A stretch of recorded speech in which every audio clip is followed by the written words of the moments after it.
In a plain with nothing but bushes, Kim Suho, or rather, Lloyd Frontera, observes with his pets and his loyal servant a vast sea of money. Digging his shovel into the ground, Lloyd activates his ability, turning that vast plain into a cluster of future buildings. This is the story of a civil engineer who completely changed the medieval world. But before that, let's go back a few years. You have been randomly chosen by the Absolute Being as a candidate. From now on, you will be a character in the novel. Knights of Blood and Iron. This was the message Kim Suho received as soon as he opened his eyes. Instantly, he realizes he has ended up in the fantasy world of the novel he read the night before but is confused because he woke up on the ground. He gets up, freezing, his mouth paralyzed from sleeping on the road. The system mocks him, leaving him stressed and making Lloyd try to hit it. Regaining consciousness, he knows he has possessed someone from the novel. But the only person who sleeps on the street and lives in the rural area is the young Master Lloyd. His bodyguard, who was searching everywhere, finally finds him.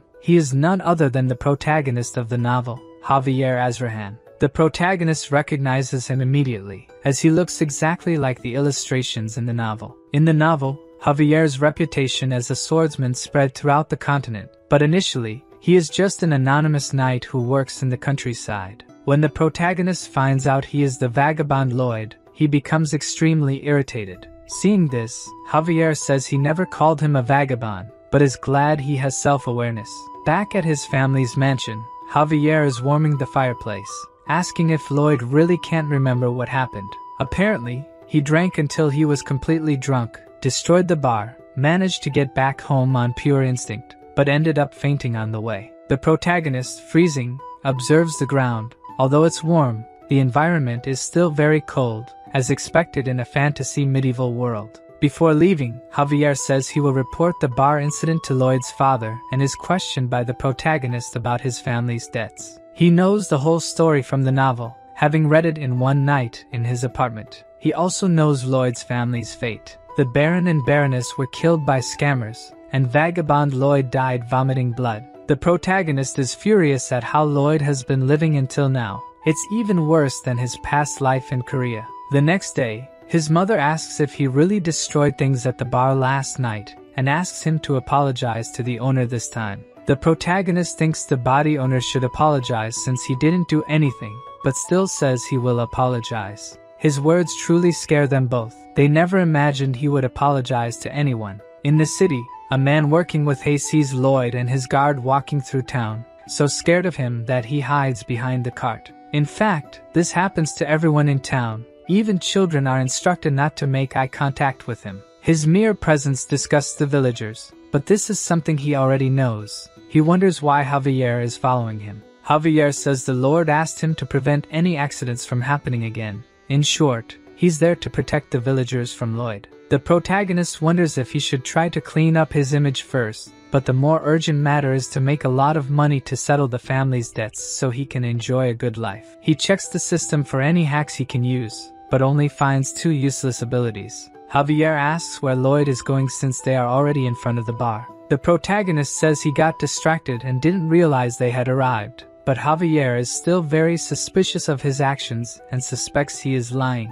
As the protagonist enters the bar, Javier thinks he's different from the night before, as if he's become someone else. Inside the bar, we see that Lloyd indeed caused a mess the night before. He apologizes, but it only puts the bar owner on high alert. Seeing that the bar owner is scared because he's speaking formally, he tries to be a bit more arrogant, but it seems his apology didn't work very well. Outside, Javier says it's normal for the bar owner not to accept his apologies, since he destroyed all his furniture and decorations that took so long to acquire. He says the bar owner will only be satisfied after receiving compensation, but the protagonist has several family debts to settle. Javier continues, saying the bar owner's mother's condition has worsened due to the winter cold, but this gives the protagonist a brilliant idea. As if a light bulb had finally lit up in his head, he remembers that there's no concept of heated stone slab floors here. If he could make one in this world, it would definitely sell well.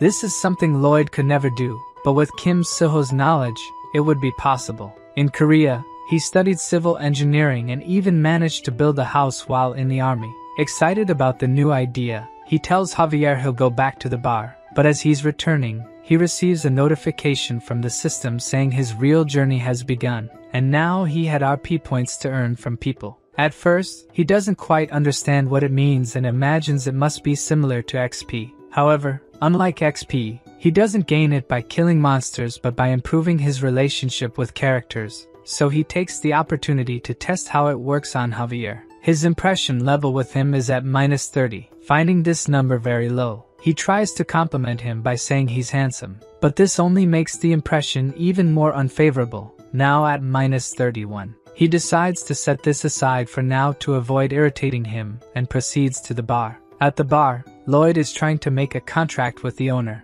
The contract states that he will build something to pay for the cost of all the items he broke. The owner obviously becomes wary and suspicious of his actions, even using a mental barrier ability against the protagonist.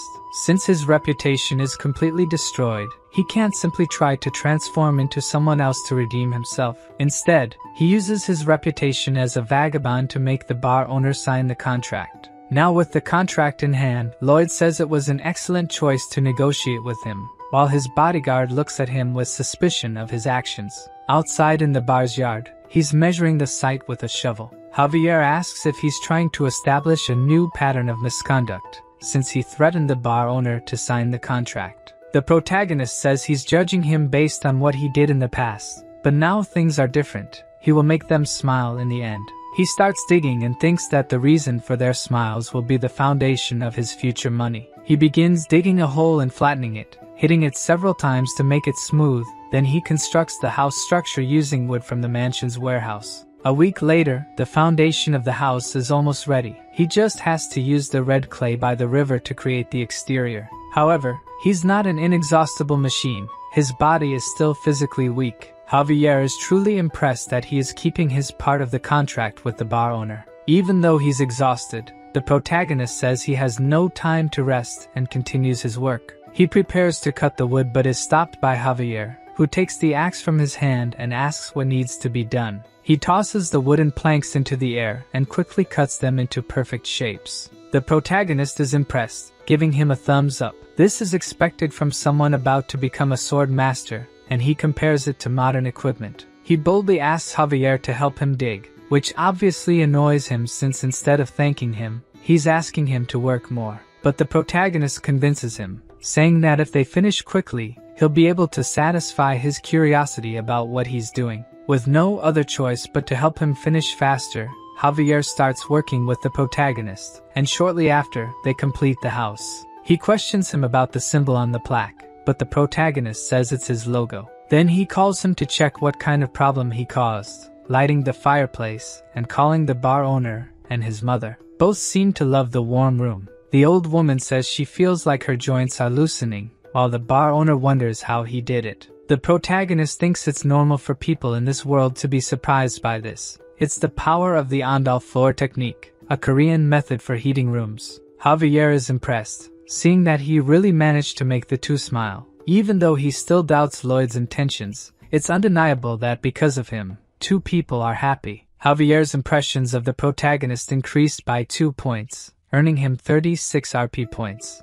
The protagonist even jokes a bit with his bodyguard, saying he was probably thinking, how could trash like this think of that? Even though he spent a bit to build this house, it doesn't matter, as this model house will be the showcase of his new money source. A few days later, people were lining up to experience the sauna. Those coming out all sweaty only made those who hadn't entered yet more curious about it. The protagonist takes this opportunity to try to sell his idea. He created 2 different plans, Type A, which is a separate construction, and Type B, which remodels the existing house floor, also offering a 10% discount if they buy both constructions. While the protagonist is using his cunning to sell the contracts, his father appears, asking what he's doing. The protagonist becomes apprehensive when he sees him, and already in the mansion, they are having dinner facing each other at the table. It's not like he's avoiding him, but it would be problematic if he forbade him from working on the constructions. His father decides to listen to what he has to say and asks what he is plotting this time. He tries to act as Lloyd would and says that the only thing he did was build a heated room for the bar owner, although his father already knows about the contract he made with him and warns that lying and deceiving the population will not be tolerated. The protagonist says that's not what he's doing and asks to leave, but his father asks if he's worried about the family's situation. He continues to say not to worry, that he will overcome this situation immediately, and asks him not to stray from the right path. The protagonist remembers that in his past life, he also heard these words from his father. At the time, he thought everything was fine, but it was all a lie. As he leaves, he tells his father not to give up and to keep going strong. Those were the words he should have said to his father back then. While walking through the corridors thinking about the request he received, 2 loan sharks pass by him without even greeting him. In the Baron's room, they say he has 5 days until the deadline, and if he continues not paying, they won't stand still. The protagonist, who was eavesdropping behind the door, thinks this is the perfect time to appear. He remembers receiving some RP when Javier's impression increased and found out he could use them to level up his skills. A sensor scans him completely, analyzing all the skills he possesses. The system says he's smarter than he seems, and the protagonist, angry, says it's obvious since he was a high-achieving scholarship student. The 2 skills he acquired based on his current knowledge were basic measurement and basic design. Even though he doesn't quite know what they mean, he buys both. Basic measurement is activated, and his eyes begin to glow green. As soon as he looks outside, he can calculate the land area simply with his eyes. The design skill creates a screen in front of him capable of drawing models quickly, much more useful than doing it on paper, for example. Even though the work will definitely become easier from now on, there's still a construction problem since he doesn't have enough manpower, and he thinks that having a backhoe or heavy machine would make things much easier. The system says it's possible to summon one, making the protagonist quite excited, but it costs 50 RP to summon a random fantasy species, and he only has one.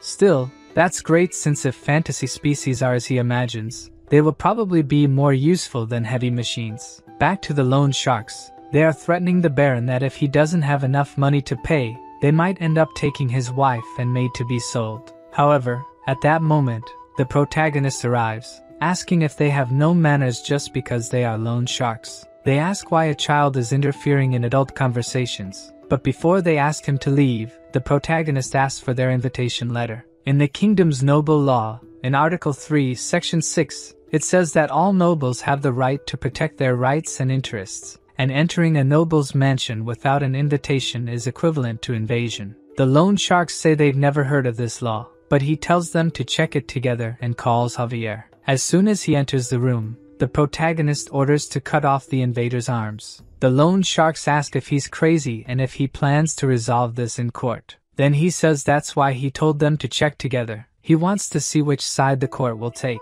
Seeing Javier unsheath his sword, the 2 loan sharks get scared and flee, saying they will regret this. His father questions him scared, saying this won't help calm the situation, until Lloyd throws a bag of money on his table. He says that's the initial payment he received and that it's a considerable amount for this month. His father thinks he's extorting money from people, but Javier tells him not to worry since he's monitoring the young master to keep his promise. Seeing that Javier trusts his son, he allows himself to trust him this time. In the corridors, Javier asks how he knows about the law, as he always thought he was an ignorant person, but the protagonist, angry, replies that he found it around. In fact, he found it in the novel. After the couple's death, the loan sharks wanted to dig and take the bodies to sell. At that moment, Javier talks about the law and cuts off the heads of the 2, knowing the novel's content is beneficial, but in any case, one message catches his attention now. He gains 60 RP as his father's trust increased. He goes to a secluded area away from people and activates the random spin. Several gears start floating in the air, forming a magic circle, but it's smaller than he imagined. From this circle,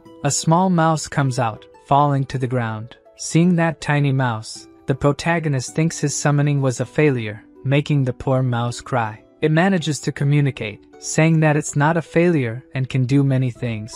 The protagonist asks what it can do, so it spits out a manual. Despite finding it grosses, the protagonist takes the drool-covered manual and discovers that besides being cute, they can have their constitution altered by feeding them sunflower seeds. Red seeds make them giant for 12 hours, while blue ones make them small. He asks if it can become as big as a human, since hamsters are good diggers.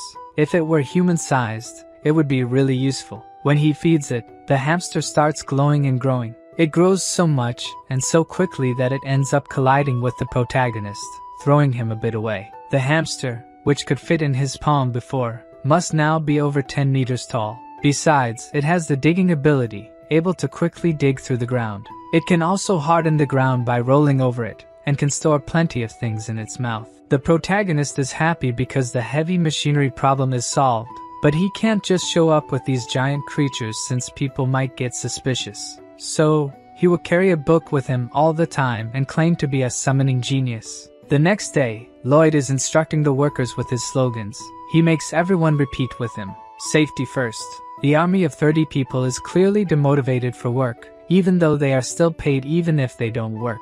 The protagonist wonders why the Baron didn't fire them before, but this works better for him since there won't be additional labor costs. To try to motivate them, the protagonist gives a motivational speech, pointing at a handful of dirt, saying he spent the night digging it up and they should take it to the constructions. In reality, it was Padong who did it in 30 minutes. But even with a speech, they are still not motivated at all. He even thinks it's a normal reaction since people don't like to work. Then he is interrupted by the senior knight Nauman, who asks what he just ordered his troops to do. This man appearing there was something he expected. There are 3 knights living on this property, Newman, Bayern, and Javier. In the beginning of the novel, Bayern and Javier remained loyal until the property collapsed. But this man in front of him was the first to betray the Baron. Lloyd asks what he's doing, and he says he can't believe he's giving his soldiers dirty work. And as the head of the knights, he can't accept that. The protagonist says he got approval from the Lord,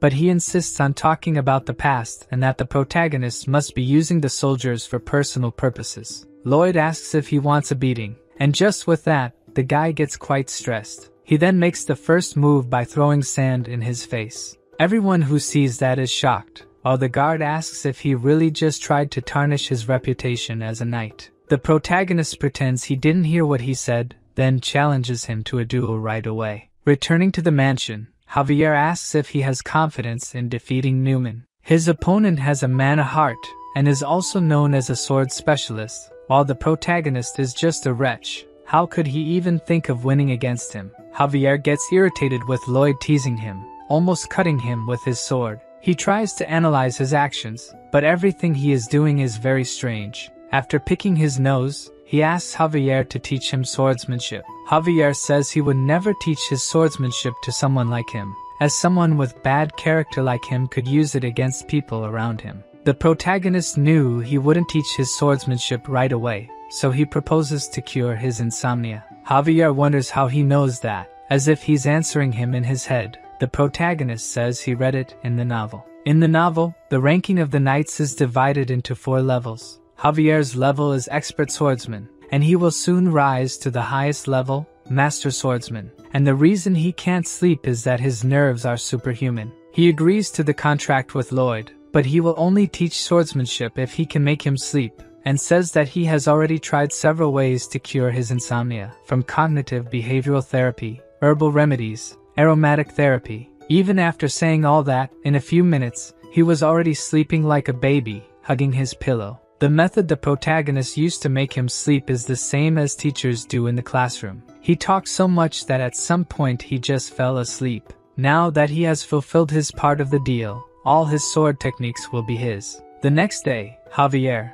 now refreshed from having a good night's sleep, tells the protagonist to start training with 50 laps. And surprisingly, he starts running without complaining. He completes 1 lap and says he hates doing it, but by the 2nd lap, he totally changes and says he surely didn't expect him to do it without complaining. By the 3rd lap, he unmasks his plan, saying he would say something like, "You don't have talent for this," and ignore the training. While he's being totally annoying to Javier, he gains a skill that asks him to hit himself, but he tells the system to discard it. It would be a lie to say he's not tired, but this is nothing compared to his past life. He had no family and woke up alone every day. At work, he carried bricks up to the 4th floor of a building every day, and at night, he unloaded trucks. All this just to survive, hoping that one day it would get better. Compared to that pain and despair, this is nothing. Seeing that determination and sincerity, Javier decides to teach him his sword technique. In the mansion, Newman talks to the Baron. He is disappointed that his son dared to insult someone who has protected his family for so long. He had hoped that he was becoming more rational, but it seems he was mistaken. He says it's his duty not to cancel the duel, but asks him not to hurt him so much since he's still the heir to the estate. Newman says he accepts his request, but his true intentions are entirely different. He plans to kill him in the fight, and if the Baron complains, he will kill him and his wife and make it look like suicide, all as he had planned. 1 month later, the long-awaited battle begins. The Baron and the Baroness, with their servants, watch anxiously. Newman asks if the protagonist is prepared. He, carrying only a shovel, says he should be prepared to take a beating. Everyone watching the fight from outside wonders if he's really going to fight with a shovel. Javier says he personally asked the blacksmith to forge it. His father is deeply disappointed, thinking he's playing around with a serious situation. But Javier, who has been following what he's been doing for the past month, doubts that he's just fooling around. Early in the morning, he did the basic training without complaining. Then he went to the construction area to teach the residents about Andal, and then practiced swordsmanship until falling asleep at night. Someone who dedicated himself so much for a month couldn't be just fooling around. Javier is sure he's taking the fight seriously. The Baron initiates the duel between them, and the protagonist starts the combat with a pretty mediocre stance. Newman, who was already pissed off with him, is the first to attack but has his first attack defended. Both his father and Javier are impressed that he managed to defend an attack, and it wasn't just luck, since he continues to defend all the subsequent attacks. Javier is impressed with the extraordinary efficiency of his movements. It's like a sword technique evolved over many years. In fact, it's called modern combat, bayonet charge, something every Korean man learns in the army. Even using the shovel as a weapon wasn't random, since in addition to being able to use the shovel to defend himself, he can also use it to attack. For this combat, the protagonist came 100% prepared, first preparing the shovel, second, the basic sword technique, and finally, a tool synchronization ability for excavation. He managed to buy this ability thanks to Javier and his parents. Then, Newman shows why he is a Baron's Knight. He starts accelerating the state of his own mana using his mana heart. He truly prepares to attack this time, advancing almost instantly towards the protagonist. Even Javier says it's impossible for an ordinary person to block an attack from someone who has a mana heart. That's if he were an ordinary person, of course. Even though he attacked with all his strength, aiming to kill, the protagonist manages to block the sword. Newman is confused, feeling as if his body had sunk. This was the fourth ability he prepared, Azrahan's core technique, the technique that made Javier the strongest man in the novel. He realizes that his attack's mana was absorbed, immediately pulling out his sword, but the protagonist takes advantage of this opening to land a blow on his face. The impact is so great that he sees one of his teeth flying, and then he is hit by another attack. Everyone around is shocked. Lloyd really managed to win. His father ends the duel, but this isn't enough to quench Lloyd's anger. He continues to beat him while he's on the ground. His father gets angry, telling him to stop trying to tarnish the knight's honor. As some of the soldiers try to stop him, saying that the duel is over, the other knight from the family remarks that he's out of control. Lloyd claims to have calmed down and asks the soldiers to release him, only to hit him again immediately afterward. Javier, who is observing more closely, notices that he's hitting only in places that would cause almost no wounds, and the calm expression on his face indicates that he already knew this would happen. 15 days before the duel, the protagonist came asking him to teach the mental technique Azrahan. This startles Javier, since this technique was created by him, and supposedly no one else should know it. He confirms if this technique can attract mana from the surroundings and convert it into one's own. Javier asks how he knows the technique, but the protagonist shamelessly lies, saying he talked about it in his sleep. Javier says he can't teach the technique because it's still incomplete, but the protagonist claims he can complete it. He explains that if he absorbs external mana and puts it in the mana heart, the mana heart will simply reject it and explode it out, as they don't mix. He should concentrate it separately, and then move it around the mana heart.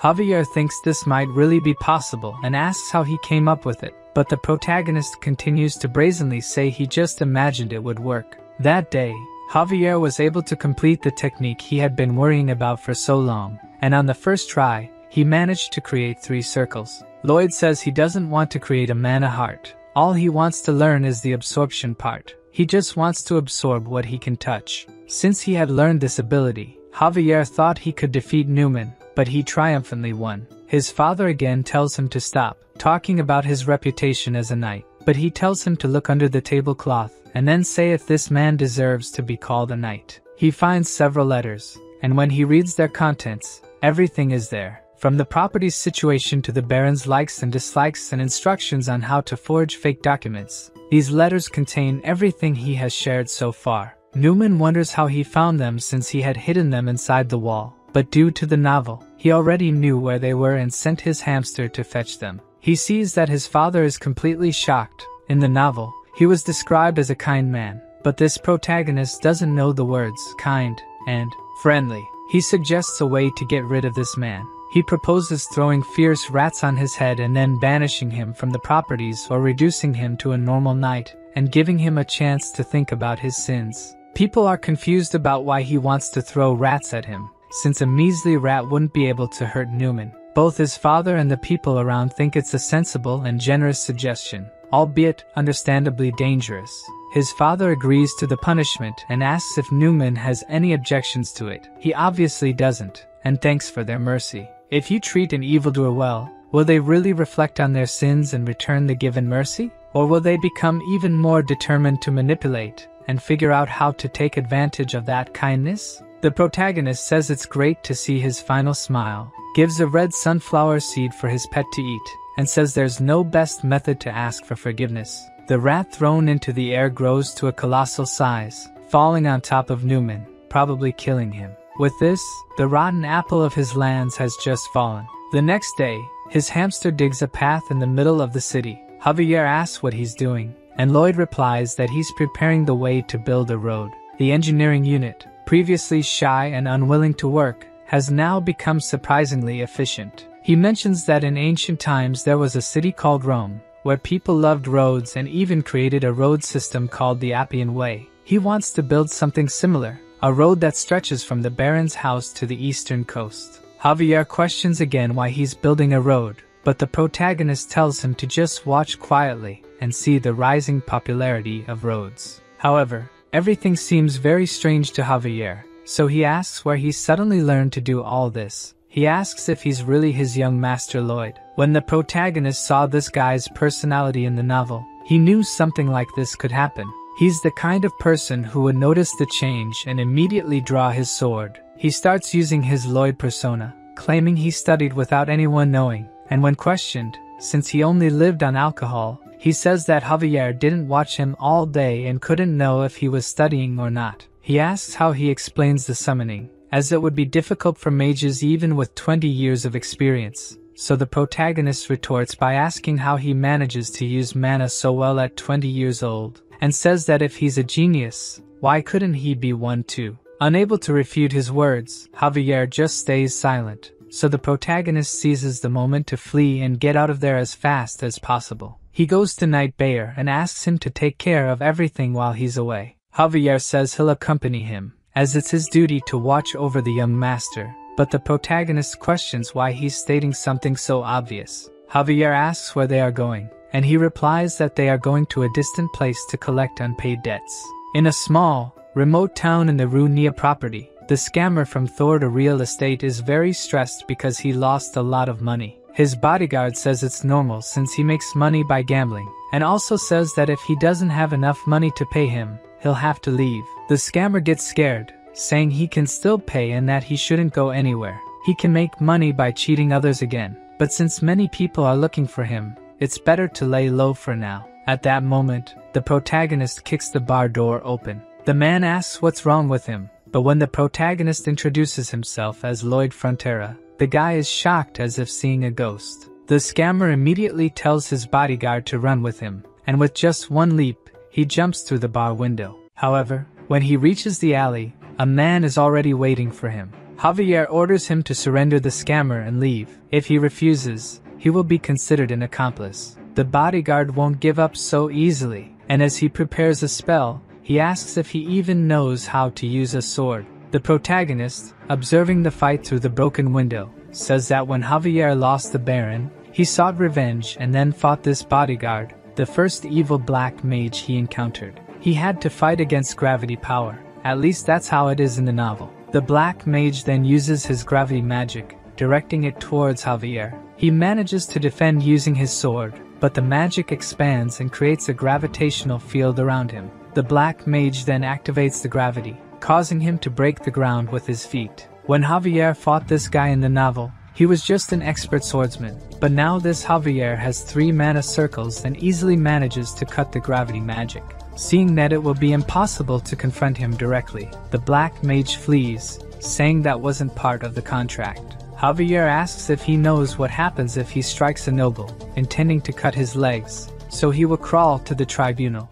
However, at the last second, the scammer is saved by Lloyd, who steps in the middle of the attack and prevents it from landing. He shouts at Javier, saying he will be punished with death if he goes to the tribunal. Javier is shocked. Lloyd just showed kindness to another person. They tie up and lock the swindler in the room. Seeing him quite apprehensive, the protagonist tells him not to be so afraid since he won't kill him. After all, if he did, the people he owes money to would cause a mess. The swindler asks if the protagonist will forgive him, and Lloyd replies that he won't take it to the tribunal, but he expects compensation in money. But since he doesn't have money to pay, the protagonist has another way to forgive him. All he has to do is sign this contract, and that's it. The swindler asks what kind of contract it is. It's just an ordinary worker's contract, and he will be paid, of course, but 80% of his salary will go to repayments due to the high debt, to be paid after 520 years. This shocks both the swindler and Javier. It was obvious that he wasn't there just to sympathize and forgive.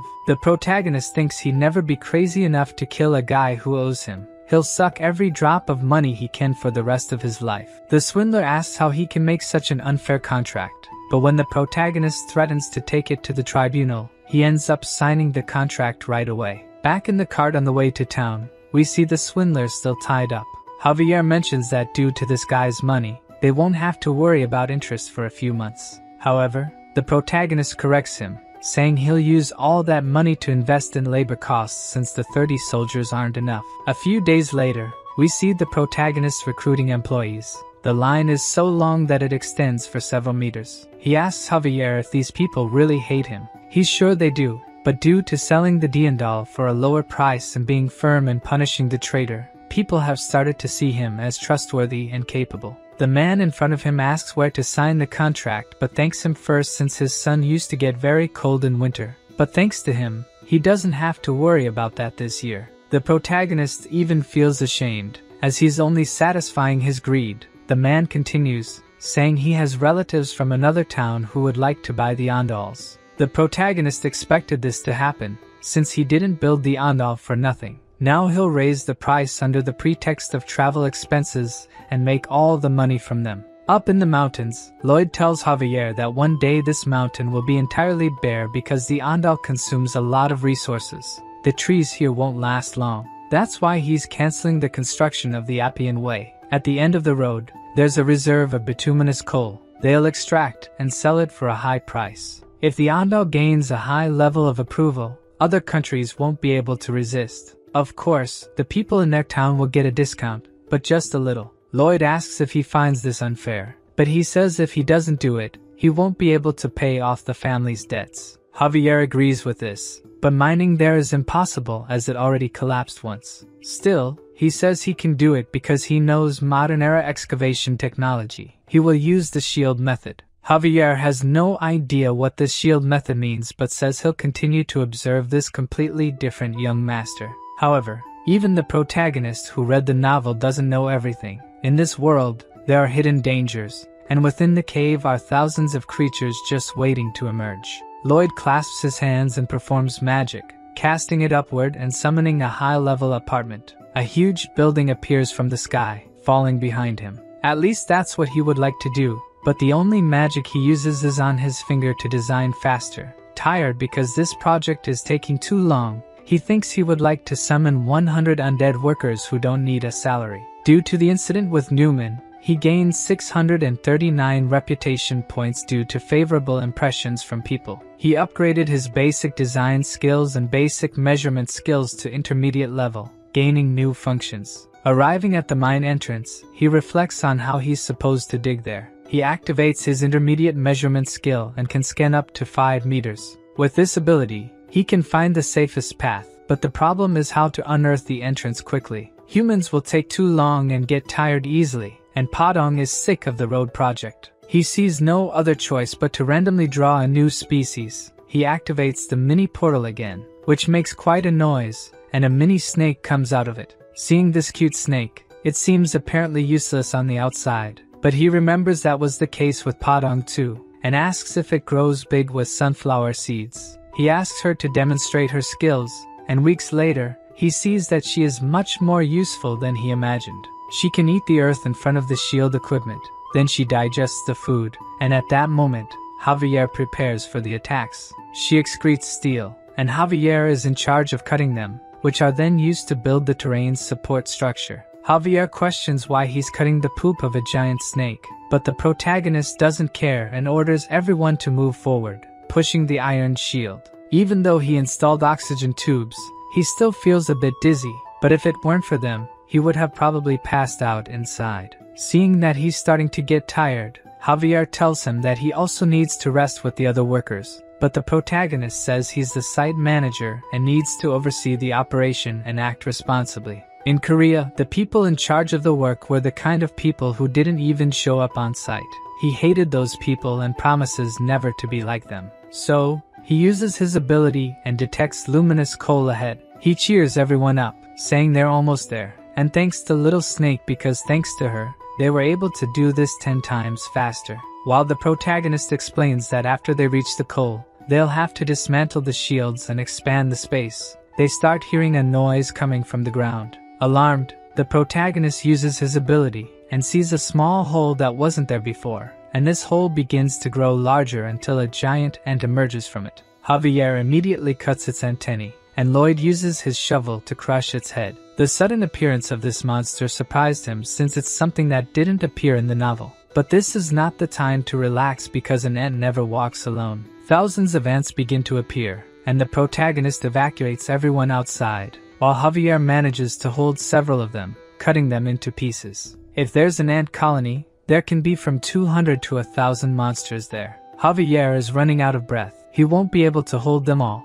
and the path they made is so well structured that it won't collapse unless they use dynamite. The situation seems very complicated, so Javier slaps Lloyd's face to snap him out of it and not panic, who is thinking incessantly for a solution, comes up with another brilliant idea. He tells Javier that they will attack head-on and enter the ant tunnel, even though he thinks it's absurd. There must be some reason behind it, so they proceed. At the mansion, the Baron receives the news that monsters have invaded the mine and that his son and Javier stayed behind. He quickly puts on his armor set and tells them to go immediately to the mine. Meanwhile, Javier continues fighting the ants and asks how much more they have to face. The two are completely surrounded by the ants. The protagonist knows that Javier is reaching his limit. He uses his ability to locate methane gas somewhere underground, knowing that if they can find it, they can create a large-scale explosion to deal with the ants. He manages to locate it and starts digging to unearth the methane gas, with Javier protecting him. Things seem to be going well, but they both hear a very loud scream. The Ant Queen has decided to show up, and just by seeing her size, Javier says he can't face her. However, in this situation, he has no choice but to push beyond his limits, managing to defend against and counterattack the Queen's assault. While Javier fights her, the protagonist continues digging until he finally uncovers the gas. He tells Javier to get out of there as fast as possible and run to the entrance, while he grabs a still-burning torch. They run through the tunnel filled with dead ant bodies, and when they finally put enough distance, he throws the flaming torch towards the gas outlet. The Ant Queen tries to attack them but is hit by the massive explosion caused by the gas. Not only her, but all the ants in the cave are caught in the blast. Outside, people hear the noise and a great tremor from deep inside the cave. The Baron worries about his son and tries to enter the cave but is stopped by his bodyguard. Inside, the two survive the explosion, but Javier and the snake have fainted. To make matters worse, the entrance is blocked. Realizing they will soon run out of oxygen, the protagonist uses his ability to see through the wall. He sees no other option but to start digging. Javier, who managed to keep some consciousness, sees him working to get them out, and as a result, he builds a stronger bond with him. Seeing that he has nothing more to lose, he asks the system to enhance his abilities. The system reanalyzes the abilities he possesses, combining all these skills to create the core technique Azrahan. When the ability is created, he feels immense power coursing through his body. Even though he doesn't have a mana core, he can feel the mana circulating around his core. His mana increase went up to 120%, and now he has plenty of RP to spend, so he keeps increasing it until his technique reaches level 10. When it reaches level 10, it evolves, and he starts feeling 2 mana circles circulating around his heart. Now his mana increase is at 200%, and he also gains 2 new abilities, one that prevents fatigue for 10 minutes, and another that triples his mana for 20 minutes. He activates his fatigue-preventing ability and begins digging tirelessly towards the exit. After digging deep into the excavation, he finally sees a hole indicating the way out, but he is still 5 meters away. He doesn't give up and keeps digging until he reaches 3 meters away, but his oxygen runs out, and he falls to his knees, exhausted. Then he activates his other ability, Power Extension, and continues to hold on firmly to the excavation, but its limit is 20 seconds, which is not enough time for him to reach the exit. Already feeling hopeless, he thinks that as the son of a noble in a remote area, he just wanted to live a quiet life. Unfortunately, he is about to die after exerting so much effort. When he was about to accept his fate, Padong appears, making a small hole. This small hole is enough for him to breathe and regain his strength. Even though he is tired, he still gets up, clinging to the hope that a peaceful life as a noble awaits him just ahead. Inside the cave, the Baron's group explores it, even the deep parts, in search of the two, until he sees his son carrying Javier on his back, who surpassed the limits of his own body, was able to create a third ability that allowed him to endure until there. Seeing that he has finally achieved his goal, the protagonist faints, being embraced by his father. The next day, people in the city talk about what happened. Those who thought Lloyd was just a spoiled brat are impressed by his determination and courage to stay there, fighting against the ants and rescuing all the workers. Back in his room, Lloyd sleeps under Javier's watchful eye. As soon as he opens his eyes, the system's message saying that people are impressed with his courage and heroism appears in front of him. He quickly becomes a hero and gains 500 RP for it, which makes him very happy, of course. The next day, the workers are even more motivated in mining, and when they see Lloyd arriving, everyone starts greeting him and thanking him for saving them. They now see him as the person who saved their lives and think he's different from other nobles. 2 weeks have passed since the incident, and even though nothing has happened, the protagonist still decides to prioritize safety and conduct sweeps around the mine. Javier asks why he's personally doing these dangerous things when he could just send one of the workers. But the protagonist calls him an idiot. He should be responsible for the dangerous tasks, so they won't say anything even if he spends a lot of money. They reach the end of the tunnel, and Javier tells them to go back. But the protagonist seems to have seen something with his ability. He starts digging to investigate, as there might be ant eggs that haven't hatched yet. But what he finds is something unexpected. An orc trapped along with several other animals, probably stored to be eaten later. Javier says he looks dangerous and intends to take care of him right away, but he's stopped by the protagonist. Lloyd asks if he's dead, but Javier says ants have a habit of only paralyzing what they're going to eat. The MC gives a wicked smile and says this is an incredible reward. Back at the mansion, the orc is already awake. His name is Hirosh, and he says he will never forget him as his savior. Hirosh, the son of the orc tribe leader, says he will do anything for Lloyd for being his savior. In fact, that was the exact reason he helped the Green One. Our Prota asks for 120 orc workers to help at the mine, but his request is denied by the orc. As orcs are warriors, only other warriors can give them orders, and since young Lloyd is not a warrior, he couldn't give orders to the orcs even if they provided workers. In the orc tribe, it's necessary to bring the head of a monster ant when one becomes an adult. Hirosh made a mistake in the tunnel and ended up being paralyzed, but of course, our MC wouldn't let this opportunity pass so easily. Before anything else, he congratulates him for becoming an adult orc. Hirosh, crestfallen, says he couldn't catch a monster ant, so the protagonist says they caught the ant queen together, showing her head pinned to the wall. The Hulk says he doesn't remember catching such a big ant, but the liar says it was a truly surprising sight because when he entered the ant tunnel, the queen was trembling with fear. While Javier listens to his disgusting lie, the orc believes that they are both excellent warriors and that they together caught the queen. Lloyd mentions the 120 workers again, but this time the orc says he will recruit them. A week later, in the Steel Sand Tribe village, the protagonist, who had made a long trip there, finds out that the orc leader refuses his request. Shocked, he asks why. The orc chief says they need to hunt every day, and if they don't eat protein right after the hunt, they will lose muscle strength. Javier says these orcs are bodybuilding maniacs, so it will be impossible to convince them. The protagonist asks if there was a way to preserve the meat so they could go without hunting for more than 3 days, and he says he knows how to prevent the meat from spoiling even after several days. Let's go back a little in time to remember the moment they arrived in the village. The father and son, who hadn't seen each other for so many days, were extremely emotional to see each other again. They run to each other and give a tight hug. The impact of the hug alone was so strong that it caused a gust of wind to spread around. Lloyd says that if anyone had been between those two, they would have turned into mincemeat. Our mercenary thinks that if they can get 120 workers with these two, productivity will increase hundreds of times.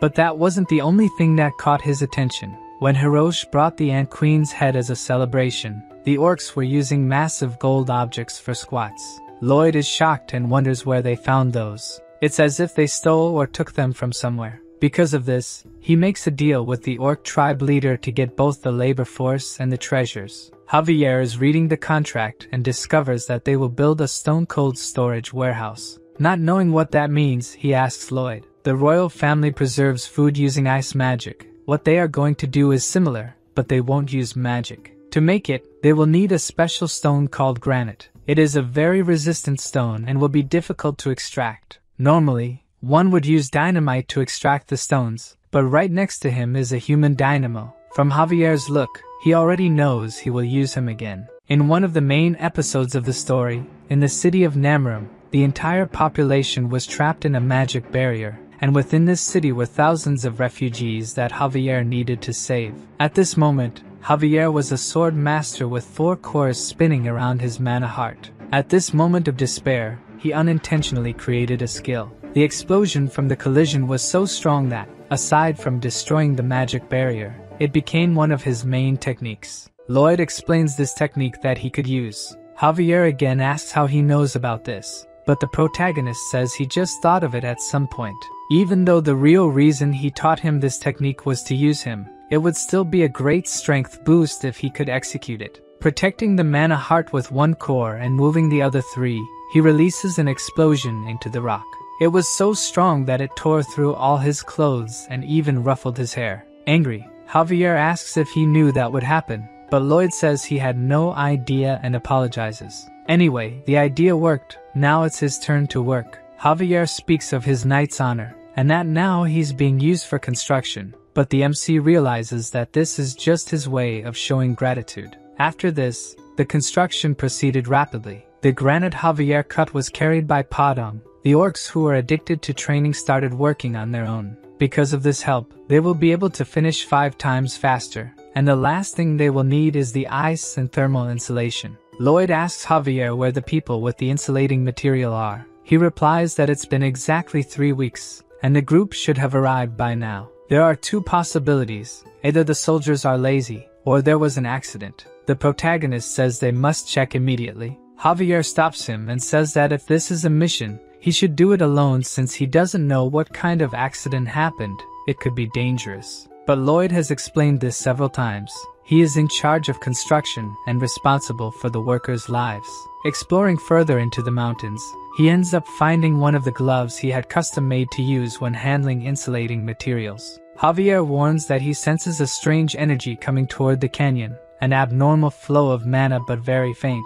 Thinking about it, he tries to remember if he saw something similar in any of the novel's episodes, but something leaves him completely terrified. He immediately says there's no time, and they need to walk quickly, as everyone might be dead. They venture further into the canyon, finding several clues from the missing group, until they reach Rupalan's dungeon. This was a place Javier had been looking for since the beginning of the novel, the hideout of a black mage named Rupalan. The protagonist is deeply irritated that someone dared to lay hands on his workers. Javier is the first to enter the cave, telling Lloyd to stay behind him.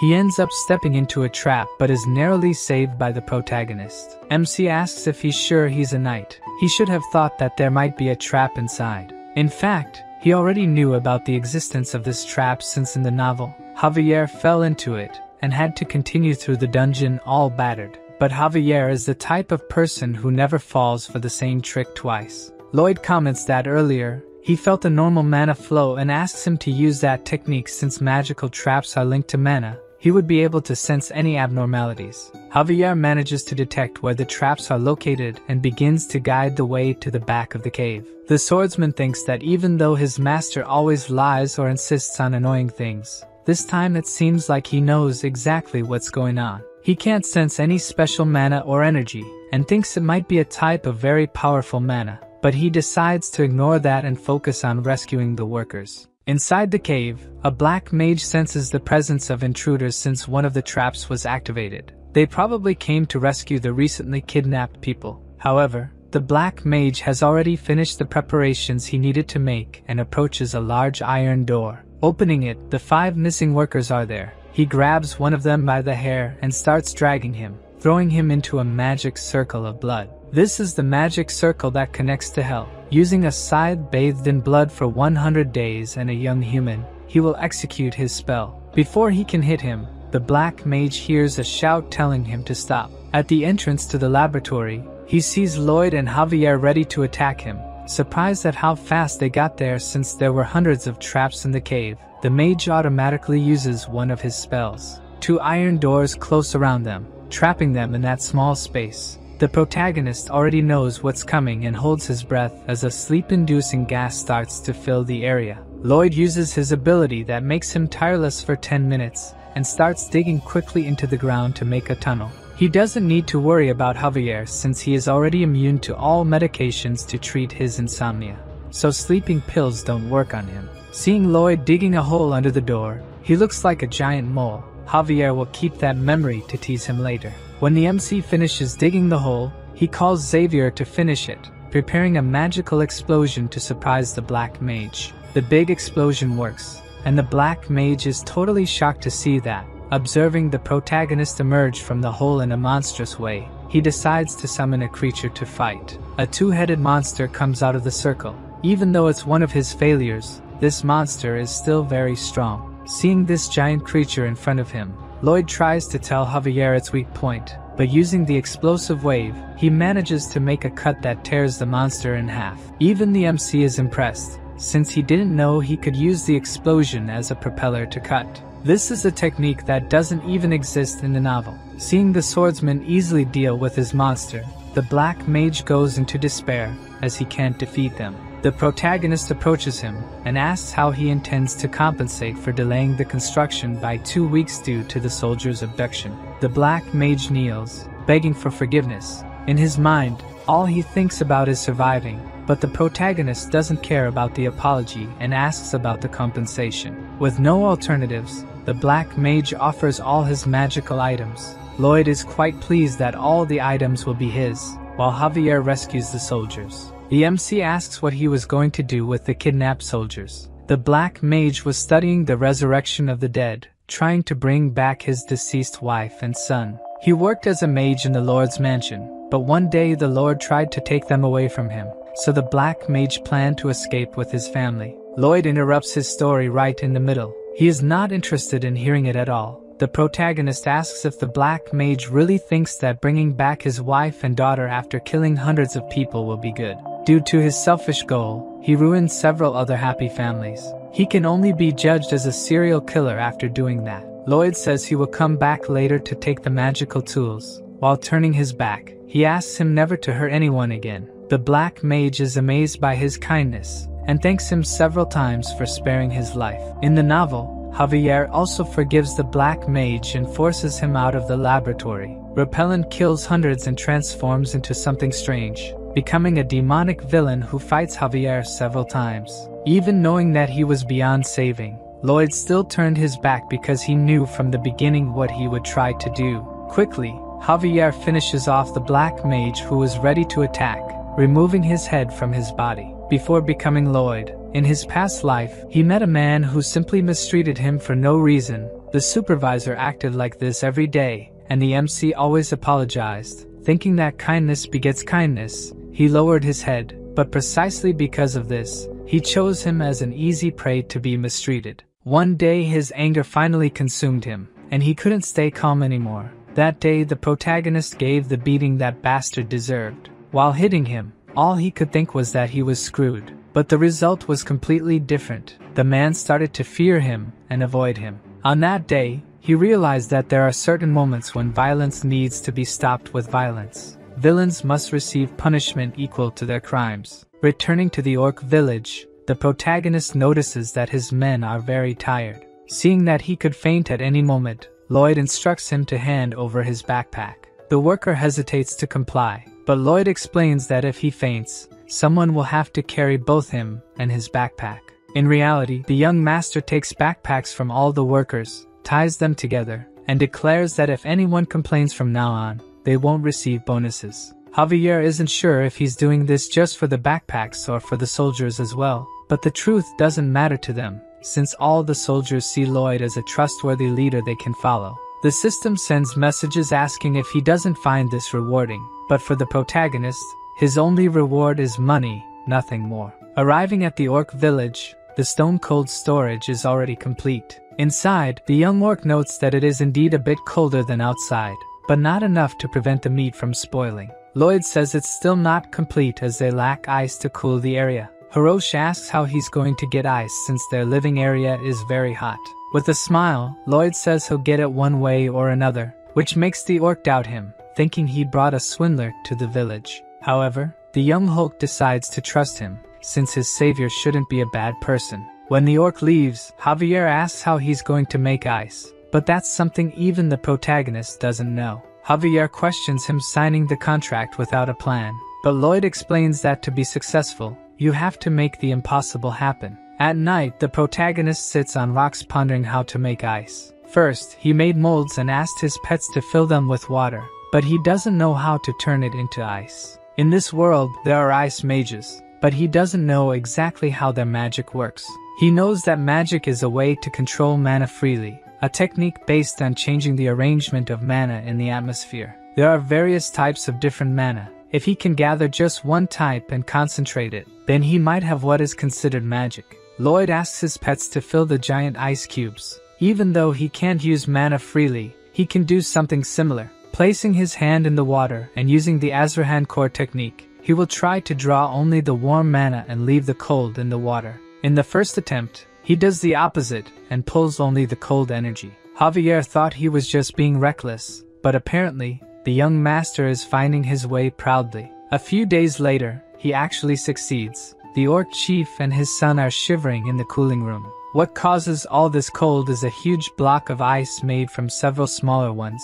Both of them are truly happy. Now they don't need to hunt every day or waste protein. Lloyd looks at Javier with a look that says, "This is the mind of an entrepreneur," and the swordsman agrees that he was indeed right. The orc lord says he is deeply indebted to Lloyd, who has now gained the 120 workers, mentions that he was merely following the contract. However, the chief states they don't take things for granted just because of a contract. Therefore, he and the entire Steel Sand tribe now declare Lloyd Frontera's family as blood brothers, and to celebrate, all the orcs strike the Arnold pose. All friends of the Frontera family will also be their friends, and all enemies will be considered enemies of the entire tribe. The protagonist, pleased, reciprocates by flexing his few muscles. After a week, when they arrived in the city, people's reaction was exactly what they expected. It's obvious they were scared to see 120 muscular orcs entering the city. Lloyd wonders if he should have made a formal announcement to calm the people.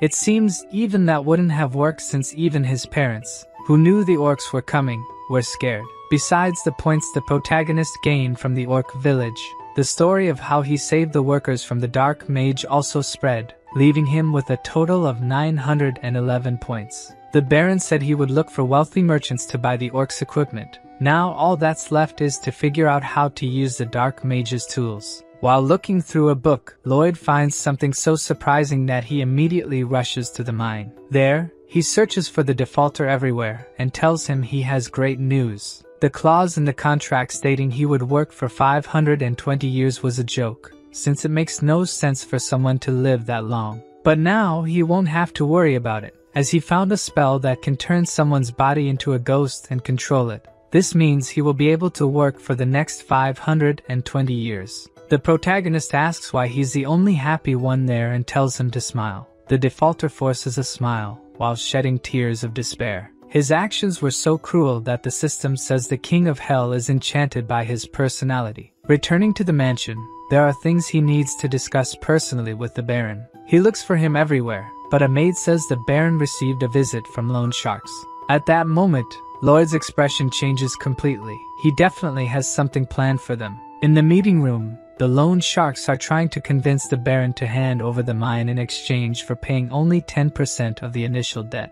While he is silent, thinking about it, the protagonist knocks on the door asking to come in. This time, Lloyd arrives quite friendly to talk to them. They immediately show they have the contract, and that he won't be able to expel them from the house again. However, he continues with his act and humbly asks to make a suggestion. They refuse, but Lloyd keeps talking, leaving them quite irritated. Lloyd goes on and says that if he doesn't make suggestions, it will leave him a little irritated. At that moment, behind him, the young orc appears in fury, asking who made his brother irritated. The two loan sharks are terrified of the orc, but Lloyd tells him not to worry, as they will accept his suggestion. After the meeting, the two loan sharks run out of the mansion. Lloyd tells his father that he would like to make the debt disappear, but since that would be a crime, they must be content with this outcome. He also mentions that the extraction of bituminous coal is going very well. However, now they have another terrible problem to deal with. Orcs eat 10 times more than a normal person,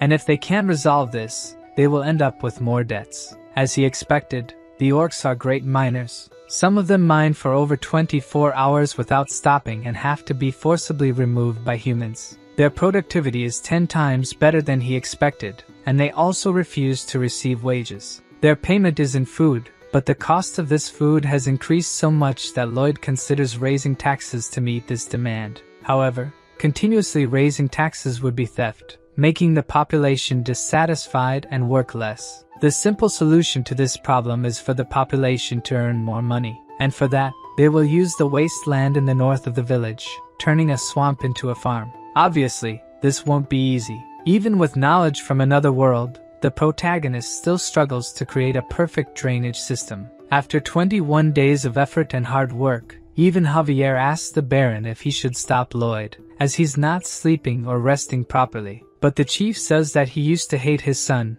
as he was worthless. But now seeing all his effort to achieve something, the only thing he can do is respect and not get in his way. When night fell, Lloyd finally managed to create a perfect drainage system. Now, tax money will flow like water. He lies on the ground extremely tired, but compared to the overtime and sleepless nights he used to endure, he can handle it. At this moment, a notification from the system appears in front of him, adding a new option to the design ability, allowing simulations using data obtained through measurement. Lloyd does a quick test, activating his ability on a distant mountain, and when he modifies the structure in an abnormal way, it breaks. He's angry that the system only mentioned this now, after a month of working like crazy. Arriving at the swamp, he starts the first phase of the wetland recovery project. The first step is to have his pets drink all the water from the land.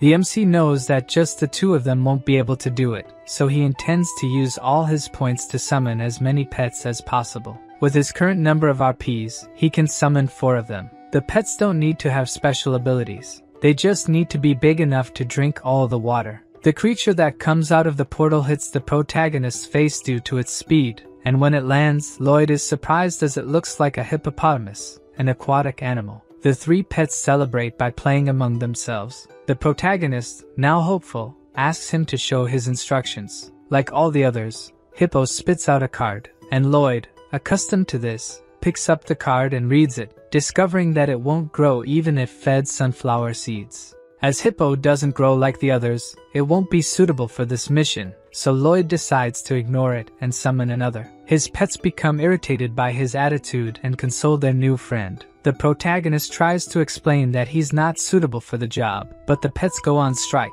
insisting he acknowledge their values. Lloyd decides to give it a chance and asks about its ability. The small hippo demonstrates the one gulp ability, which allows it to drink a lot of water in just one gulp, but it can only drink what its stomach can hold. Lloyd briefly thought this would be the best ability for the job, but is once again disappointed. Hippo decides to show what it can do and starts drinking water from the lake. The protagonist thinks he's hallucinating. As Hippo seems to be getting bigger, it begins to drink the entire lake, leaving Lloyd astonished by how much it has grown. In a few seconds, that immense swamp dries up. Hippo seems satisfied after drinking so much water, while the protagonist is completely shocked by how much he managed to drink in such a short time. The other two pets look at their master with a "I told you so" expression, while Lloyd asks the system if this is really random since he always gets the magical beasts he needs, but the system is vague and only says he's lucky. Hippo asks if it can keep drinking more. The reincarnated architect tells him to drink until he can't anymore,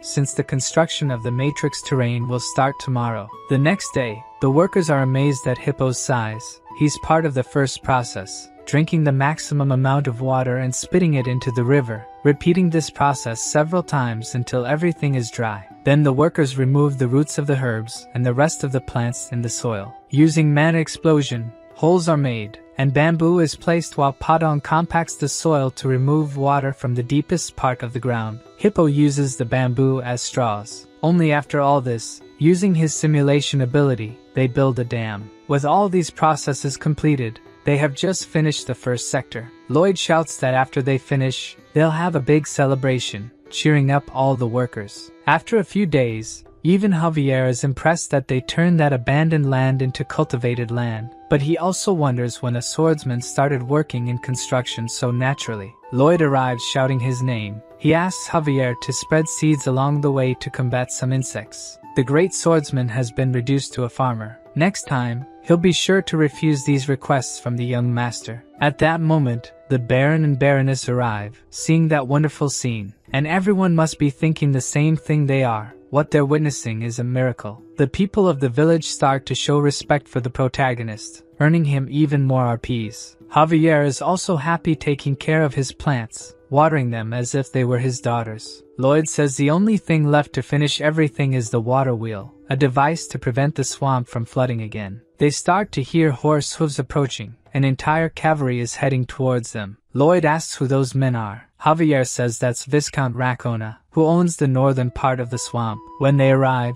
the protagonist identifies himself as responsible for the construction. One of the mounted subordinates says this is the Viscount's land, and they should leave immediately. The Mara's swamp is a place that hasn't been visited by anyone for hundreds of years. The northern part is land administered by Viscount Lacona, while the southern part is administered by the Frontera. However, they obviously claimed rights over the land out of nowhere, aiming to take this fertile land without any effort from the start. It makes sense for them to insist on handing over the land, since a part of the swamp is indeed their property. That much is clear until now. Lloyd asks the Viscount if he's really saying that his land was invaded. The man on horseback tries to speak but is interrupted by the protagonist, who says this conversation is among nobles. The man gets angry, while the farmers question the young master's actions. Lloyd introduces himself as the eldest son of the Frontera family. The Viscount comments that his behavior is indecent and asks to call Baron Frontera. The MC pretends not to have heard and scratches his ear. When questioned, he says the only thing he heard was the sound of a dung fly. The Viscount looks for the fly but is alerted by his guard that the young man is referring to him. Lloyd talks about the laws of the kingdom's lands, Law number 321,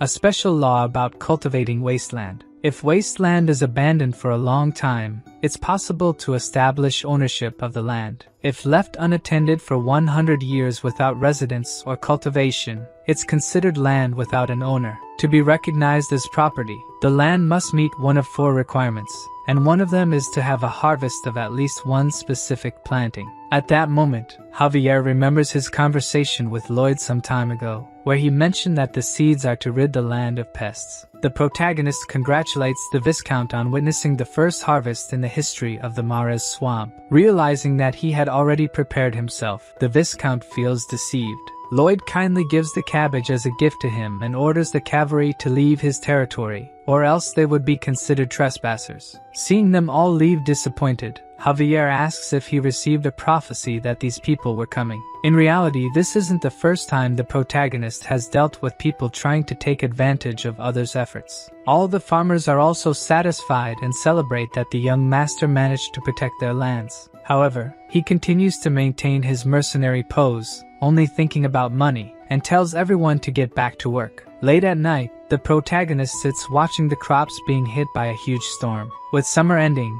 autumn brings rain. Even though he has used simulation hundreds of times, he shouldn't let his guard down and observe until the end. By morning, the rain has passed, and with it, the worry. Thanks to his great invention, that land didn't turn back into a swamp, and he even gained achievement points from the system. Now that the first thing is done, he will move on to the next step. Meanwhile, in Viscount Lacona's territory, he might be indignant with the situation. If they continue planting for 2 years, the land will officially be theirs. The swamp is the land where golden eggs will hatch. Even his stomach is hurting from having to give up his precious land. He can't let this fertile land slip from his hands and asks his executive to call the dye workshop supervisor. A few days later, Lloyd wakes up from his bed with a severe headache. Perhaps the long days without sleep have finally caught up. Even so, he can't just lie in bed, as there's much to do. The problem arises when even Javier wakes up strangely. He's also experiencing the same headache, making the protagonist realize that this isn't just a coincidence, but something intentionally done by someone. It wasn't just the two of them who were affected. The maid Emily, Mr. Alap, the boy in charge of the cows, and the cows themselves were all affected. In summary, this is affecting everyone in the village, humans and animals alike. The animals with better instincts refuse to drink water, leading the protagonist to believe that the water must be causing this. Lloyd's greatest weapon in this world is his knowledge, but after the incident with the ants, he realized that not everything is as it seems. Expecting the Viscount to take action, research was done on his territory, revealing that his main source of income is dye technology using the Ladona fruit. The problem is that this fruit can be toxic to humans. Due to his envy and greed, Racona, without a doubt, sabotaged the village's water. Inside the mansion, Baron Frontera is shocked by a proposal. The Viscount's subordinate demands half of the wetlands, promising they would stop dumping dye waste into the water. The protagonist's father calls it blackmail, but that's exactly what he planned to do. Even if taken to court, it will take at least 2 years for a verdict, and with all the legal fees and the cost of new clean water, it will be very expensive for him. At that moment, Lloyd enters the room, telling his father that their parasitic neighbors are tampering with the water. The door slams in the subordinate's face, who complains to the protagonist for insulting his master. With a look of anger, the protagonist remarks that he didn't know trash parasites could understand humans. Humiliated again, the knight cannot contain his anger, drawing his sword and challenging him to a duel. Shortly after, we see the same scene again, with Lloyd beating someone who has already surrendered. After the person cries and begs for mercy, Lloyd pretends to be satisfied, only to beat him again shortly afterward. The Baron warns his son that the duel is over, but his expressions show he's quite pleased with what he's doing. After being beaten, the subordinate returns to his master, who calls him trash for being beaten by the incompetent son of the Baron. However, upon reflection, the subordinate did a good job because the Frontera can only take the case to court, and they can use this public beating to delay the process by 3 or 4 years. At least, that's what the protagonist thinks the Viscount is planning. However, as a Frontera, he will resolve this using his own methods, rallying the population to defend their lands from greed. First, to solve the water problem, they build a reservoir using hippo to bring water from a local river before it becomes polluted, filling the reservoir. Javier says it's a good solution, but they'll have to do it every day without rest. Lloyd says it's only a temporary solution. The real plan is to build a water supply system. To do this, infrastructure will have to be built to bring water from Lake Kapua in the eastern mountains, which will be a massive undertaking in terms of work and costs. However, the protagonist knows exactly how they will recover what was spent, multiplied by 100. Months later, the Viscount is extremely anxious about something. The manager informs him that the eldest son of Baron Frontera is requesting an audience to help solve recent problems. Inside the room, Lloyd sarcastically remarks that he's doing very well and is there to help with his problems. The Viscount tries to play dumb, saying he has no problems, but Lloyd insists he could save his dye workshop from bankruptcy. At that moment, the Viscount understands that the crisis he's facing is the fault of young Frontera. But before he says anything, Lloyd explains that due to the waste he dumped in the river, they had to bring water from Lake Kapua. Workers had to dig a long path of land, laying pipes for the water to pass through. In the middle of the route, they came across a huge valley, and their only alternative was to build a Roman-style aqueduct. For this, Javier had to blast a lot of limestone, as it's a material used in construction. Some limestone rocks ended up accidentally in the river. Anxiously, the Viscount asks, "What the hell does this have to do with your paint workshop?" Lloyd explains that the water flowing to the workshop is full of limestone, which caused their clothes to be dyed brown. Rakona says she will take them to court, and the protagonist says it will take at least 2 years, asking if anyone will remember their products during that time. Afraid of going bankrupt, the Viscount is totally shocked. Lloyd, having already satisfied him by dispelling his doubts, bids farewell. But as he's leaving, he's threatened by the Viscount, who says he'll make his life hell. Outside, Javier questions Lloyd's intentions. All he did was provoke him, but that man is truly dangerous due to his connections in the capital. The MC asks him to wait and see who has more to lose. A month later, the Viscount kneels to beg for help to save his paint workshop. With a tone of superiority, Lloyd asks if 2 of his prosperous connections said he couldn't win this case. Deeply regretful, the Viscount apologizes, but the protagonist isn't interested in pride or apologies. All he wants is for the Viscount to sign a contract. If he signs it, water will be supplied to his workshop in a week. Seeing the exorbitant amount he'll have to pay, he asks why someone would put a price on water. The protagonist finds it strange, as he was the one who taught him that water isn't free. Startled, the Viscount sees no alternative but to sign. Even his father is scared to receive such a large sum of money every month. With a cynical expression, he says the Viscount is a very generous man. Javier thinks that the Viscount started the battle. But now, the protagonist seems like the devil himself. That contract doesn't have a specific end date, which means he'll take everything from the Viscount until he dies. In fact, knowing Lloyd's personality, he'll be draining his money for generations. Like a demon king, Lloyd wouldn't let this slide with just a pat on the back. If he could exchange blood vessels for money, he'd rip them all out.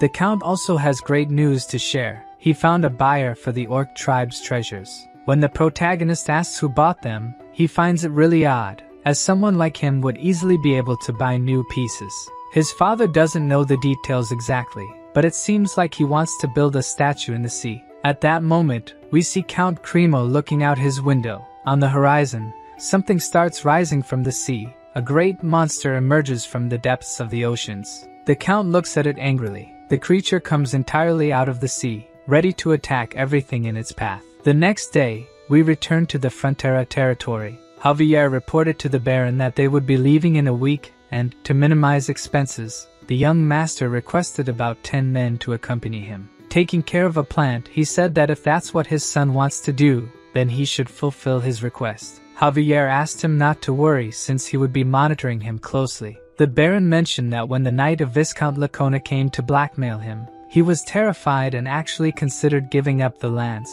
However, after seeing his son and the efforts of the people, he found courage. The Baron said he had always been an indecisive and incompetent lord, but Javier disagreed, saying he was the opposite, a welcoming and kind person, more so than any other noble. Despite appreciating his subordinate's words, he still couldn't say he was a good lord because of it. A leader should have firm principles and be willing to act, just like Lloyd. Javier knew that the only principle that guy had was money, but he was starting to doubt if that was so bad. The Baron stated that Javier's mission was no longer to monitor but to protect him since he was the heir to this land. Javier accepted his request, but even though Lloyd had miraculously revived the family's fortunes, he would never be able to like him. In the past, the Baron rescued him and asked what he would like to be when he grew up. Young Javier said he wanted to become a knight so he could protect him. Since he survived the winter alone, the Baron was sure he would become a great knight. On that day,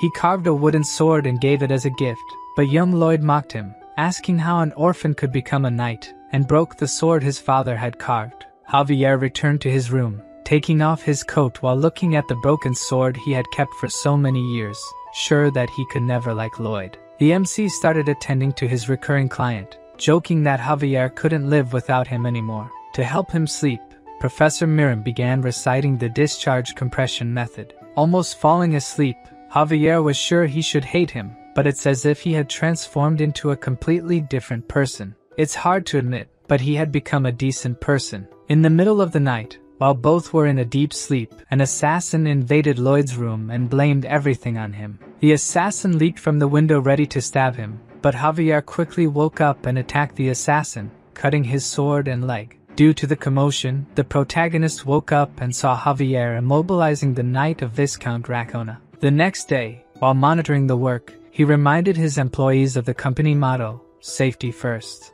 Javier arrived, saying he handed the assassin over to the Viscount. He probably tried to target him because he was fired, as Racona is paying a lot for the water. The protagonist said it made sense since he was a well-paid knight, but all he did was get beaten up by his brother. Realizing that his master already expected something like this to happen, Javier asked why he didn't take any precautionary measures. Lloyd was confused by his question, wondering why he should take precautions when Javier is his bodyguard. Thanks to him, the protagonist could move so freely. When you think about it, it should have been impossible for a 5-year-old boy who lost his village in a monster attack to survive the winter. But he did and even became a knight. Is there anyone more reliable than him to be his bodyguard? Hearing the sincere words of the protagonist, Javier slowly started to let go of his long-standing resentment. He hated himself for thinking it, but Lloyd really is a decent guy. Since they would have finished the pipe construction by tomorrow, they could finally prepare to go to Cremo to make a lot of money. On the way, the protagonist falls asleep on Javier's back, which angers Javier enough to elbow Lloyd in the face. Lloyd wakes up, asking if he really just got hit. The MC decides to get off and asks Javier to teach him horseback riding. Javier retorts that he is a knight, not a teacher. Lloyd says it's an order. Javier calls him repulsive, but the system continues with automatic translation, making the protagonist angry and telling him to shut up. Then he receives a truly useful notification. Rumors of his incredible construction work have spread, earning him even more fame points. Realizing that fame means money, the protagonist now sees a great future ahead. The journey there isn't short. Winter arrives while they're still on the road, so they only manage to reach Cremo in the middle of winter. The Baron there greets them. He had heard rumors about a talented builder, but never imagined he would look so young. However, he's not saying this to the protagonist but to Javier. Lloyd tries to interrupt, but the Count is determined to marry Javier to his daughter. Due to the interruption, the Count gets angry, asking how a mere servant dares to interrupt a noble's conversation, even making the system laugh at the MC's face. A while later, they manage to explain the situation. Lloyd is in deep depression, while Javier struggles not to laugh. To make matters worse, the Baron says it's Lloyd's fault for being born with the appearance of a servant. This man in front of him is the Lord of Cremo, the commercial city, and also an important character from the novel, helping Javier when he became a criminal. He wants to buy jewels to decorate a statue to be placed in the sea. However, his business is declining because some years ago, a monster appeared on the coast, the Giga Titan. Although it never attacked, it remains a source of fear. In fact, he had read about it in the novel. As people in this era lack ways to attack in the water, Cremo continued to decline until it entered a crisis. He thought Javier could help, but the work ended before a solution was found. The Count researched how to scare off this creature and found out it fears mermaids, as they are its natural predators. So, he wanted to build a large mermaid statue far out at sea but gave up on the idea because raising the seabed to build a statue obstructs boat passage. The protagonist sees this as an opportunity and says he will build the support for that statue. By combining a friction pile and a crate, it will be possible to raise a column to place the statue. With Javier, he goes by boat to where he wants to place the structure and dips his head into the cold water, activating his ability. The ocean floor is flat, making construction easier. However, he can't bear to stay submerged for long as the water starts freezing his face. Javier seems happy watching Lloyd shiver from the cold and apologizes, saying it's the first time seeing someone suffer that makes him so happy. Also, Javier is curious about how Lloyd will build something from the ocean floor to the surface. To do this, he'll need to use magic. Lloyd says the only magic he'll need is cement magic, but the question is how he creates cement in this world. Back on the deck, Javier sarcastically tells him not to look where he's going and fall, to which Lloyd responds that his sarcasm is reaching master swordsman level, calling him a master of irony. Looking back, a young blonde lady asks if he's Master Lloyd, and seeing the love letter in his hand, the protagonist blushes. Lloyd, however, is disappointed when the letter is delivered to Javier. He kind of expected it, but seeing the swordsman tuck away the love letter, as if nothing happened, fills Lloyd with rage, asking how he could look at the love letter and act like it was nothing. At that moment, Javier becomes startled, realizing that the protagonist has never received a love letter. He doesn't know what to say to console him, and wishes for him to stay strong. Consumed by hatred and envy, the MC tries to tell himself that he isn't feeling this way while working on the Pillar project. The Count appears, saying he managed to gather most of the materials Javier had requested, except for volcanic ash. Ash is the main ingredient in Roman cement, and the advantages of making this cement are obvious since its structures have stood for over 2,000 years. To obtain ash, they would have to go to a volcano, but even the Count doesn't think they have that much time. The protagonist says he will find another way, giving up on making Roman cement and focusing on Portland cement. This was the cement that gave rise to modern cement. The MC knows roughly how to make it but not the specifics, so using his brain, he will experiment with all possible combinations and figure out how to make it. However, even after 129 samples, he still hasn't made a strong enough cement. Seeing his master exerting so much effort, his pets become sad, trying their best to get him out of the house a little. He shouts that he's busy but remembers a little dog he had in his past life. At that time, it was his only family. After its death, he regretted not playing more with it. Lloyd then hugs his pets and says they are more important than the research. While walking through the streets at night, Lloyd apologizes to them. Until now, he has only been giving orders as if they were machines, but if something happened to them, he would regret it deeply. Seeing his sincere feelings, the pet's relationship with the protagonist changes, and now they start to consider him part of the pack. Even the system congratulates him on one of their evolutions. The pets themselves ask for his sister Cobra to evolve. She starts to glow and float, gaining several new abilities. But the ability that catches Lloyd's attention the most is volcanic explosion. The next day, a huge explosion is seen from the mountains, and the people in the city are frightened by it. Even the Lord thinks it might be an enemy bombardment, but it turns out it was just the protagonist testing the new ability of his little snake. Using her ability, he analyzes that the ashes are indeed volcanic ashes. Excited, he tells Javier that this is an absolute gift, but due to the explosion, Javier isn't hearing anything. Thanks to Bangul, the cement problem is quickly resolved, wasting no time and moving on to the first step of the pillar construction. They built a massive diaper to collect the volcanic ashes, and when Bangul activates his ability, the diaper prevents the ashes from spreading. The entire population is impressed with Lloyd's ingenuity, especially the Baron, who will keep an eye on him and analyze his creations to make an impartial report to His Majesty the King. Once the ingredients for the cement are gathered,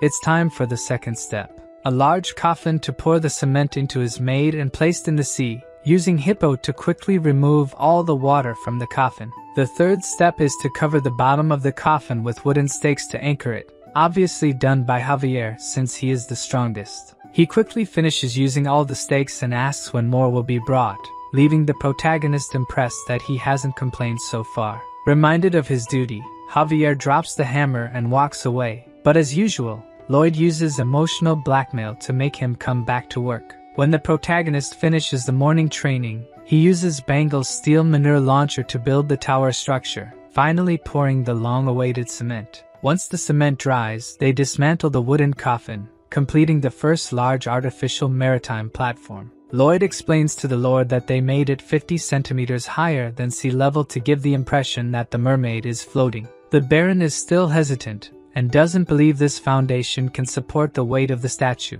But if it does work, he won't be disappointed with the construction fee. At night, the statue is finally placed on the platform, a grand mermaid statue covered with sparkling jewels. To celebrate the achievement, a nobles' party is held on the ships. The protagonist, obliged to participate, feels uncomfortable in his outfit and asks Javier how he can stand wearing it. The Lord introduces Lloyd, saying it was this young man who made the statue a reality, and once again, the protagonist is ignored by people who mistake him for Javier. He knows he's smarter than most and prefers money transfers to compliments, but the look of sadness on Javier's face annoys him greatly. To completely crush his self-esteem, the Lord appears, saying it's because of his face. While the party is going on, a little distant from the ships, at the bottom of the sea, the Giga Titan observes the statue. Seeing that mermaid, his natural enemy, all he can think about is attacking her. He quickly approaches the ships, where the protagonist chats with other nobles, and Javier captivates all the women present with just his presence. He goes to the edge of the ship and drinks his wine peacefully, but he feels a slight tremor in his glass, causing him to look towards the sea. At that moment, the protagonist approaches, asking what he's doing. Javier thinks something is coming towards them, something fast and about the size of 2 ships, making the protagonist realize exactly what it is. He approaches the Lord and speaks quietly so only he can hear, that the Giga Titan is approaching and they must evacuate everyone. The Count calls his knight and asks if he feels anything strange in the sea, but he says no. Since he has reached the level of Sword Master, the Count trusts his senses, but the protagonist knows that Javier's senses are even sharper since he is the main character. The Lord continues, saying that the Giga Titan has never attacked them in all these years, but Lloyd says that now he has a reason to attack and looks at the large mermaid statue. At that moment, the Lord realizes what is about to happen and orders the anchors to be raised and the boat to be moved away from the statue immediately. Realizing that this will take too long, the protagonist asks Javier to take care of the anchors. Without hesitation, he jumps into the cold water while the protagonist throws Padong at the statue. Under the sea, Javier prepares an attack on the chains, using his mana to heat the blade. He cuts them easily, while Padong breaks the ropes that are attached to the statue. When Javier finishes cutting all the chains, he realizes that the Giga Titan is speeding up. Even though the ships are already loose, it is too late. The Giga Titan appears, knocking everything in its path. The protagonist and the others on the boat are thrown into the sea, while Padong dodges the monster's attack. Javier uses a mana explosion to quickly get out of the water, saving Lloyd from falling into the sea, while the statue is hurled into the city, destroying everything and almost hitting some people. The people thrown into the sea are in despair. The protagonist knows there won't be time to save everyone, but has a brilliant idea. He uses Hippo to drink the seawater and pull people along. Meanwhile, the Giga Titan emerges from the sea and heads to land to destroy the entire city. Javier tells his master that they should try to stop it, but the protagonist is already fleeing to the other side. Lloyd says that trying to stop something that big is foolishness. He will only die trying to do that. Many things are happening at the same time. The Lord orders his subordinates to rescue the men at sea by throwing ladders from the ships that have not yet sunk. Meanwhile, in the city, the gigantic Titan continues to destroy everything. Javier asks if Lloyd is really going to ignore the people who are in danger, but his only concern is to get the money. Lloyd says they didn't come there to fight a giant thing but to keep the peace. At that moment, Javier is disappointed with his master. He thought Lloyd was someone who always fought to protect others, but now he sees who he truly is. As a gentleman, he would never abandon people in distress. Lloyd tries to warn him that if he tries to fight that thing, he will die, but Javier doesn't listen to his orders and heads towards the monster. Using his blade board and mana blast, he quickly approaches the coast. The soldiers shoot cannonballs at the gigantic Titan, but they are only reflected by his armor. The soldiers are scared as not even a scratch is made. The monster prepares an attack by opening its armor, and the wind power that comes out is so strong that it destroys the attack towers. The monster's real concern is not the soldiers but the supposed mermaid that it believes is still alive.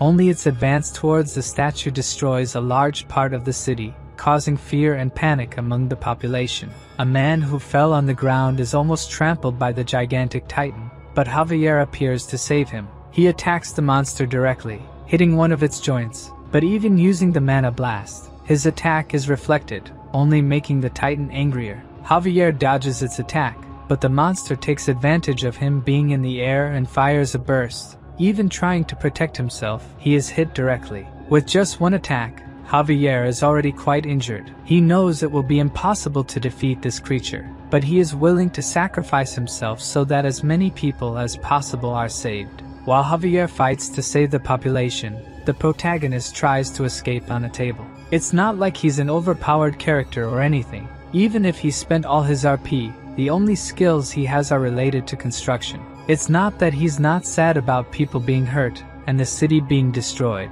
but he can't do anything. However, when the protagonist says these words, something clicks in his head. He realizes he must return immediately since the Lord hasn't paid the construction department's commission yet. While Lloyd advances quickly to the city, Javier fiercely fights the creature. Dodging its attack, he thinks that as monstrous as it is, it's still an animal. Its weak point is probably in the eye. However, even using the mana blast and attacking the eye directly, nothing happens to the monster. With nothing else to do, Javier is attacked by one of its antennas, but Hippo appears just in time to save him, releasing all the water and returning to the protagonist's head. Lloyd is extremely angry because the giant lobster dared to interfere with his cash flow. Javier takes advantage of the opening his master created to attack the monster, but once again the attack is only repelled by the armor. He becomes scared since he can't get through this thing. At first, he thought he could win, but now he knows it's impossible. However, even though the situation is unfavorable, he remains calm since his master has returned. There is a possibility of victory. 2 minutes earlier, the protagonist was using the Padong to move through the city, observing from afar as he tries to find a weak spot using his ability to understand what it's made of. Its armor is 1 meter thick, a mix of dentina and quintina, molecularly a triple honeycomb structure tightly intertwined. When Javier attacks, all the impact energy is transferred to his horn, releasing it into the air. Inside the creature, there is a sac for its hydraulic claw. If they can destroy the beak and hit that sac with the blessed mana, the creature will surely be killed. Javier asks what he should do, while Lloyd gestures to cut the horn with his hand, but the swordsman doesn't understand anything and asks if he's gone crazy. The protagonist then decides to shout, explaining that he should cut the horn, while Javier elegantly dodges the attack from the giant lobster, knowing that cutting the horn won't cause lethal damage. But his master wouldn't ask for it without a plan behind it. Lloyd warns that even though it's hollow inside, it won't be easily cut and that mana circles aren't just about hitting. Javier doesn't exactly know what he means by that, but instead of just hitting, he uses the mana circle like an electric saw to cut. The protagonist is happy knowing that his theory really worked. This time Javier's attack really seems to damage the monster, and when he is about to be attacked, the MC uses the Padong to defend him. Javier finally manages to cut the horn, making the creature scream in pain, but the only thing that falls to the ground is his sword, leaving the protagonist totally shocked. Even knowing he would be crushed by the Giga Titan, Javier stayed underneath it to attack. He was willing to sacrifice himself to defeat it. However, at the last second, Padong rescued him. The hamster scolded Javier, who, even though he didn't understand exactly what he was saying, understood that he was probably being reprimanded for being reckless. After thoroughly analyzing the Giga Titan, the only remaining option to defeat it was the combination of Plan A plus D. To do this, he first called Padong and told him to take him to the location he mentioned earlier. Lloyd warned that the creature now saw Javier as a threat, so he asked Javier to lure the monster into the forest.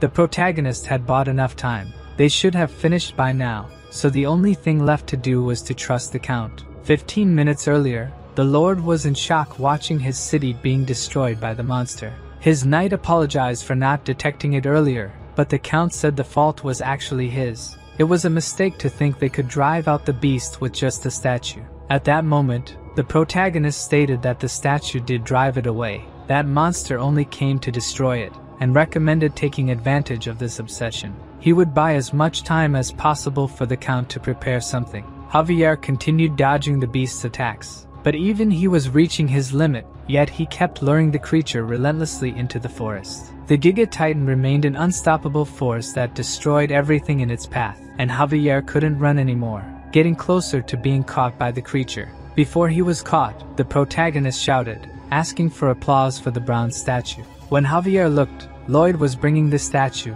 now fully patched up.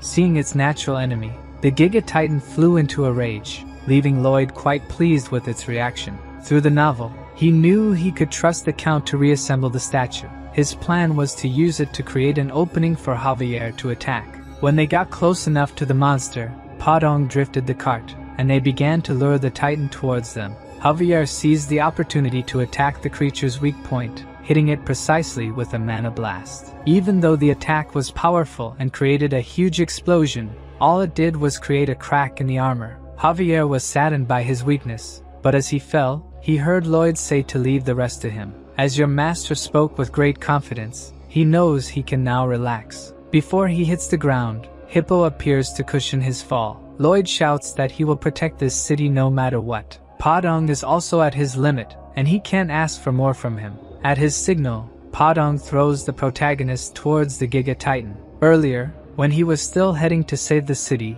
he thought of some plans to attack it, deciding he should use the mana blast. The problem is, for that, he would need to have a triple circle heart, and currently, he only has 2. Using the system, he starts to evolve his technique, but unfortunately, he doesn't have enough points to evolve to the final level. Even though he had decided to stay out of the fight, he wonders what the hell he's doing hanging there, while deciding whether he should try to punch it using mana. The notification that he gained 5 approval points from Javier appears, and with that, he has what he needs to create the 3rd mana circle. Now confident, he prepares the attack using 1 circle to protect the heart and the other 2 to collide, but the monster ends up breaking a mountain with its paw, and one of the stones coincidentally hits the protagonist's head. Due to the impact, he loses his senses, not knowing what to do anymore. He uses the 3 circles to collide, creating a triple circle mana blast that is so powerful it explodes the entire creature. From the city, people see that huge smoke.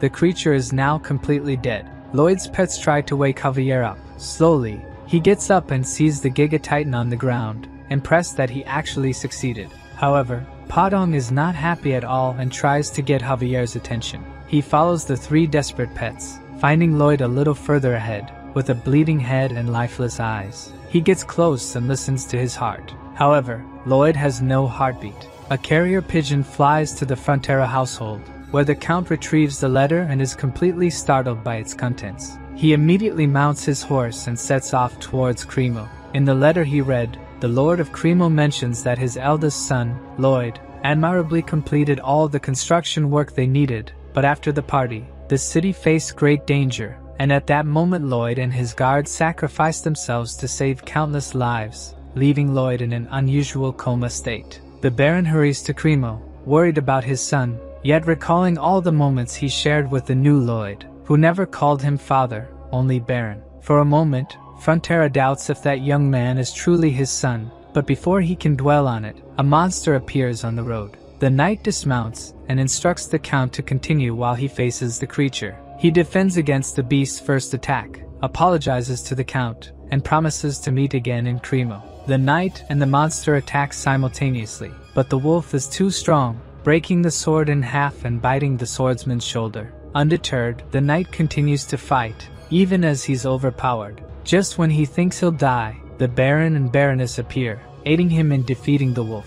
The knight feels ashamed for not handling the creature alone, but the Baron reminds him that he's a vassal, and it's his duty to protect his people. Suddenly, the Baroness notices something alarming, a pack of wolves approaching. The knight, despite his injuries, stands his ground against the wolves, while the Baron and Baroness lose hope. Then Javier arrives, swiftly dispatching the wolves and offering to escort them, asking if anyone is hurt. The Baron's knight knew Javier was skilled, but wonders what made him so powerful since arriving in Cremo. The Baroness asks if Lloyd is alright, but Javier can't say for sure if he's alive or not. He explains that after the giant was defeated, Lloyd had no heartbeat. Worried that he would lose his new home, Javier was suddenly relieved when Lloyd's pulse returned. Although he's sure Lloyd's heart has stopped, he still has a pulse and is breathing. Touching Lloyd's chest, Javier feels the triple circle heart spinning at an incredible speed due to the magnetic fields they're generating. He can't determine the condition of his heart, only that these fields are keeping him alive. Returning to the present, people are trying to rebuild the city. Javier explains that the young master is at the Count's mansion, under a doctor's care, but his condition hasn't improved. The Count reflects on their battle against such a monstrous creature, but Javier insists he was just a sword Lloyd was using. It was his own strength that defeated the monster. Hearing this, Not even the protagonist's parents believe he has this power until they hear that other nobles are heading to the Count's mansion to pay respects to Lloyd, acknowledging that without him, everyone would have frozen to death. Lloyd didn't just save the people from the sea, he also helped a soldier trapped in rubble, preventing a massive fire from destroying the city. Indeed, the entire city recognizes that they were saved thanks to Lloyd Frontera,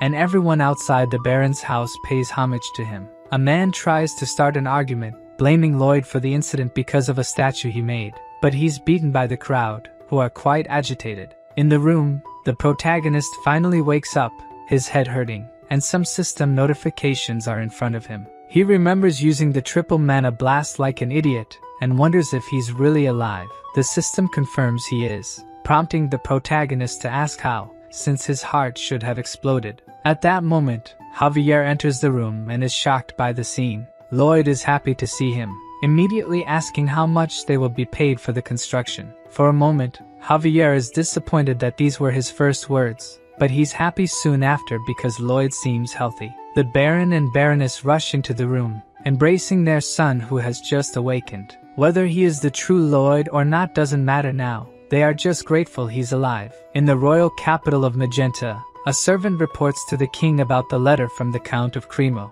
The king is intrigued that such a man exists in his kingdom, and instructs his subordinate to send a message to Baron Frontera to bring his son and guard. The Royal Highness, Alicia, declares that she will meet this man and evaluate him herself. Returning to Cremo, the system states that your great courage, wisdom, and self-sacrifice are spreading throughout the kingdom. Thanks to having taken your social position, he gained 1,500 RP. Additionally, he also obtained a mana heart, which explains why he has so much energy even though he's been in a coma for a month. Now that he has become the owner of a mana heart, digging will be much easier. The system questions if that's the only way he can think of using it, but the protagonist wonders if he's underestimating the world's builders. Since his mana heart emerged abnormally, it has unique properties.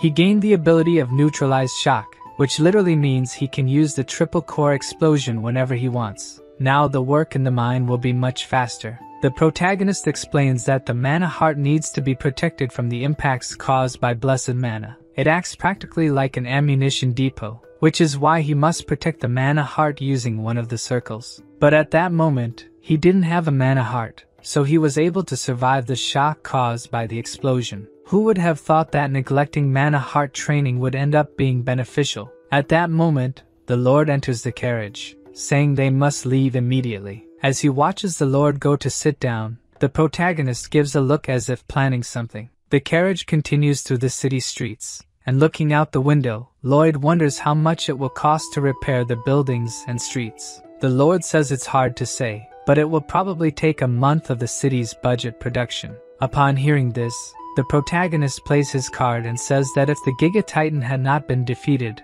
it would probably take half a year of production to repair everything. Realizing what's happening, the Lord immediately asks what he means by that. Lloyd says that what he's gaining compared to what they'll save in construction is a small portion. He continues using his manipulation game and mentions that he heard from some attendants that the Lord would financially compensate anyone who worked for the city's public interest. Realizing he has no choice, the Lord increases the amount he will receive by 1.5 times. The atmosphere in the carriage remains heavy. The protagonist says he wasn't asking for money, but he finally realizes that for the Lord, the lives of his civilians are worth 1.5 times the commission of his construction. Due to emotional blackmail, the Baron doubles the commission. Lloyd remains silent with a cold expression on his face, causing the Baron to increase the proposal to triple. At that moment, we see in the window's reflection the monstrous expression the protagonist is making. The Baron realizes he has just been extorted, while the MC extends his hand to him. Now with a completely friendly atmosphere, he appreciates his generosity, and says he will make good use of the special compensation. The Lord shakes his hand, though he finds it very strange since he was definitely just extorted. Still, he can't bring himself to hate him. The Count's carriage passes through the crowd, who are shouting incessantly that Master Lloyd has arrived. For someone who is a complete nobody in Korea, this is a lot of pressure. The Lord says they have prepared a podium for him, using a voice amplification sphere. The protagonist thinks of giving a generic speech since he won't make money from it. So on stage, seeing the crowd shout his name, the only thing he can think of is making money from each of those people. Instead of giving a speech, he asks if the citizens have heard of Andal coding. Realizing they haven't, he begins to explain how Andal will change their lives. All the time they spend by the fireplace will be replaced with peaceful family time, greatly improving their quality of life. Anyone interested should visit Baron Frontier's mansion, located in the Frontier Barony. Instead of a speech about saving the city, he just sold his product. The Lord understands why he doesn't hate him. Someone so obsessed with every penny of profit that persists in their goals is someone you can't hate, but rather desire by your side. Returning home, or rather, his future golden goose, Lloyd thought that the oldest knight, Lord Byron, earned far too much compared to his level of skill, which barely reached intermediate. However, the man in front of him left him completely amazed. He neatly organized the ongoing mining plans, the list of names and details of land construction, and simply everything that needed management, even down to sales and profit. Startled, the protagonist asked if he had done all this while he was away. Byron replied that he had left it for him to take care of, so he was just doing his job. A worker arrived and reported that the interior of the Andal floor project was complete and awaited inspection. Outside, he meticulously observed every detail of the floor, praising the workers for this time there were no flaws. Lloyd was simply shocked looking at him. This man he thought useless was extremely capable. If he had been born in modern Korea, he would probably be a director of a major corporation. The large-scale contract was entirely handled by the Baron and Baroness. These two had a gift beyond being lords of a state, making the protagonist realize that your luck starts the moment you are born. Javier asked if they really needed such a large warehouse for coal, but the protagonist said yes, as it would continue to come in all the time. With what he earned from construction alone, he managed to pay off more than half of his debt, and thanks to foolish neighbors, he would continue to pay without problems, leaving him truly glad that his retirement of fun and joy was almost here. Seeing the disdainful expression on his master's face, the only thing Javier thought about was punching him several times. But before he could do that, they both heard a trumpet, and the worst part was that neither of them knew what it meant. When they looked, a man on horseback holding the royal flag approached. The protagonist was angry at this ridiculous display and wanted to get straight to the point, feeling a terrible foreboding that this meant trouble. The man began to read the king's letter. Due to what he had done in the city of Cremo, his efforts to protect the nobles and civilians had been noted, and the king wished to meet with the two heroes who defeated the Giga Titan. His father was extremely happy, but Lloyd realized how problematic this situation was.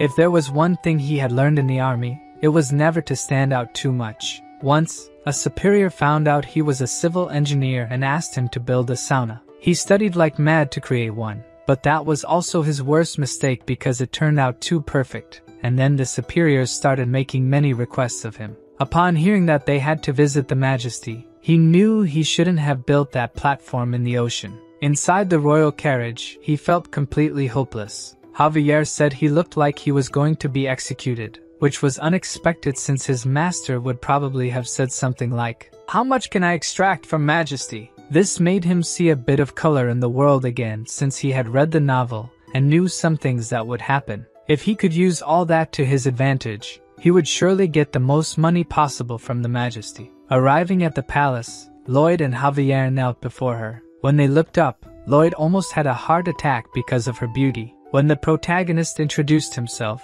Majesty was surprised that he was Lloyd Frontera since he and his side had a much more noble aura. She also sensed a different mana flow coming from Javier, and he seemed worthy of being her fighting partner, as expected of one of the kingdom's two martial masters. She immediately discerned that Javier was special. It seemed awkward flattery wouldn't work on her. The queen appreciates the courage and altruism he demonstrated. However, she doesn't judge a man based on what others say, but rather on what she sees. As the protagonist already expected, she wants to test his abilities. The opportunity Lloyd was hoping for has arisen. If he does well, he'll secure a contract with the Majesty.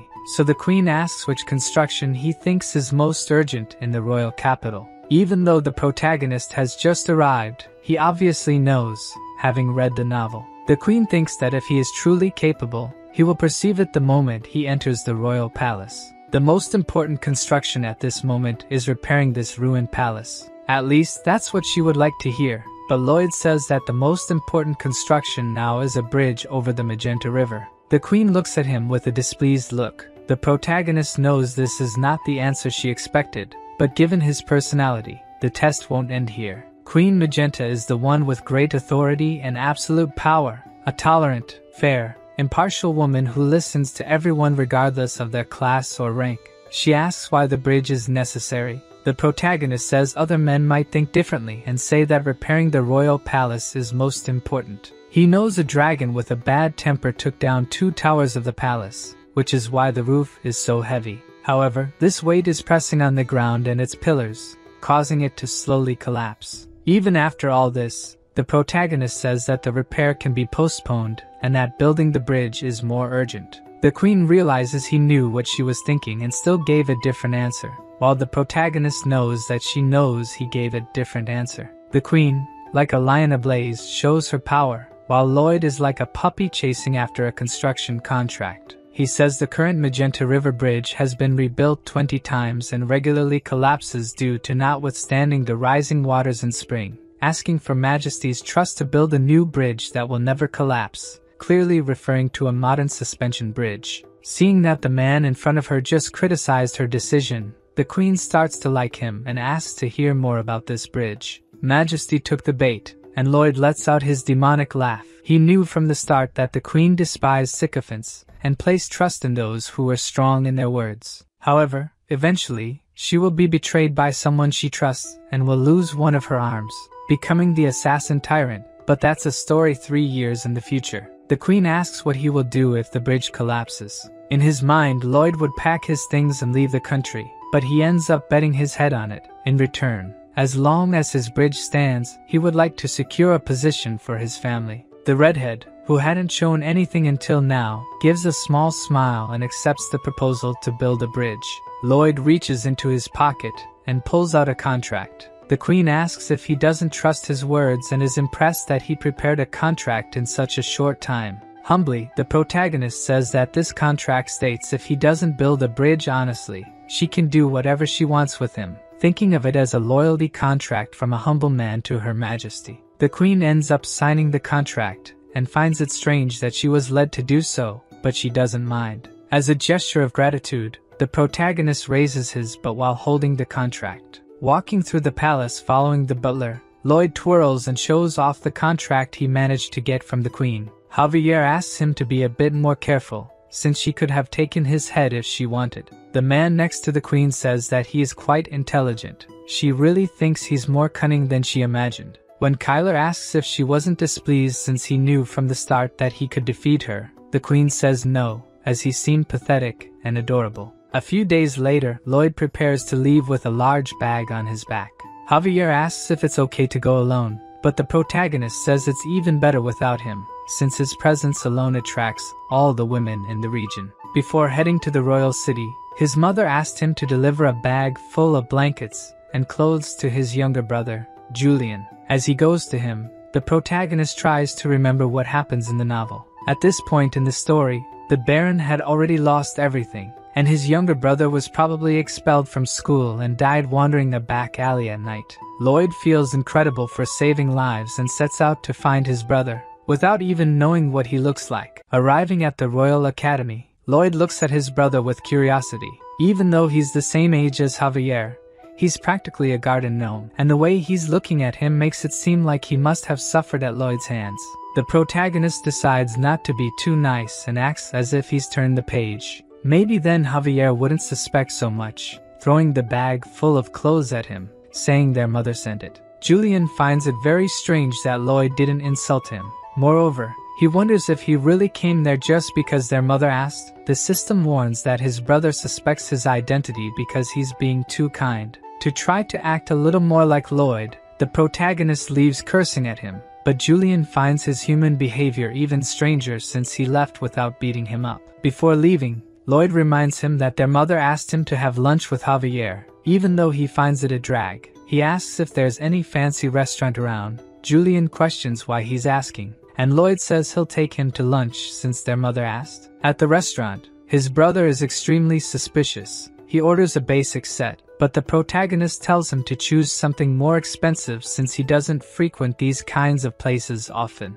Julian wonders why he's acting so normal. He used to hit him just for looking at him directly, and starts to find it even stranger when Lloyd says he quit drinking. A few days ago, someone from the palace came to say that his brother saved the city of Cremo from the Giga Titan attack. At the time, Julian thought it was an unfounded rumor or that he stole credit for something Javier did, but seeing his current behavior, it really is like he's a different person. Suddenly, Julian gets a slap on the head.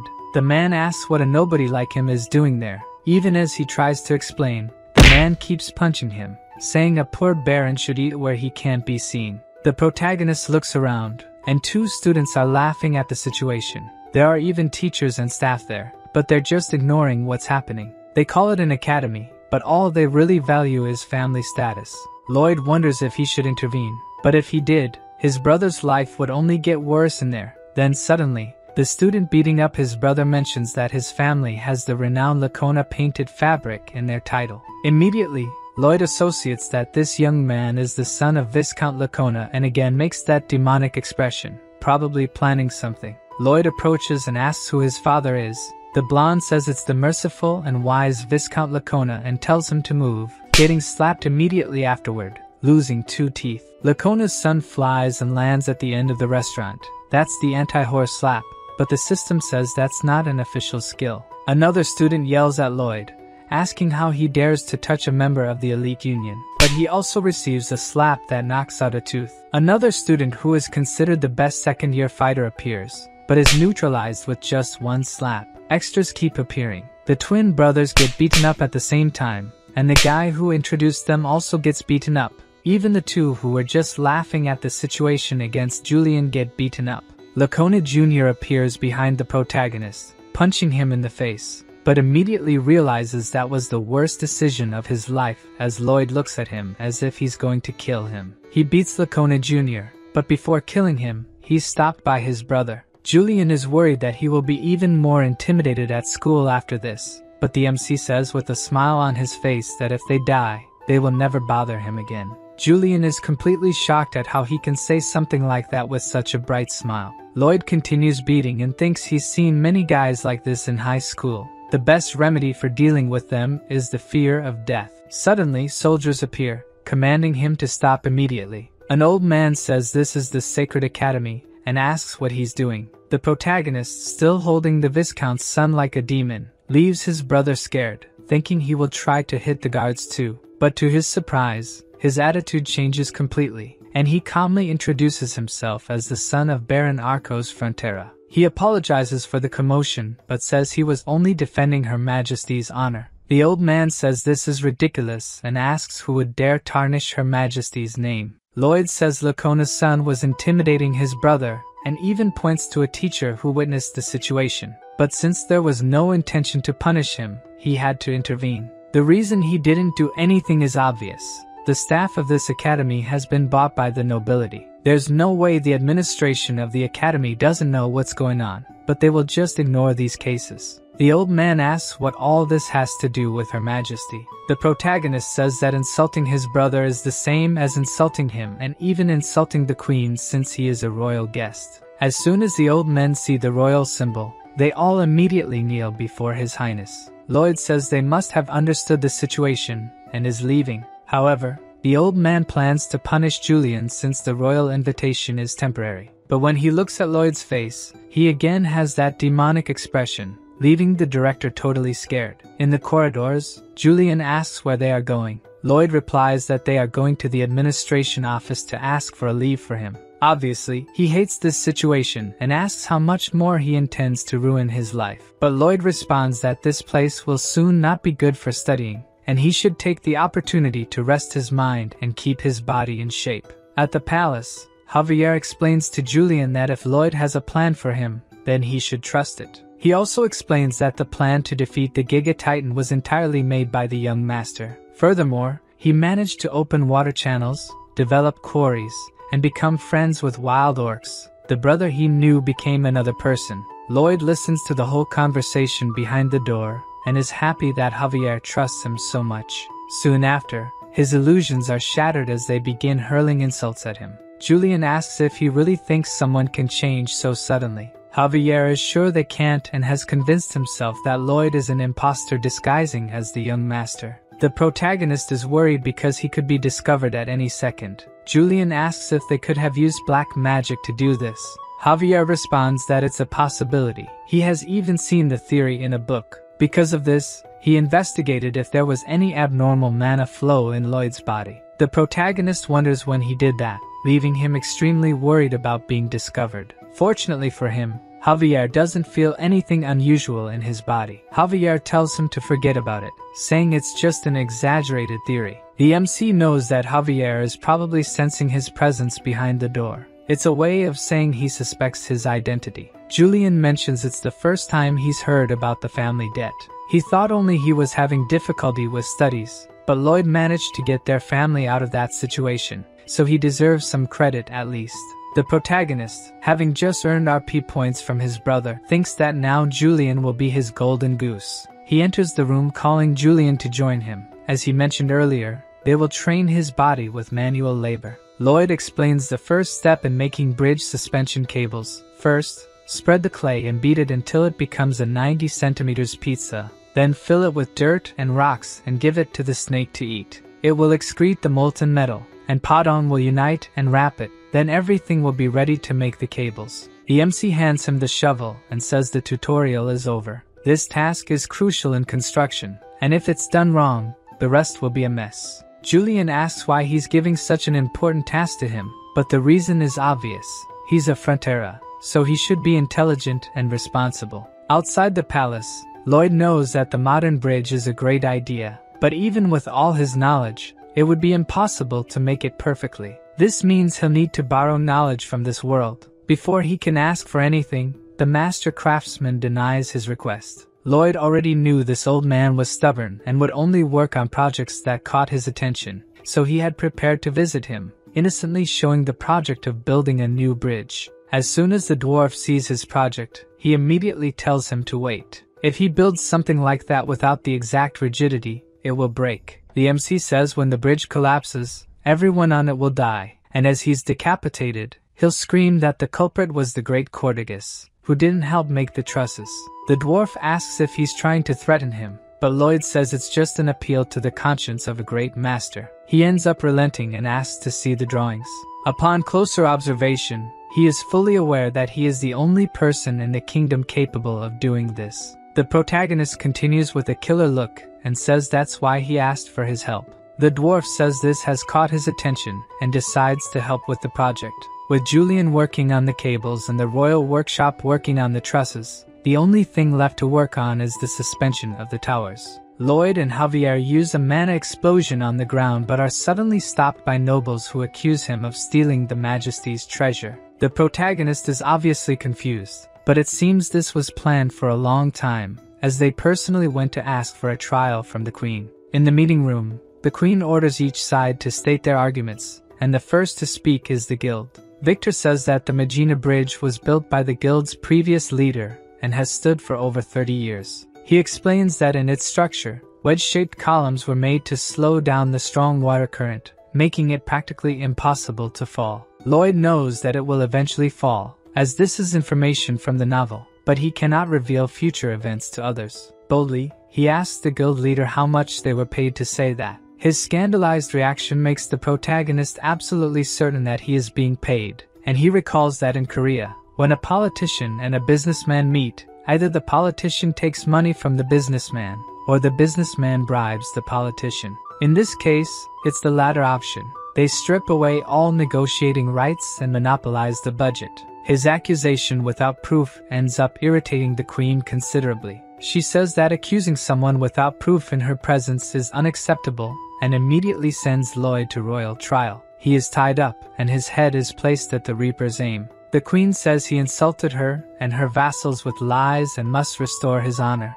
Seeing that scene, Javier prepares to enter combat as needed. The Queen asks for their final words, and Lloyd says they must exterminate the entire bloodline of the guilty party. Javier becomes even more worried about the situation. The Queen asks her two vassals if they agree, and they fully respond that it is the right thing to do. In that situation, Javier is ready to attack, But before he does anything, the queen says they must prove the innocence of her vassals and immediately orders 4 mages to circulate the guild leader. As if he knew this would happen, Lloyd has a smile on his face. The Majesty orders the confession spell to make them tell the truth. David becomes completely desperate, asking her to wait a bit. Seeing the 2 hit by the spell, Lloyd starts laughing like a psychopath, and the next day, the 2 men are crucified in the public square. The protagonist made only those 2 pay for the crimes since their families did nothing wrong, thinking of himself as a good and altruistic man for doing so. As a reward for telling the truth, the queen hands over all the kingdom's workers for the bridge construction.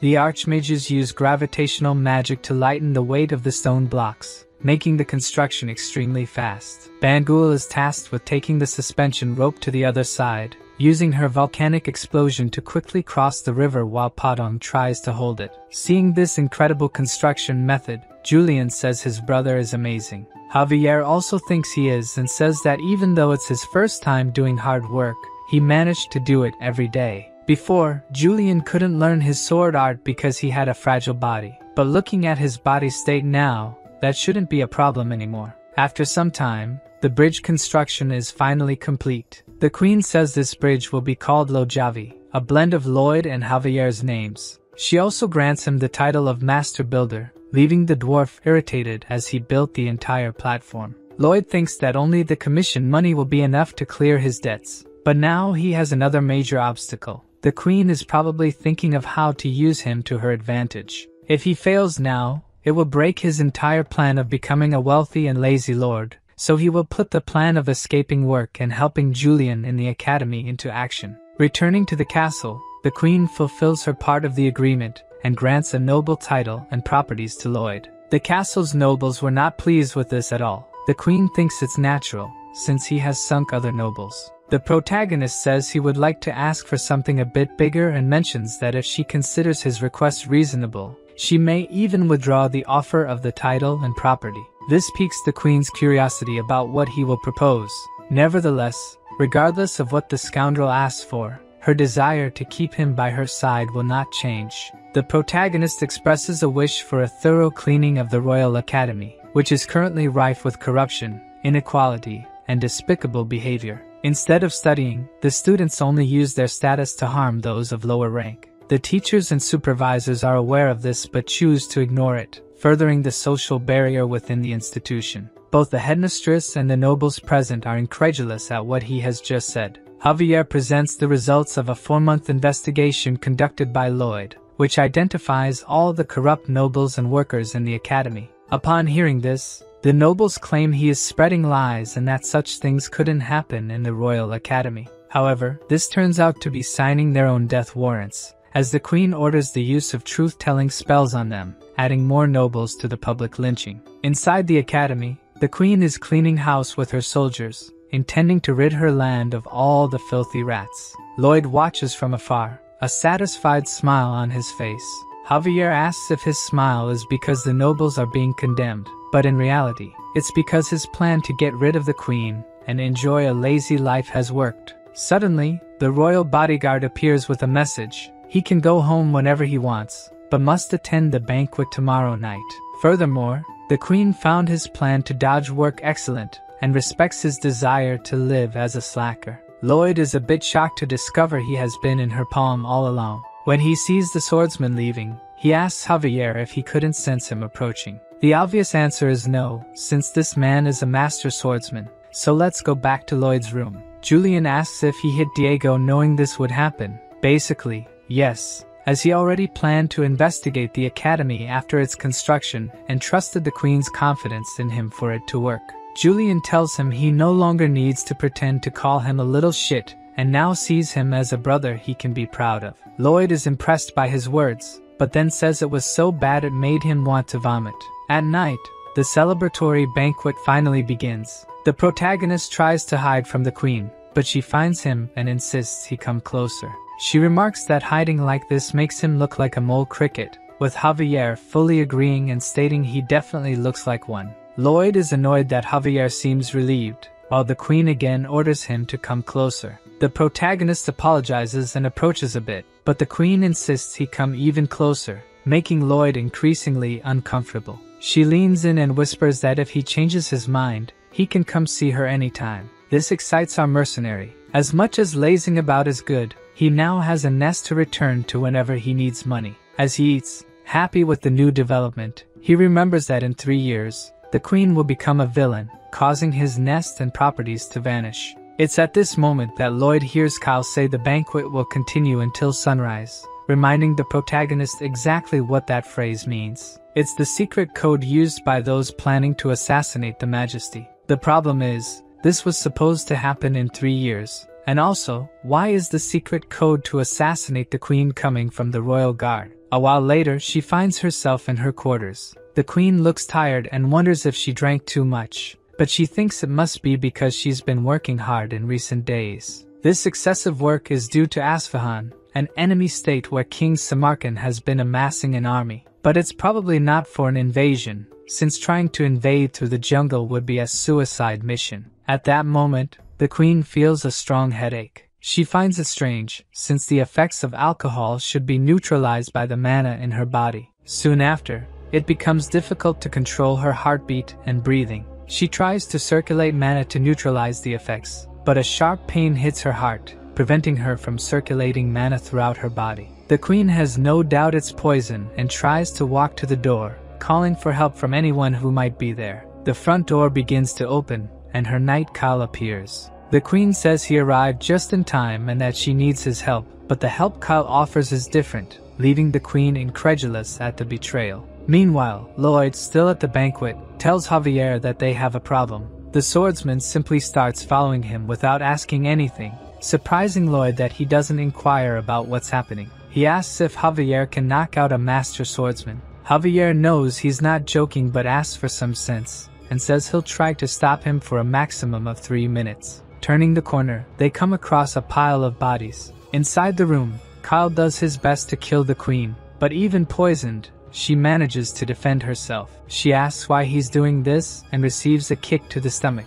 Kyle prepares for a final attack but is stopped by Javier, who approaches quickly. Not giving him time to react, Kyle attacks, but our swordsman manages to defend, surprising Kyle as he stopped his sword using a candelabra. Taking advantage of the distraction of the battle, Lloyd approaches the queen, covering her mouth before she says anything and using the core technique to absorb the poison. Javier continues buying time, but Kyle is not playing around and activates the sword's aura. Realizing that if he completes that, they're in trouble, Javier throws the candelabra, interrupting the aura formation. He catches the candelabra back in the air and uses blessed mana to attack, impressing Kyle with his mana talent. However, he still lacks experience in real combat, and Kyle takes the opportunity to strike while Javier is in the air, cutting his candelabra and his chest. Lloyd continues absorbing the poison mana. The only thing he can do at this moment is pray for Javier to win, or everyone there will die. Kyle knows his cut was superficial but takes the moment to land another blow. However, our lunatic swordsman isn't afraid of death and charges forward, dodging the strike at the last second. Javier shouts the name Padon, who tosses a sword towards him. With the blade in hand, he's perfectly ready to face a master swordsman. Javier uses blessed mana again, directing the explosion at Kyle. Kyler manages to defend but is thrown back by the impact, stunned and scared, wondering how Javier can wield the power of a cannon. Before he can think, another mana blast heads his way, but this time he manages to dodge. Javier decides to attack from all sides, dividing the blessed mana into multiple explosions, making a master swordsman run in fear. Meanwhile, Lloyd continues the process of absorbing the poison. The queen wonders how this is possible. He's only absorbing the mana contaminated by the poison. But before she can ask where he learned this ability, our protagonist tells her to shut up, angering Her Majesty as he just reprimanded her. But seeing Lloyd spit blood, she wonders if he's trying to sacrifice himself to save her. In the banquet hall, a huge explosion is seen as Kyle is thrown back, watching Javier advance slowly. The master swordsman realizes he can't handle him alone and shouts to the guards that Javier is an intruder who tried to assassinate the queen. With a single sword swing, our mini-monster sends several elite guards flying back and, concentrating a bit of mana, causes an explosion to keep them at bay. Kyle has never heard of a man who could do something like this in history, and is scared at the possibility of him becoming a sword master. However, that won't happen as he will personally ensure Javier is eliminated. Seeing the sword's aura, Javier knows he's in trouble. Just swinging his sword makes the ground stones float. Shortly after, Javier is thrown away by the aura, heavily injured, as Kyle approaches to finish him off. At that moment, the protagonist finishes absorbing all the poison, but it's too much for his body to handle. He starts vomiting black blood, and the queen says he will die like this, instructing to gather all the mana in his arm. However, our mole man refuses to lose an arm as it will make digging harder. Lloyd grabs a butter knife and activates Mana Blast using all his mana, expelling the poison all at once. The explosion is so massive that it destroys part of the castle, leaving Kyle questioning where all this power came from. But before he can dwell on it too much, Javier rises, ready for the second round. He made a vow to Lloyd, and he needs to keep that vow alive. Before reaching the royal capital, Javier admits he was hopeless from start to finish. He was supposed to be Lloyd's guard, but he abandoned his duty and ran to the gigantic titan. Because of this and his lack of strength, he no longer feels capable of fulfilling his duties as a knight. Lloyd tells him not to worry too much, as he'll deduct 6 months from his salary, leaving Javier impressed with his lack of shame. Perhaps this shamelessness of his master is rubbing off on the swordsman, as he tries to negotiate the salary deduction down to 3 months. He promises to become a sword master in a year, but the protagonist remarks that these are quite ambitious words for someone who couldn't keep the promise of losing 10 pounds.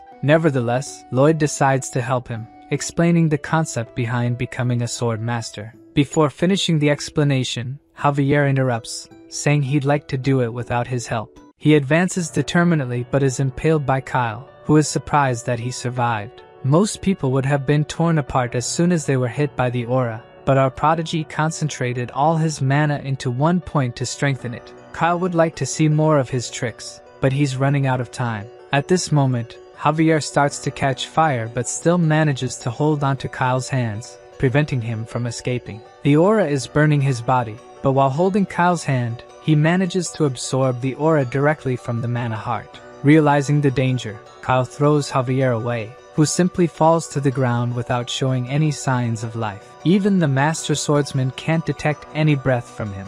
As Kyle has already wasted too much time, he moves to take the queen's head but is stopped by Javier, who rises unexpectedly. Javier says he now understands mana and activates the aura, creating a new sword blade. Kyle is at a loss for words. In all his life, he has never seen such a cursed brat. Javier further increases the aura of the sword, making it giant and attacking immediately. The swordsman tries to defend, but the power of his aura is completely overwhelmed, and his arm is severed. He screams in pain as the other guards approach. Javier orders everyone to retreat, warning that they cannot face the sword master. In the room, the queen is worried about Lloyd, who shows no sign of life. The protagonist slowly wakes up and discovers that he is now immune to poison and can absorb mana from the environment. He is quite happy since these seem to be great, but due to his creepy face, the queen reflexively punches him. He is confused about being hit out of nowhere, and even the queen cannot explain why she did it. She just says that when she saw his face, she felt like hitting him. Putting that aside, she asks if he is okay and can stand up, but that massive surge of mana left the protagonist incapacitated. As the only option, he uses his new ability to absorb the mana from the environment, even drawing mana from the queen who is nearby. She is frightened by this ridiculous absorption power, and tries to get the MC's attention, but he does not seem to hear anything. The queen simply accepts it, saying he can take all the mana he needs and go help his knight. After a few minutes, he finally manages to restore all his energy. Lloyd feels his body much lighter, probably now fully restored, but before celebrating, he remembers he needs to help Javier. When he turns towards the queen, he sees she is completely out of mana. Magenta says she will ask for details later. The priority now is to stop Kyle. The protagonist puts her on his back and heads towards Javier. The queen knows he is strong, yet it is not enough to face a sword master, or so she thought. As soon as they turn the corner, they see Javier facing the guards. At that moment, The protagonist notices the sword aura and Kyle on the ground, groaning in pain. The queen orders the guards to lower their weapons and explains that these were the two heroes who protected her from her guards' betrayal. All the guards line up as the queen states that everyone who attended the banquet must be investigated. Lloyd asks if he really became the sword master. Javier casually says yes, as his master keeps putting himself in dangerous situations. This is his way of fulfilling his duty. Due to all his incredible achievements, the system activates a new function called the praise system. Whenever he does something fantastic, he earns a title, and this title comes with an ability, but he did not expect the boost from the ability to be so great. The system also gives CP, but Lloyd has to beg the system to tell him how to use it, discovering that this CP is used to see a final spoiler. Returning to the room, Lloyd complains of exhaustion, having been unable to sleep the previous night due to the investigation. Julian asks if they found the culprit behind the plan, but Lloyd explains that they used some barrier that prevents the truth's spell. Because of this, he will have to stay a little longer in the royal capital since the novel had no information about the murder, besides these events being supposed to happen in 3 years.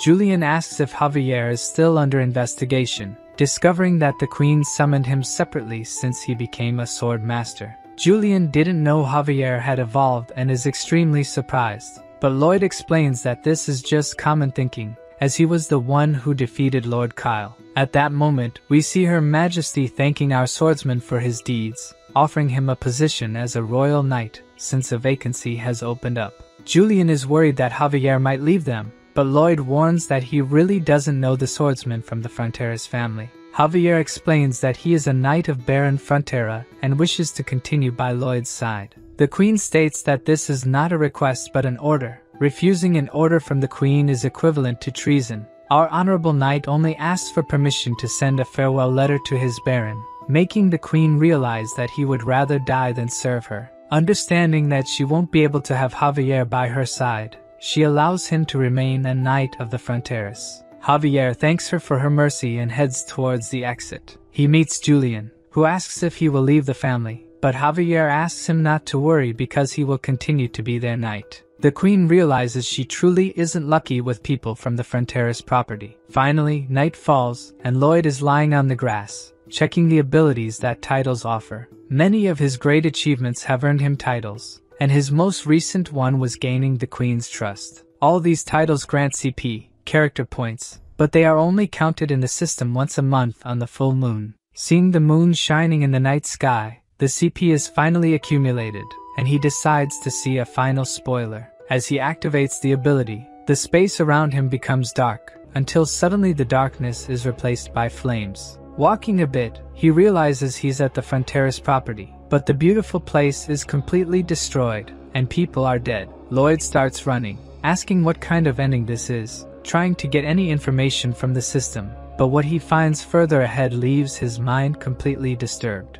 The protagonist sees Lloyd and Javier staring at two bodies on the ground, immediately recognizing them as the Baron and Baroness. Illusion Lloyd is desperate, apologizing for not being able to protect anyone, making the protagonist even angrier with this ending. Suddenly, he hears a noise coming from behind, and when he turns, he is faced with a swarm of insects. Javier walks up to him and prepares to attack the swarm of locusts with his sword aura. He lands 3 strikes, making the protagonist think he's really gotten rid of them, but the swarm is much larger than he imagined. At that moment, Lloyd wakes up on the lawn, utterly speechless. He asks if what he saw was real, and realizing that it's all really going to happen, he heads straight for the queen. In the spoiler, he said that if he had arrived a little earlier, he could have avoided this. But Lloyd doesn't know how early he needs to arrive, so he decides to go as fast as possible. He goes to the queen's office and tells her that all regions will be reduced to dust. This is the work of the enemy nation.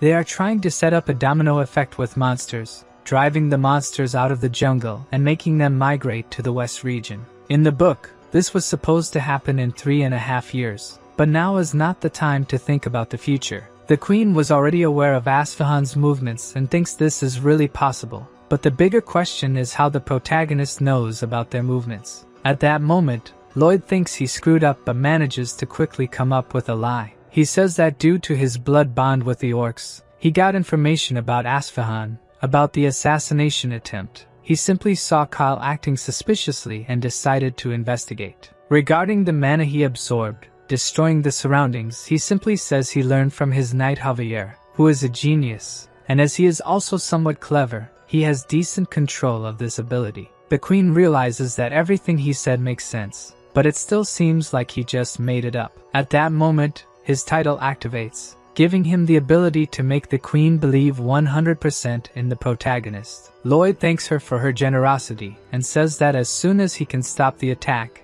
he will give her all the credit for the resolution, restoring the honor of the crown that was tarnished by the assassination attempt. The queen has never met anyone as suspicious as our protagonist, but she's glad they understand each other so well. Lloyd and Javier head to the Frontera territory. The horses' legs have been reinforced with magic, making them run at supersonic speeds, which further distorts Lloyd's not-so-pretty face. After a whole night of travel, they finally arrive at the territory just in time, since the locusts have already begun to appear in the sky. Seeing that black cloud forming, the field workers don't know what to do until Lloyd appears, telling them to hide in their homes and asking for the largest pot lid they have. The invasion of mutant locusts continues, spreading rapidly through the city, even invading the Baron's house. A maid passing by is frightened by the insect, but is saved by the Baroness, who crushes it using a chair. At that moment, several other insects invade the mansion. The two start running in fear, and when the Baroness peeks out the window, she sees that the swarm of mutant locusts is so large it almost covers the sky. The Baron appears, telling them to join Byron and the other soldiers, but when they open the mansion door, they attract the attention of all the locusts outside.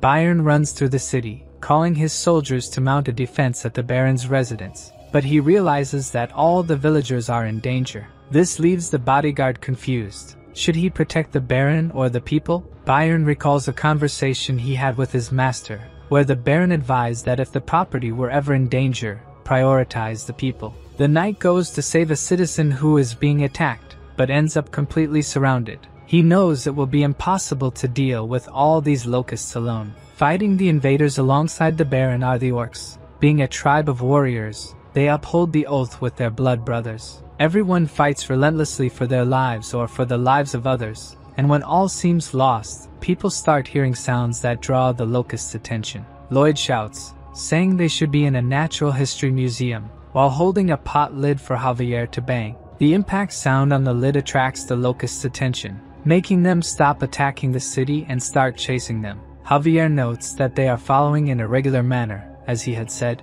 Lloyd says they should circle the entire city and attract every locust that is destroying it. The protagonist orders his swordsman to hit the lid harder but gets annoyed when he realizes Javier is enjoying it. Thanks to the novel, he knows that locusts are attracted to this kind of loud noise, and he doesn't plan to stop just at his properties. He intends to save the Laconas from the invasion. Javier is surprised that he is helping the neighbor even in a critical state, but Lloyd simply doesn't want to lose his water supply. In the Viscounty, Lacona is desperately trying to survive the invasion, until Lloyd simply appears, destroying part of the house, telling Lacona not to even think about delaying the water bill this month. Javier asks if his plan was to lead them through the buildings and concentrate the swarm even more, but the protagonist just wanted to be a jerk like the Viscount. While attracting the locusts, Lloyd repeatedly shouts his name and that of Frontera. The swordsman tells him to save his strength and stop shouting, but again, all of this is a plan to make everyone know who their savior was. Not even Javier knows what's wrong with this guy, but since they've already attracted most of them, now they must go to the wetlands. Heading to the plantation, their path is blocked by another swarm of locusts, but of course, for a master swordsman, this swarm is nothing. Javier simply passes through, cutting down all that stand in his way. Moving forward, Lloyd realizes that the horses can't run anymore, so he has a brilliant idea. He jumps on Javier's back and uses him as his horse. Even pissed off with this, Javier goes along with the idea and starts running, but they're not faster than the horde and almost get caught. Lloyd shouts, calling Bangul and Hamon, who emerge from the water at the same time. Hamon uses his volcanic fart to explode a large number of monsters, but it's still not enough to eliminate them all. So, Hippo uses the accumulated water as a pesticide to kill even more insects. Round 3 belongs to the protagonist and Javier, who who used mana explosion and aura at the same time to eliminate the rest of the locusts. Javier says they managed to take care of the majority, but there are still at least 1,000 left. Lloyd tells him not to worry, as the cavalry is arriving. 300 orc warriors approach with 500 soldiers of the white cavalry. The rest they can leave to them since they'll have something else to worry about. The monster domino effect never ends with just one wave. Meanwhile, the soldiers of the white cavalry do their job. The mages enchant the knight's swords with a fire spell, making it easier to subdue the insects. The orcs don't even need magic.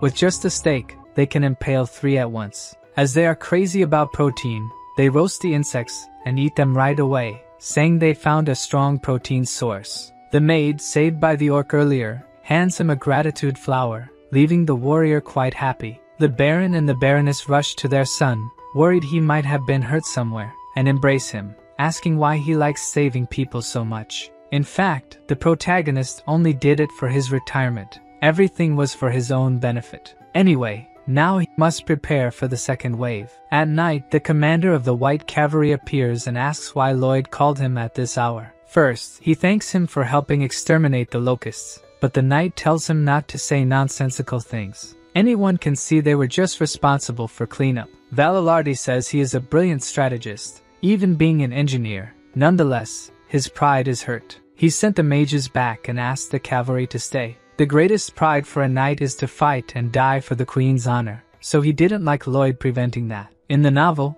this knight fought against Javier, defending the honor of the queen who had become evil. At that moment, Javier wasn't yet a master swordsman, so he barely managed to win. However, what increased respect for this character the most was that, on his deathbed, the only thing he wished for was for someone to stop the queen's evil actions. With unwavering loyalty and a natural warrior, this knight is needed in times of crisis like this. Lloyd knows he won't get far if he keeps going in circles, so he proposes a duel. If he wins, the white cavalry will have to obey him. If he loses, they can return to the queen right away. Valalardi says he can never fight a civilian without the queen's orders, but the protagonist reminds him that he is the one commanding them now, and that's an order. The knight asks if he has a weapon. Of course, Lloyd shows his shovel, but this time the knight doesn't underestimate him. He knows that shovel protected Frontera's property. Even reaching the 3rd mana circle, Lloyd's chances of winning this duel are 0,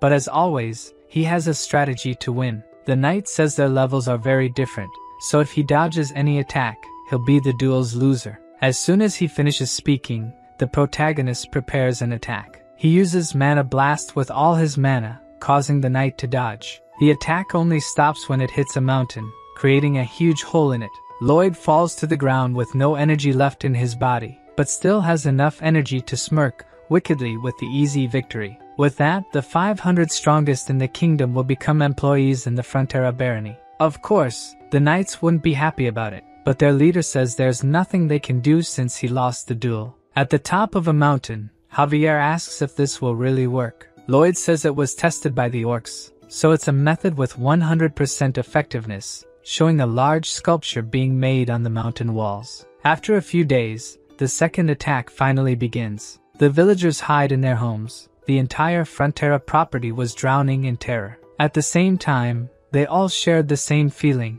that young Master Lloyd would protect them. The leader of the white cavalry observes smoke approaching. He finds it hard to believe, but what Lloyd said is indeed true. A huge herd of mastodons is quickly approaching. A few days ago, the leader of the knights asked for evidence for Lloyd's certainty, but Lloyd simply dodged the question, saying it was obvious which animal would attack in the second wave. Regardless, he was right. Without a doubt, it's time to fight. The cavalry's plan is to slow down the herd, then encircle them and attack from the outside in. They will likely have some casualties on their side, but if they use this method, victory is guaranteed. One of the soldiers says that after the battle, he will propose to his beloved, but the leader of the knights thinks that maybe what returns to his beloved won't be a ring, but rather news of his death. As they advance, he says there's nothing to fear, as that is the fate of a knight. But before the confrontation begins, they are stopped by Bayern. The knight asks what he's doing on the battlefield without armor, but Bayern simply says that his master said he wouldn't need any. In fact, he is there only to decipher Lloyd's message, who is on top of a mountain observing the mastodon's arrival. Suddenly, Lloyd begins to signal using 2 flags. Byron translates that he's sending the soldiers of the White Cavalry to the southeast border of the village. This leaves the commander confused, since he's practically asking to clear a path for the mastodons. If they go to this location, they won't be able to stop the mastodons' advance. But Lloyd signals that if he keeps arguing, he'll report him to Her Majesty. The knight asks how he's saying all this just by waving flags, and he'd also like to understand what he's planning, since it goes completely against all common sense. Lloyd warns that the mastodons have arrived, and with that, the first phase of the plan begins. As the herd encounters the monster sculpture, they automatically stop running and start dropping to the ground. This extreme fear reaction is because that creature is their natural enemy. The second phase of the plan is to have the troops march forward, making a lot of noise, movement, and kicking up as much dust as possible. The mastodons, already scared by the appearance of a natural enemy, think another one is approaching and start fleeing, successfully completing the plan to move the herd. They start heading towards the hole that the protagonist had the knights dig. They all fall into the trap, and at that moment, Hippo appears pouring water on all of them, leading that gigantic herd away. Lloyd throws down the 2 flags he was holding and is pleased with his flawless performance. The knight is impressed that they managed to win without even fighting. Lloyd says that there is plenty of food down there, so there's no reason for them to return to a place with their natural enemy. Normally, after a battle, at least 5 men don't return home. They are tasked with delivering this news to their families, and even though they tell themselves that dying in battle is honorable, they know there is no honor or bravery in death. Deep down in their hearts, they all know that the only thing left behind are hellish days for those who remain. However, now, their soldiers celebrate a complete victory. They hope to be invited to their comrade's wedding, while their leader is happy that they had no casualties. Lloyd says that they will probably still have to deal with dozens of hordes like this one, but executing a large-scale plan every time something like this happens will cost too much. Lloyd would like his swordsman to try to guess what he's thinking now. Javier has spent a lot of time with him, so he will probably try to end the invasion using the least amount of resources possible. The captain of the White Cavalry appears, saying that the knights will help with his plan. What he saw today was a true victory, making him understand that he has been an incompetent leader until now. As a sign of respect, he kneels and asks for permission to learn from his wisdom, joined by all the other knights. This is perfect for our protagonist, who was already thinking of pleading for them to stay a little longer. Everyone heads to the meeting room. Lloyd reminds them that his father was firmly against the construction of the canal in Lake Kapua, saying that a legendary beast lurks in its depths. This time, the plan is precisely to awaken this legendary beast. Obviously, the Baron and the Baroness are against this idea, but the commander and Javier are in favor. The Baron questions how a bodyguard can accept this, but the truth is he knows he won't win this argument even if he tries, so, by democratic process, the construction in Lake Kapua will begin. All the new workers march towards the mountain. Javier asks if he will try to control King Storma in some way, but Lloyd is not a wizard or anything like that, so the only thing he managed to do was study his habits. The only things he found out are that he's a beast as big as a mountain and that if his habitat is damaged, he will let out a roar before starting repairs. The protagonist's evil plan is to destroy a part of the lake every day so that his cries scare off the monsters coming from the eastern mountains. Javier thinks his master is a demon since he will torment a beast that was quiet, but questions what would happen if the plan went wrong and King Storm attacked. Lloyd says he would have to give his all to defeat him, and that he would be the one shouting day and night to scare off the monsters. Finally, Lloyd arrives at the lake. He uses his ability to analyze the terrain and figure out where to break to avoid causing a flood, but since only he can see the ability, to others, it looks like a lunatic waving his hands in the air. Meanwhile, at the bottom of the lake, the monster senses the presence of humans. Last time, he let it slide, but if they interrupt his rest again, he will kill them all. A few days later, while Lloyd walks through the village, he ends up seeing a very intriguing scene.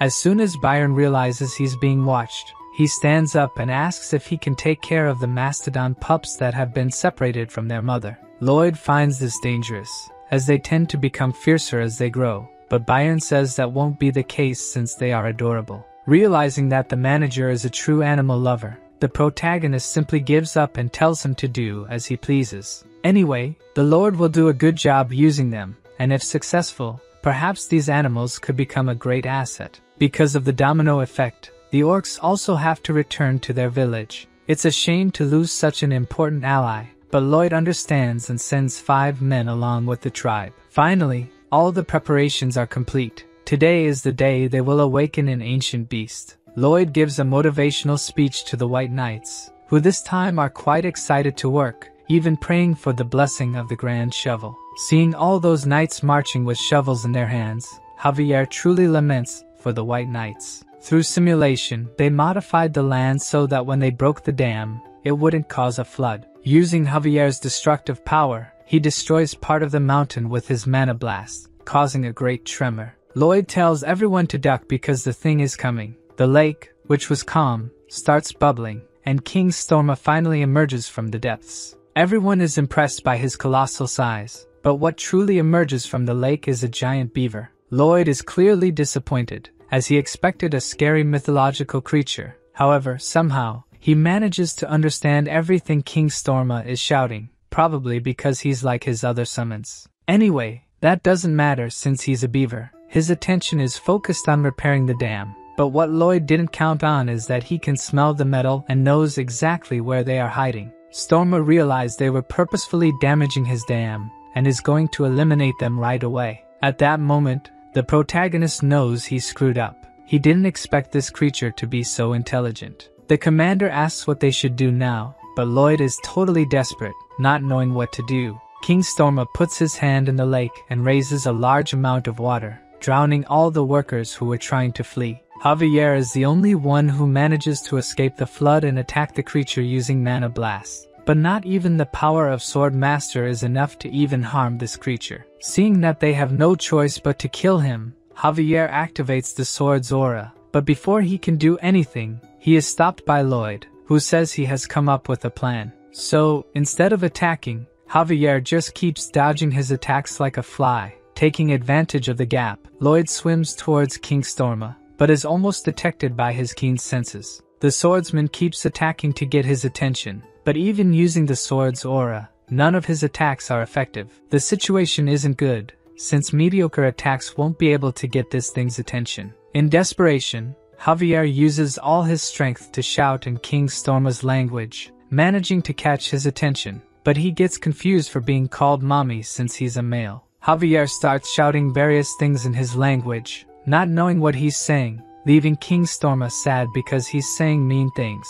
While the two are arguing in a completely strange language, Lloyd takes the opportunity to climb onto the beaver's head. Even trying to get him off, he can't because his arms are too short. The protagonist jumps and throws something into his mouth, making King Storma shrink. He gets confused as to why the world seems so big, and is captured by Lloyd shortly after. Of course, King Storma won't let himself be caught so easily, hitting Lloyd in the face with his tail and using the opportunity to escape.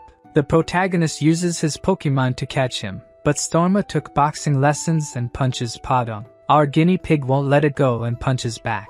The two start fighting until Hippo takes the opportunity to hit him from behind, but Storma manages to dodge the sneak attack and flee. Lloyd quickly appears in his path, ordering the snake to catch him. King Storma is a beast born for unknown reasons even to himself, spent 500 years simply breathing and sleeping, but for the first time in his life, he witnessed the light. In short, the squirrel fell in love. Obviously, Lloyd notices this and asks if he's now willing to talk. Storma tries to pose as a gentleman, and says he will talk to him since he is a knight. Going to the Frontera mansion, the beaver asks what his request is. Lloyd just wishes for him to scream once in the morning and once at night. The 500-year-old squirrel is not a fool and says that if he's going to propose a deal, he has to give something in return. But the protagonist doesn't exactly know what to offer and says that if he does this, everyone will be happy, especially Bangul. Storma is totally in love and accepts the request right away, making the protagonist scoundrel want to use his passion repeatedly for slave labor.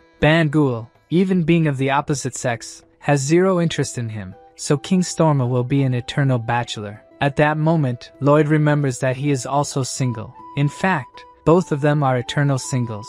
Storma, who was previously confused about what he was doing, ended up feeling the emotions Lloyd wanted to share. So Lloyd asks if he can call him by Byung from now on. At that moment, one of the workers arrives in the room, and Greg informs them that the orc tribe is being attacked by a group of megalania. Even though they are a tribe of warriors and all very strong, they are still not enough to penetrate the thick skin of these lizards. The leader is thrown far away with just one attack, yet he orders the other orcs to keep fighting. Lloyd orders the entire white cavalry to gather at the entrance of the village and tells Javier that they need to take advantage of this golden opportunity, turning the monster's domino effect against themselves. Storma eats a red grain, becoming gigantic and scaring the townspeople. Lloyd tells him to show his cool side and win Bangle's heart, while Javier is confused about what he's talking about. With just a few leaps, Storma quickly reaches the desert. The orcs continue to survive the lizard attack, but at this moment,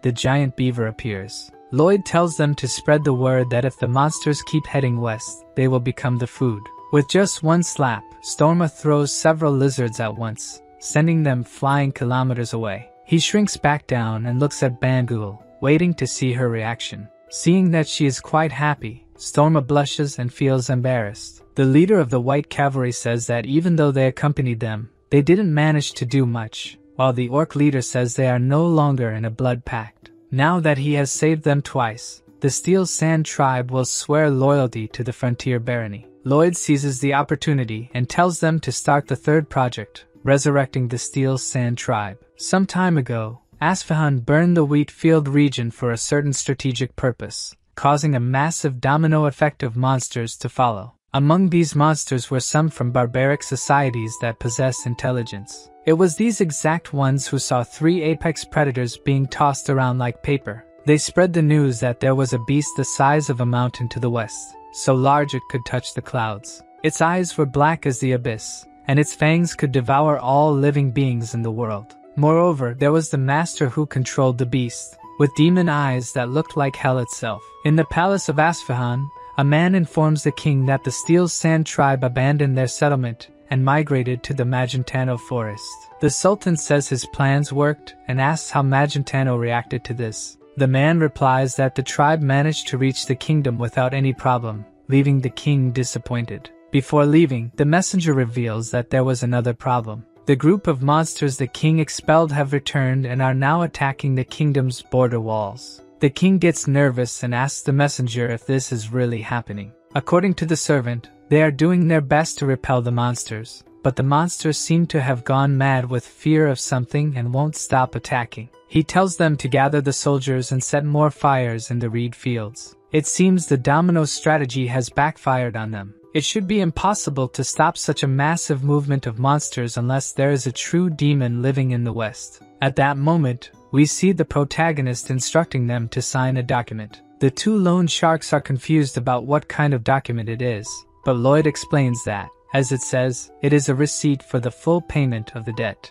The loan sharks are shocked, looking at the huge check, but the MC asks what they are doing, tells them to sign it quickly, and get lost. As the 2 idiots leave, the Baron arrives. He asks Lloyd if their enormous debt was really paid off. Lloyd shows the Baron the payment receipt, and even suggests putting the receipt in a frame. In tears, the Baron hugs Lloyd and apologizes for making his son pay his debt. He reveals that he doesn't even know if he deserves to be the father of someone like Lloyd. Looking into the Baron's eyes, Lloyd asks if he really loves his son. To the Baron, this is a silly question because he is certain that he loves him. So the protagonist says that this is enough to make him his father. While walking through the mansion's corridors, Javier finds him and says that the tribe's relocation went well. Lloyd takes the opportunity to tell him to take the day off. With the tribe's relocation, they might buy some time if the domino effect returns. His debt is also paid off, so he has nothing more to worry about. However, it is strange. Our protagonist would normally be jumping with excitement when the debt was paid. For the first time in a long while, Lloyd lies down on his bed to rest. He remembers the Baron crying when the debt was paid, but this memory triggers another memory he would like to forget. He remembers his real father in Korea, crying and apologizing for making his son suffer. The protagonist says he managed to take care of all the problems in that world, yet he still feels guilty for not being able to help him in any way in his world. Javier hears his master's muffled sobs behind the door, while the protagonist, for the first time, cries as Suho and not as Lloyd. A few days later, while the MC is walking through the village, he is greeted by the villagers as if he were some kind of celebrity. Suddenly, Mr. Byron appears, saying there are problems, and Lloyd gets excited to hear this. According to Mr. Byron, many people are coming from the south. Lloyd is curious if they could be enemy soldiers, but it turns out all those people are refugees. The MC goes to meet these people, and the refugee at the front of the group asks if Lloyd is the lord of those lands. The protagonist explains that he is the son of the lord and asks who they are. The refugee introduces himself as Nicholas, the chief of Sortie village, and says they are subjects of Baron Certino to the south. Until recently, his father was the chief, but he stayed behind, so the rest could escape. His father protected the barony with the lord until the end. It all happened very quickly. Lloyd interrupts Nicholas and asks what happened and if it has anything to do with monsters. Their lands were attacked by giant beetles, and their only option was to flee there. Javier comments that the domino effect affected a much larger area than they had calculated. The protagonist knows that all areas near the jungle were affected, but his was probably the only one still intact since, besides giant summons, they have a master swordsman and the white cavalry. To the north, the refugees would find only the sea, to the south they would reach another country, and to the west of Cremo, it would be too far to go. So, they would probably head to the center, where Frontera and Lacona are, making Lloyd worried about the number of refugees that could go there. They beg for food, even if only for their children. Javier comments that they won't have enough space to accommodate everyone, but the protagonist is quite excited about all this. Obviously, the swordsman is scared, asking what he is thinking in this situation, but Lloyd asks how much he thinks they will start earning when they tax all these people. Javier gets angry, asking how he can think of taking money from these miserable people, but the protagonist ignores him and orders Mr. Byron to prepare some of the cooks to feed them all. While the young master goes to report all this to the Baron, the knight asks Javier not to be so angry. Even though he makes those bizarre expressions and can read people like a book, Lloyd is a good person, so it's better to see what he does before getting angry. The Baron is frightened to learn that more people will come in the future. Although he wants to help everyone, the current food stock is not enough. Lloyd is confused and asks what he is talking about, since they should have enough to feed everyone for now.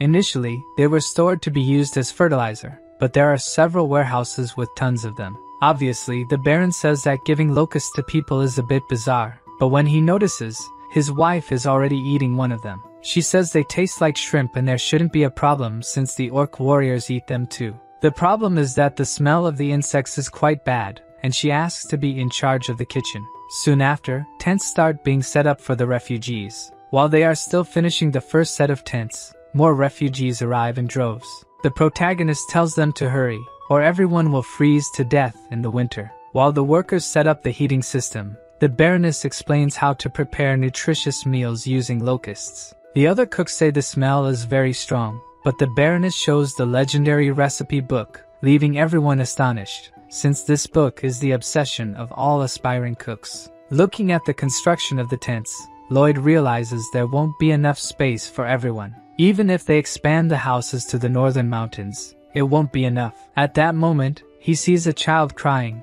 wanting to go home, reminding him of the day he had to move as well. At the time, his parents were happy while mentioning "our home" in their sentences. Unfortunately, he will never see that smile again. Even if it was a small and bad house for others, it was where he had the best moments of his life. Lloyd tells the boy not to worry since they will have a new home soon because the legendary architect, Lloyd Frontera, is there. Hearing this, Javier feels a bit relieved to know that his master is not a complete jerk. Lloyd says this will be the biggest project they have ever done, and he will solve the space problem by creating apartments. It's a common type of building seen in South Korea, and based on the current circumstances, this would be the most effective type of construction to house everyone. The necessary costs are also reduced due to standardization, and having units in all directions optimizes insulation. On top of a mountain, Lloyd analyzes the surrounding area using his ability. The construction of the apartments will bring significant changes to his lands, and these changes will bring rivers of money. This will be his last job. After that, he will enjoy a lazy life for the rest of his days, finally achieving humanity's ultimate dream of becoming a wealthy, unemployed person. He won't even need to manage the state. He will just dump all the work on Mr. Byron. Lloyd begins the meeting about the construction of the Hive apartments. Javier immediately objects, as he suspects there are many hidden motives behind this. Mr. Byron also looks uneasy, saying he dreamed of a demon slaver working him to death. Lloyd tells everyone to look at the documents. This is a Tulu, an ancient building design found in Fujian in the east. Each generation has a room and a hall, and in the middle, there is a dining plaza with shared facilities. The protagonist's idea is to build them in square shapes, since they are faster to construct than circles. Another essential aspect of the construction is that it will become an impenetrable barrier, protecting the Frontera estate. Then the questions about the construction begin. Javier questions the necessary income to do this, but the protagonist ignores his question. However, when the Baron asks about the necessary funds, Lloyd responds extremely politely. After the questions, Lloyd jokes with Javier, who got angry during the meeting, but for a moment, he decides to be serious. Even our legendary engineer is scared. He doesn't know if he is really capable of doing such a project, but he can't show weakness to others and must always appear fully confident in what he is doing. The only person he can be truthful with is his bodyguard and friend. Javier gets upset, asking if he is just an emotional trash bin, and from the look on our protagonist's face, that's exactly what he's saying. The two then go to the Viscounty of Lacona. Diego, who was expelled from the Royal Academy, walks sadly through the corridors until he comes across the guy who beat him up. The young man, still missing 2 teeth, screams in fear when he sees Lloyd, but the protagonist tells him not to be so afraid since he is there to help him return to the academy, though that will depend on his father's actions. The Viscount is shocked, asking if he really wants to increase the price of water. Besides expelling his son from school and profiting from selling water, this bastard wants to earn even more. But of course, the Viscount won't just hand everything over to him. Perhaps because he is still young, he doesn't know how business works, but this contract has a fixed price, and he doesn't have the right to increase the price of water. Of course, our swindler had thought of this and takes a magnifying glass out of his overalls, showing tiny hidden letters that say the water price is subject to change. The Viscount gets angry, calling him every name possible, but Lloyd says this is a fair trade and that he too will profit immensely. Since 17 states were destroyed because of the domino effect, before the refugees went to the Frontera estate, they had to pass through the Viscounty of Lacona. As a fair exchange, he won't tell the queen that a Viscount ignored his needy population. Basically, he is threatening him, saying he will spare him, but of course, our good-hearted protagonist really cares about his neighbor and will send a letter to Her Majesty requesting his son's return to the academy. With this tempting offer, the Viscount asks how much he will have to give, but Lloyd says that speaking like that makes it sound like he's a gangster extorting someone, and he only hopes that he gives enough to ensure there are no cracks in their strong friendship. The poor Viscount just wanted him to give a number. Javier is really scared of his master's actions, thinking that he really is a disgusting person. The MC tells him not to feel pressured, as he will be grateful no matter the amount decided. The Viscount starts with 20%, but Lloyd's expression makes him change his mind instantly. Fearful, he raises the offer to 30%, but Lloyd's face only worsens. Completely desperate and unsure of what to do, the Viscount looks at Javier, who signals with his hand, indicating 5, increasing the offer to 50%. Even so, Lloyd is not at all satisfied with this amount, leaving the Viscount confused, asking if he wasn't supposed to increase by 50%. Javier shakes his head, indicating that he meant 5 times. This drives the Viscount crazy, as 5 times the initial value is utterly ridiculous. But the protagonist says he doesn't want 5 times, just 4 is enough, making the Viscount immediately agree to this amount. However, after analyzing the contract a bit more, he realizes he has just been thoroughly extorted. Outside, Javier feels bad, saying he feels like he has become a blackmailer. Lloyd tells him he shouldn't feel like a blackmailer, as he already is one. The swordsman says his duty is to protect him and that he won't help with his frauds, but the MC says if he doesn't obey, he'll stop singing him lullabies. Javier says he has become a master swordsman and can now control his senses perfectly, no longer needing his lullabies to sleep.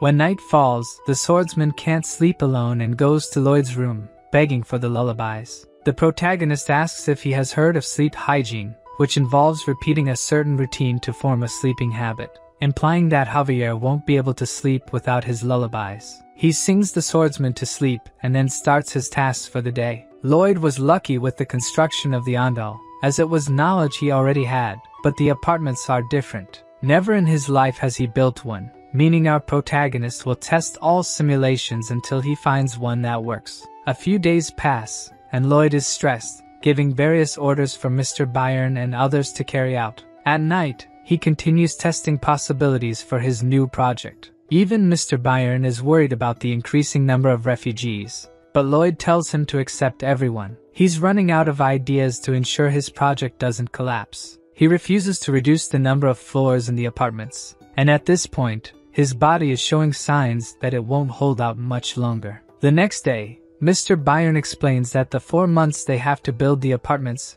will not be enough. Although Lloyd insists it will work, it is clear he is exhausted. Suddenly, Lloyd's efforts take their toll, and he collapses on the sidewalk from overwork, leaving everyone around him worried. In the royal capital, the kingdom's knights prepare to shoot with crossbows. The target of all their shots is the queen, who is undergoing simple combat training. All shoot in her direction, creating a rain of arrows, but the queen, also a master swordswoman, manages to deflect them all. Despite this impressive feat, she doesn't seem satisfied with her progress, all because of that humiliating situation she went through. An old man appears, saying that the messenger from the Frontera barony seeks an audience. This messenger is Javier, who reads the letter sent by his master. The queen is obviously suspicious, as anything from that sly fox is dangerous. The letter states that, thanks to Her Majesty's wise judgment, they were able to save the territory. However, other territories were not as fortunate and left many refugees homeless. Since the Great Queen is known for sympathizing with the commoners of her vast kingdom, Lloyd decided to follow her will and shelter all the refugees, but he ended up running out of money. The shamelessness of our protagonist surprises the queen, but she had anticipated something like this and was considering sending supplies. However, as if reading her thoughts, Javier says they will need 3 times more than she has in mind. She is shocked, as 3 times is a staggering amount, and she even questions whether Lloyd has gone mad. Once again, Javier responds to her thoughts, saying he has not gone mad. The protagonist explains the idea of the apartments, which will serve as housing for the homeless, and again mentions that he does not have enough money for this. Her Majesty says she understands the message he is trying to convey, but cannot arbitrarily use a large amount of money and will need to speak with a financial expert first. At this moment,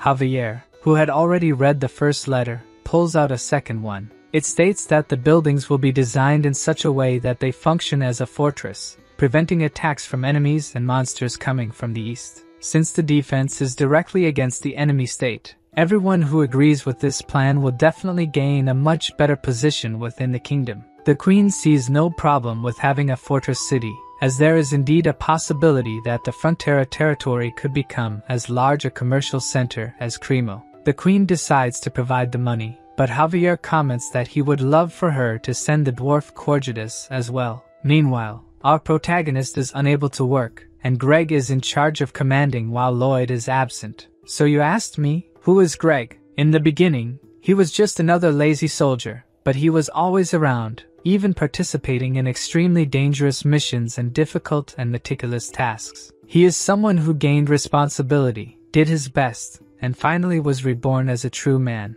This is the kind of person Officer Greg is. When he leaves the tent, he ends up meeting Emily and asks why she didn't take a break like the others. Greg tries to take the sheets she is holding, but fails, yet the two seem to be having a lot of fun while doing this. At that moment, an orc who is in love with Emily sees this scene. The warrior is completely disappointed by this, while being teased by the other orcs, who say that a human would never like an ugly and muscular guy like him. The orc gives up on his love, throwing the bouquet of flowers on the ground, but this will not be the end of the orc's love story with Emily. In his bed, Lloyd finally wakes up.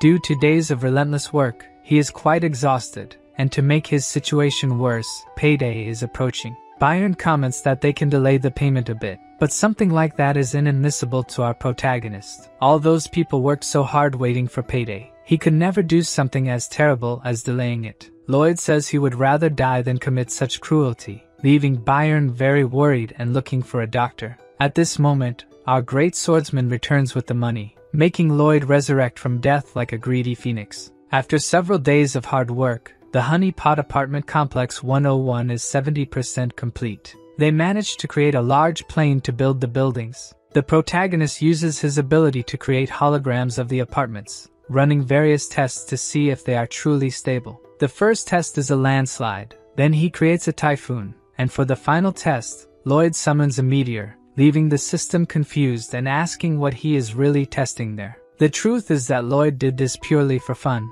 making Javier think that he has finally gone mad. Javier informs that Cortigos and 30 more dwarves have finally arrived. Even though he is very intelligent, an apartment is a complex and detailed structure, so it cannot be built randomly. Therefore, he plans to build a cement mixer to help maintain the quality of the cement and prevent the entry of unwanted elements into the mix. The dwarf complains that they have just arrived from their journey and are already receiving orders. But Lloyd makes that face and says that there's nothing better than showing a project first. With the dwarves in charge of the construction, he and Javier need to use mana explosion to soften the ground, leaving Padong in charge of turning the cement mixer. The orcs are also involved, twisting several metal bars with their bare hands. Lloyd pours the cement into the molds, explaining to Mr. Byron how to avoid leaving air pockets in any corners. Everyone does their job, and in a short time, the first apartment is almost complete. From this point, Lloyd asks Mr. Byron to take over the project. Now that everyone is accustomed to the work, Lloyd needs to worry about other problems. The heating system works via a steam boiler. All that hot steam rises through pipes connected to the radiators in each apartment. However, there is a problem. The higher it goes, the more heat loss occurs in the system, leaving the top floor without heating. The protagonist spent the entire night studying how to solve this problem, but the only idea he had was to use a material found only in this world. There is an episode where Javier faces a dragon. As the name suggests, this is a legendary creature, and just its breath is enough to take any knight off the map.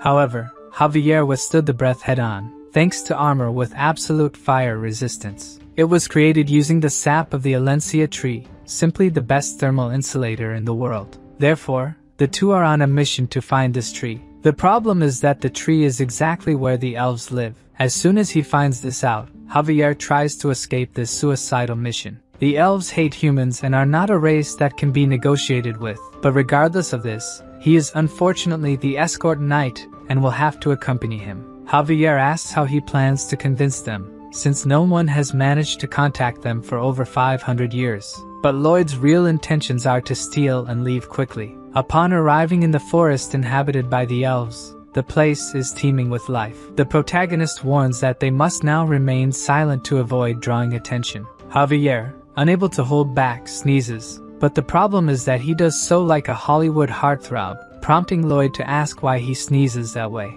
Javier explains that because he has a handsome face, everything he does looks beautiful, but that's something Lloyd wouldn't understand, leaving the protagonist incredulous that he actually said such a thing. Lloyd questions how a sword master can hold back a sneeze, saying he is imperfect for not even being able to hold his own crap. But Javier is used to these jests, and retorts that Lloyd mentioned crap because he has nothing to say about his face. The protagonist gets so angry that he tries to hit him, but this only makes Javier happier. Lloyd gives up trying to strike him and continues on their way, but the earlier shouting has already caught the attention of all the elves in the forest. Javier says this is not good, but Lloyd had expected something like this might happen. Things just progressed faster. The elf women start shooting simultaneously, but the sword master easily deflects all the arrows. Lloyd takes advantage of the distraction and says he will get the sap from the tree, leaving his bodyguard to deal with all the elf women alone.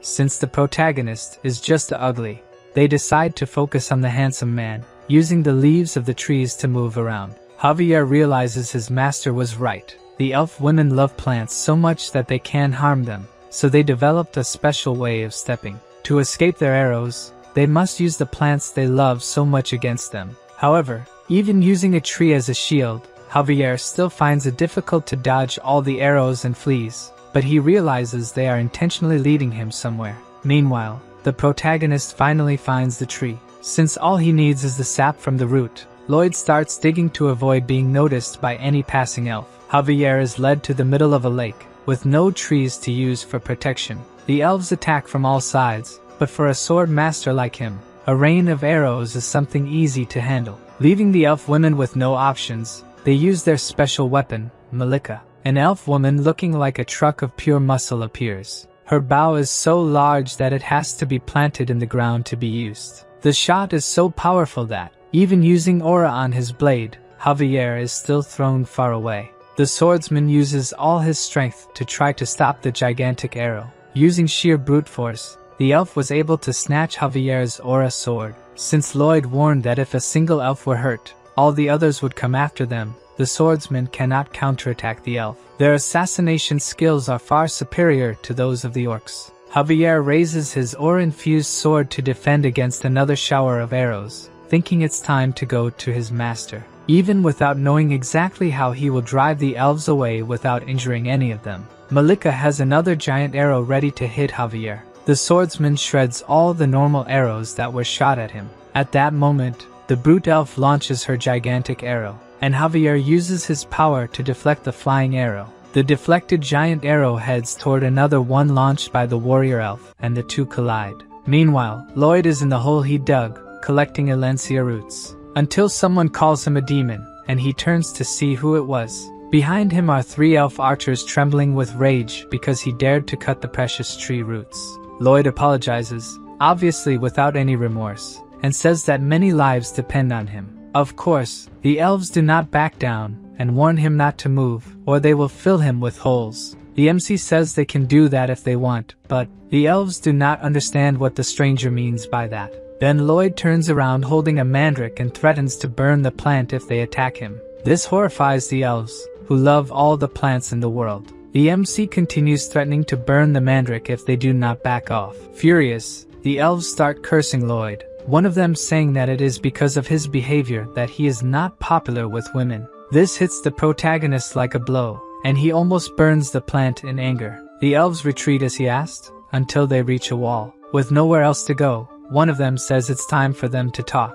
Lloyd does not want to talk and starts biting the mandrake, which cannot stand the situation either. The MC orders the elves to climb out of the hole, and with no choice, they do. Outside the hole, Lloyd is still holding the mandrake, waiting for Javier to find him. The problem is that outside, he is more exposed and could be found by other elves. If something like that happens, it will be the end of our protagonist. One of the elves starts to feel sick after being nervous about the whole situation. Soon after, another one also feels unwell, and their leader insists they must endure and not show weakness before the plant killer. The elf barely finishes saying this, and her stomach growls loudly. Thus, the 3 fall to the ground, feeling ill after seeing Lloyd threaten the poor mandrake. Lloyd looks at the elves, not quite sure what's going on, and he remembers that earlier, when he and Javier were surrounded, they seemed to have tired eyes. Thinking back, since he entered the forest, he has not heard a single bird or seen any animals. With the monster domino effect, they all move to the end of the mountain range, leaving the forest completely empty. Since the elves refuse to harm any plants, it means they only eat meat. In other words, these elves are starving since all this began. Back to Javier, the swordsman is exhausted from the battle, and on the elves' side, the same is happening. Both sides are exhausted. Javier finds it strange that they tired so quickly, given their skills. But thanks to this, he might be able to force his way through them. Even tired, the elf archer fires one more giant arrow at Javier. The warrior does not back down from the arrow, hoping his master is safe. Javier manages to get past the elf archer's encirclement. Their leader yells at her companions not to let him escape, but her subordinates are sprawled on the tree branches, too hungry to pursue. Except for Malika, who, even sharing her meat with her companions, still has the strength to chase Javier. She does not give up and continues shooting her huge arrows at the swordsman. Javier tries to hide from the arrows, staying behind a tree. But Malika appears, coming towards him carrying the arrow like a spear. Javier narrowly manages to dodge the elf's attack. While dodging successive attacks, he thinks only that he should be protecting his master. The other elves also launch arrows with their last strength to help their companion. Focused on escaping and getting to Lloyd, Javier manages to support himself on leaves, just as the elves do to evade them. Seeing this, the elves think he is a monster. This was a skill they took a century to learn. Using the skill, the swordsman manages to distance himself a bit from the arrows. But Malika is preparing a new attack, using 2 arrows at once. Javier's last jump propels him above the trees, and he can see the Alencia tree, where his master went. From above, Javier shouts for his master, hoping to be heard. On the ground, Lloyd is with the other elves having a kind of barbecue and turns when he hears Javier's voice. The swordsman finally found his master, and he is in a very different situation than he imagined. Lloyd asks what happened to him. By his appearance, it is as if he has been in a war. The MC turns to the elves, teaching them the ideal point to savor pork. He turns again to Javier and invites the swordsman to eat with them. Lloyd introduces Javier to the elves calmly, saying he is his servant, while Javier has not yet accepted the situation. Javier is also introduced to Muira, the tribe leader of the elves, but he has no reaction, as he has been fighting the elves until now. Muira takes the opportunity to ask Lloyd if there is room for one more person, and he agrees. Then she calls Malika, who is hiding behind a tree, to join them. Malika sits down, squeezing Javier, and Miura reveals that her companion is starving. Lloyd, pretending to be a good guy, says she can eat as much as she wants, although they did not bring much food. For the elves with their bows pointed at them, just the smell of meat has to be enough to satisfy their hunger. Looking closer, the poor elves are weak and salivating at the smell of the food. Taking advantage of the conversation, the MC says that the male elves doing the housework while they do the rest of the work must be starving. Hearing this, they burst into tears, remembering their poor husbands. Lloyd continues, asking how the younger elves and the elderly will survive without anything to eat. Miura says they will be the first to not withstand it, and will return to the great Mother Nature. Even Lloyd is crying, not out of sadness for their lives, obviously, and he proposes a deal to the elves. Miura, even though she is moved, tells Lloyd that elves do not make deals with humans. But to him, this is nonsense because they made a deal to save the mandrake, and they also accepted eating the meat he brought. The elf leader silently reflects on the deals she made without even realizing it. Lloyd reveals what he has to offer to the elves. First, the chance of survival. The leader does not understand what he means by that. Then, the MC explains that he is offering unlimited pork and charcoal to cook the meat. Of course, he does not mention that the charcoal is made from trees, as that would displease them. This time, the offer seems more attractive, but the leader still says nothing. Lloyd reminds her that the slices they are eating were dried by him, but with the deal, they could eat juicy pork. Finally, the leader opens her mouth and asks what he will want in return. The MC reveals that many lives depend on him and will suffer from hypothermia if she does not accept the deal. All they need is the Alencia tree sap once a month. He will explain a way for the elves to extract the sap without harming the tree. Lloyd also thinks that transportation would be faster if the elves were divided into 2 groups. One to transport the meat and another to help with house construction, as this would help both sides survive. The elves are outraged and say their leader should not accept the deal, especially because humans are liars. The leader remembers her mother saying that humans live short lives and therefore try to make the most of it, being capable of horrible things. She should only trust a human if she believes he can be a true friend. A silence falls over everyone around the campfire as the leader ponders what to do. Finally, she refuses the deal, saying she would only make a deal with humans who are friends. The MC realizes that even though they are starving, it will be difficult to make a deal with these elves. Lloyd wonders what it means to be a friend. In his original world, he was always alone, dirty, ugly, and poor. When he joined the Traditional Architecture Research Club to learn something, they laughed at him behind his back. People said he was too poor and always ruined the atmosphere of places. He learned to accept these insults and tried to learn, aiming to use that knowledge to escape poverty. Until one day, someone told him not to take what people said into consideration, because he had better results than others and was also better at duties. This person was eating Korean barbecue with him, and said the MC could eat as much as he wanted, since all he could afford to eat was canned tuna. Hearing something like that made the protagonist freeze. The other guy looked down at him, smiling, as if he was doing a good deed by feeding a stray dog. This made him cry because that good deed of feeding a dog was very delicious. Lloyd did not mind that the guy thought he was superior and continued asking for more portions of meat. Thus, that guy became his best friend. Precisely because he has that kind of friend, he thinks nothing good comes from friendship. Lloyd takes out more meat from his backpack to offer to the elves. Their leader looks hypnotized by the meat, as if it had something special. After they savor a little more of this delicious feast, Miura accepts the deal with Lloyd in exchange for more meat, without even consulting the elders. After 500 years without contact with humans, the Everglow elves signed a contract with the Frontera barony. On the way back to the barony, Javier is annoyed, thinking that if everything was resolved just with stakes, he was not necessary on this trip. The people of the barony look at the passing elves, admiring Master Lloyd's ability to make deals with other races. The elf leader notices that everywhere there are things made of plants, which seems cruel to her. Lloyd, who is ahead of her, says that there are also tribes that abhor eating animals. There are many races and religions with different values. He says he believes in a world where people cooperate for mutual benefit, committing to some values. She understands what he means, but in her heart, accepting these differences is still difficult. The MC tells her he knows it will take time for her to accept these things, and she can think about it while eating a steak. The leader salivates just hearing those words, as if she would understand everything better by eating. The construction of the Honey Pot Apartments 101 and 102 continued while Lloyd was away. One of his concerns before leaving was whether they would be ready before the temperature drops below freezing. If the water in the concrete freezes when the temperature drops below zero, it will only thaw at the end of winter or when it gets warmer. If these water droplets become impurities inside the concrete, it will be a disaster. However, this will not be a concern for him. The elves, using their skills to jump from place to place at incredible speed, it will make the construction progress much faster, and after the day's work, they will eat meat. On the first snowfall of the year, the Honey Pot Apartments 101 and 102 are ready.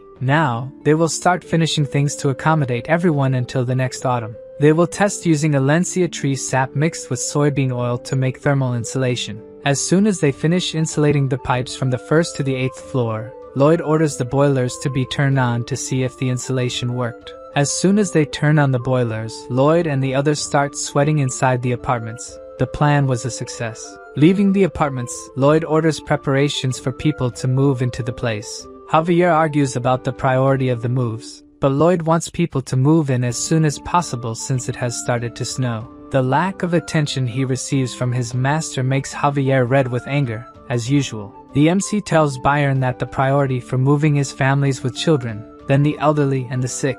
People who cannot move into the apartments will be placed in other heated houses, so they do not suffer from cold or hunger. Thus, they will owe a big favor to Lloyd, and it will be easier to get them to work. With this part decided, Lloyd decides to go to the Baron, telling Javier that they still have a lot of work to do this winter. Even wanting to punch his master, since Lloyd's personality changed, Javier stopped hating him. After changing so much, the protagonist managed to gain the trust of everyone around him. While they are walking, they hear a trumpet, and Javier says it is the royal messenger from the Empress. The Baron and the Baroness are bowed before the messenger. The messenger starts reading the Queen's letter, saying that since the Frontera barony set an example, given the recent events, she orders that from the date her orders reach the Frontera region, the barony will be promoted to a county, and congratulates Count Frontera on the achievement. The Baron and the Baroness have tears in their eyes. They certainly were not expecting this news. The messenger describes the Baron's contributions in stopping the monster invasion, protecting refugees who lost their homes, and rebuilding part of the eastern region, transforming it into a fortress. Because of these contributions, the county becomes independent of Cremo and now has the duty of reconstructing the east. The royal family will provide sponsorship and resources for the reconstruction of the East for 10 years. And lastly, they will be exempt from paying taxes to the crown for 20 years. Lloyd is ecstatic upon hearing this. The Queen must trust him greatly to believe he can complete the entire reconstruction in just 10 years. He turns to Javier, saying they need to return to the village because there is something there he has been preparing for a long time. He leaves, boasting that all the territories bordering the east now belong to the Frontera, including the Viscounty of Lacona. The Baron looks at his son with tears in his eyes, thinking that all of this is thanks to him. It's as if Lloyd were a miracle in person. Later, in front of a statue of the Empress adorned with flowers, Lloyd, the Baron, Byron, and other villagers are dancing around it and shouting "Long live Her Majesty." Lloyd still urges everyone to shout louder so that Her Majesty can hear them. The messenger observes the entire scene as if he were watching a group of lunatics, and then tells the Empress that they did this all night long. The Empress is embarrassed to hear this and orders them to stop. Returning to the county, the Viscount of Lacona is riding desperately to find the Baron, who has now become a count. He arrives at the mansion and kneels before the Count after being summoned. The Count asks him not to be so formal, as he is getting used to the new title. To please him, the Viscount says that no one deserved it more than he did, but inside, he is cursing the Count, thinking he was the only one who shouldn't have received this title. At every banquet, the Viscount always made fun of the Count. As the Viscount thinks the only thing the Count is good at is being kind, he believes the Count will soon lose the title, so he just needs to endure the situation for now. The Count reveals that he received an imperial order and will have to rebuild many areas in the east. But unfortunately, they do not have enough labor, so he asks if the Viscount could provide some engineers for him. The Viscount agrees immediately and asks how many engineers the Count needs. The Count says that if the number is too high, it might be problematic for the Viscount, but he wants as many as the Viscount can manage. The Viscount raises his head a bit, looking incredulously at the Count who has just made the request. This time the Count has the same devilish look as his son, and says it would be best to send what he asked for so their friendship is not strained. Now the Viscount has learned that he is no longer dealing with just a kind Count. The Count looks at the Viscount through the window. This was the first time he said something like that, and it felt incredible. Meanwhile, Bayern informs Lloyd that the admission of residents to apartments 101 and 102 has been completed. It is time for the MC to reap the rewards of his hard work. In one of the houses built for the refugees, a family is excited to eat the meal they received,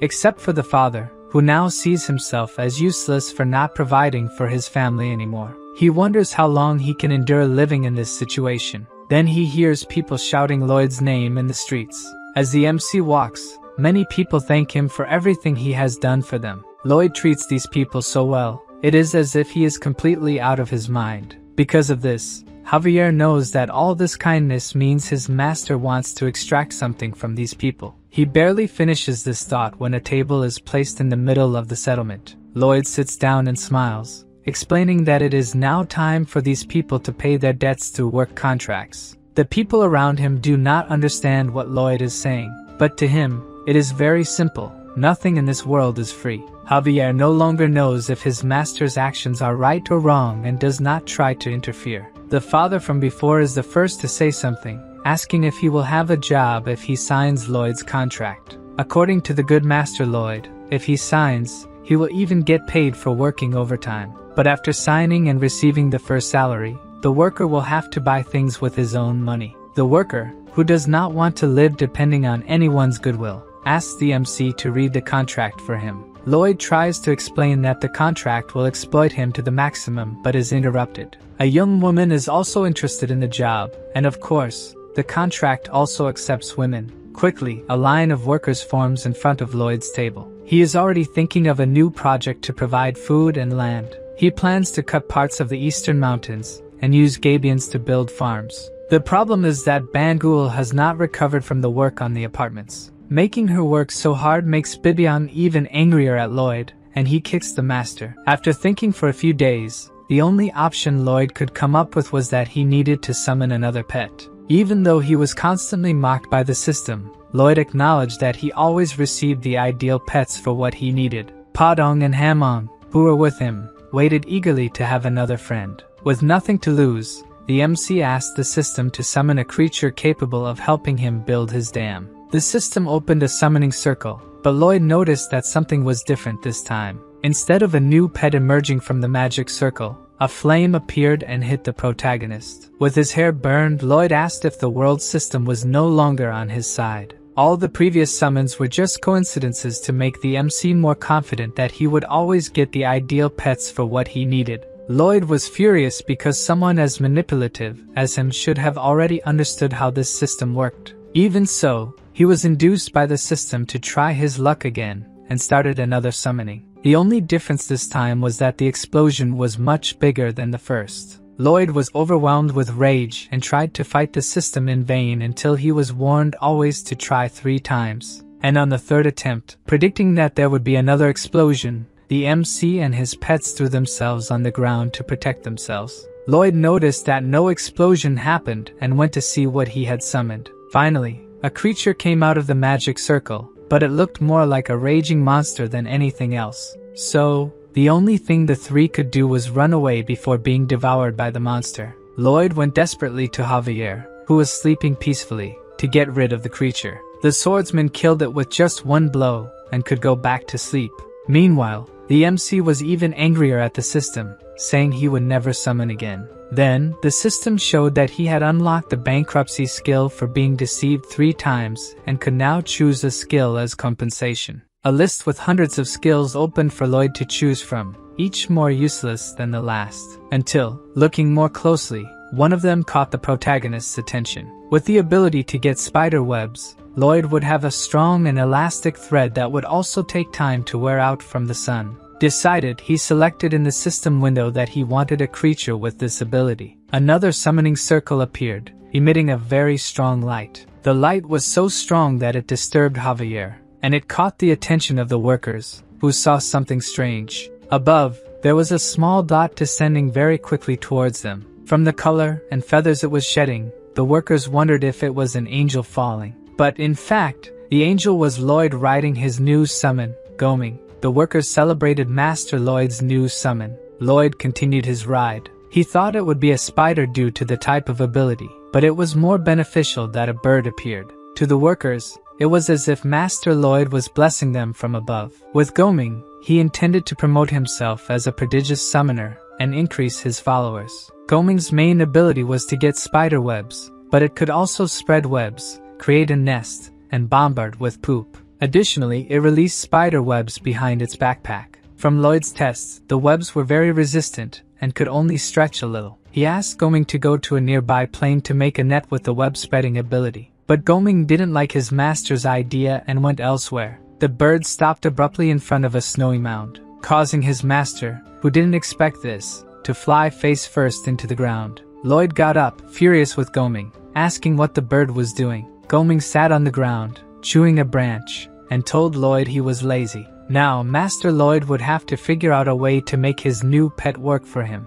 The previous night, right after Lloyd had summoned Goming, he asked if his new summon could show how it produced the webs. But Goming just sat on the ground, with no desire to do it, and asking why someone like him had to work like a slave. From that moment on, Lloyd realized that his new pet was not like the previous ones. Padong went to Goming, trying to be friendly with the new little friend. And he said that Goming could build the infrastructure of society, improve people's quality of life, and find satisfaction after doing so. The new pet could be an existence capable of bringing happiness to the world. After this speech, Goming felt a bit more motivated and said he would try to do it. The next day, when he was supposed to be helping Lloyd, he got lazy again, leaned against a tree, and didn't want to do anything. Seeing that his colleague's determination didn't last even a day, Padong went to him again, encouraging Goming to work together. The bird decided there was no reason to keep working. He believed the world would continue to develop without his help and that Lloyd,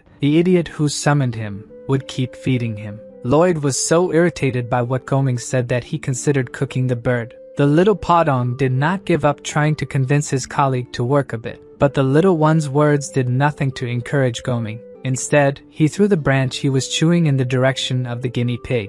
Poor Padong didn't even have time to dodge and took the hit right in the forehead. Seeing that friendly conversation wasn't going to work with his colleague, Padong asked his master for a sunflower seed. After that, an explosion could be seen in the forest, and Goming was trying to flee in panic. But before he could do so, Padong, now giant, grabbed the bird by the leg. The bird, desperate, screamed for help as the guinea pig started punching him in the mouth. Even Lloyd couldn't believe the scene he was witnessing. His pets weren't supposed to do something like this. At that moment, Padong practically swallowed his colleague, who was giving his last screams of despair. Fortunately, the taste of the bird must not have been very good, and he was spat out by Padong. Wiping his lips, the guinea pig asked if his colleague wanted to do it again. Proving he was just lazy and not stupid, Goming was now determined to work. Satisfied with the decision, Padong gave an evil smile just like his master would. Not that Lloyd wasn't also pleased with his pet's persuasive power.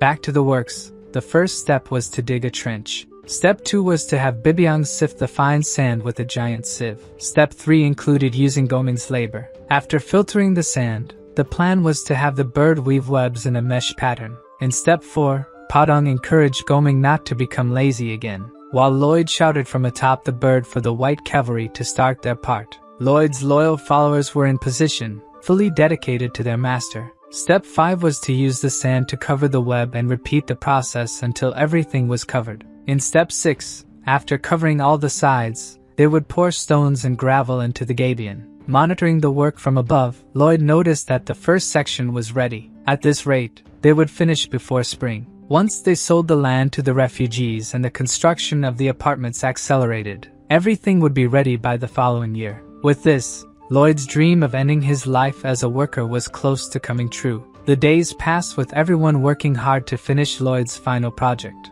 Not long after, the construction of the county's terraformed farm was completed. And with that, Lloyd, lying in a flower field, earned the title of Leader of the Tired. To enjoy his new retired life, Lloyd spent the day playing chess. His opponent was none other than himself. Javier appeared, asking if he really found this fun, and Lloyd tried to hide that he was enjoying his new life. It was the first time Javier had seen Lloyd play since that day, and according to the master, there was nothing left to do. They had already improved the wizard's magic, and now their work was much more productive. Everything was going well. This phrase triggered some old memories of his original world. In them, his father said that he should always reconsider if everything was going well. Remembering his father's words left the MC petrified. Then, Lloyd decided he needed to do something before putting Javier to sleep. He needed to be sure that everything was indeed going well. Alone, he invoked the system that gave Lloyd the option to get a spoiler of the story's end.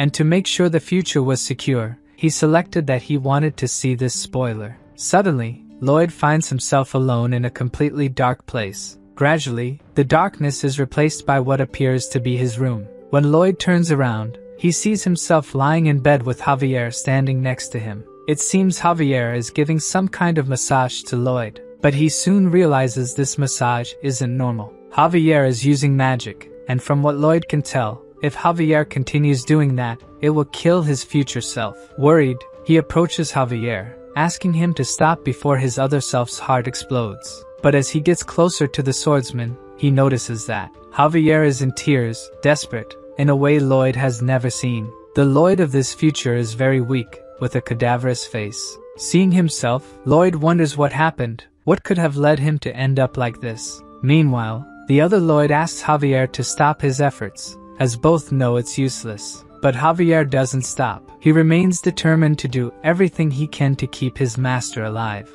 Lloyd, with great difficulty, says that he is actually not the Baron's son, but Javier interrupts him, saying that he is the hero who protected their home and saved countless lives. This is how he will pass on his master's story. Without the strength to do anything more, the Lloyd of the future meets his end. His pets, all gathered around him, begin to cry over the loss of their master. And since they were all summoned by him, as soon as he leaves this world, they also begin to disappear. Our Lloyd, who continues watching his horrible future, tries to stay calm. This isn't the first time he's seen his end, and he needs to analyze this situation. Since this Javier isn't much different from the one he knows, this future must not be far off. This Lloyd is very thin. He might have suffered dehydration, but for what reason? Javier carries Lloyd's body, and from the landscape, all this should happen in the spring. Our Lloyd keeps following the swordsman, analyzing where he is going. At the end of the path, Javier reaches a place full of bodies scattered on the ground.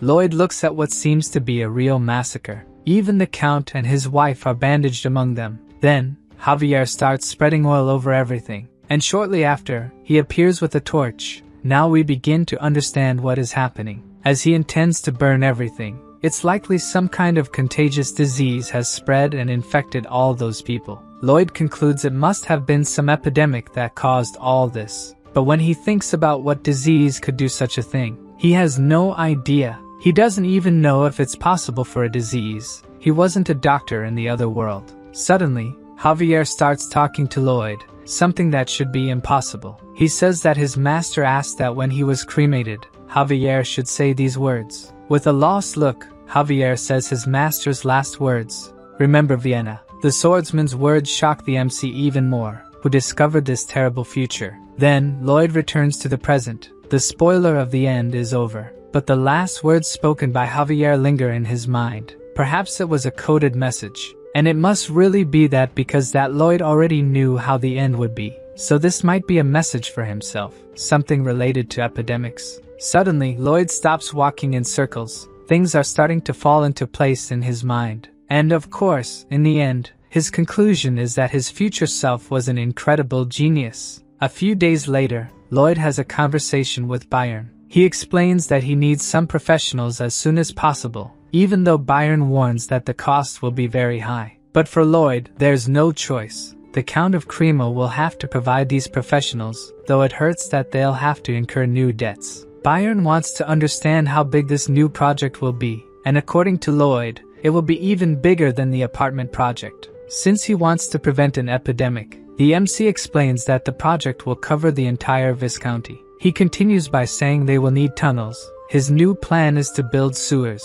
The tip Lloyd gave before he died was about Vienna, where the population grew significantly during the Industrial Revolution without the city having sewers. Thus, people's waste was simply dumped into the river, where it would normally dissolve and decompose naturally. But the brutal winter caused a terrible disaster. With the river frozen, the waste didn't dissolve and remained solid, polluting all the water. And in this way, cholera emerged in that place. Looking down at the Viscounty, Lloyd reflects that the same will happen to them if the river freezes. Just when he thought he could enjoy his life as a rich retiree, he has to go back to work. Anyway, no matter what comes, be it diseases or demons, he will achieve his dream of retirement. Even so, knowing that he is in debt once again dampens the MC's spirits. In addition to worrying about paying the employees, Lloyd also needs to think about the cost of accommodations and other things. The poison of so-called indebtedness consumes the protagonist's thoughts. Meanwhile,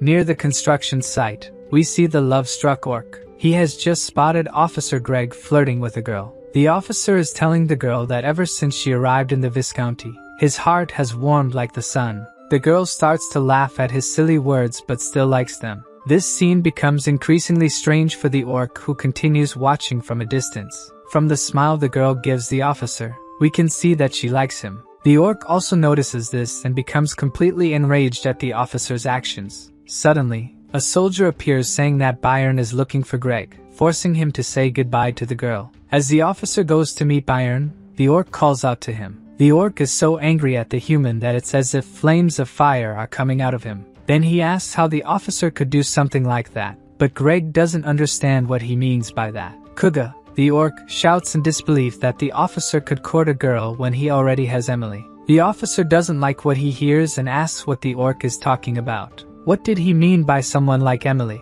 Kuga can no longer contain his anger and tries to punch the human in front of him. The problem is that Greg dodges and punches the orc, sending him to the ground. It takes a few seconds for him to understand that he has just been punched by a human. According to the officer, the orc's weak punch wouldn't have enough power to hurt him, especially now that he can use mana. After a lot of training, the Viscounty soldiers learn to use mana, but they use the power to build Lloyd's projects. Recovering from the blow, Kuga gets up, ready to counterattack the human. Officer Greg is also in an attack position, equipped with his mana. Thus, the two charge at each other to resolve their dispute. But before Greg could attack, Bayern appears saying that he is too slow. Neither of them saw Bayern arrive, such is his skill. The knight is not at all pleased that the soldier took so long to come to him, and thinks the subordinate was just lazing around. As they walk, he explains that the officer will be sent on a work trip because he trusts him despite his mistakes. Bayern continues to reprimand the soldier, who is focused only on staring at the orc. Kuga, in turn, stares back, not admitting defeat. From their faces, this doesn't seem to be the end of their conflict. At the Frontera mansion,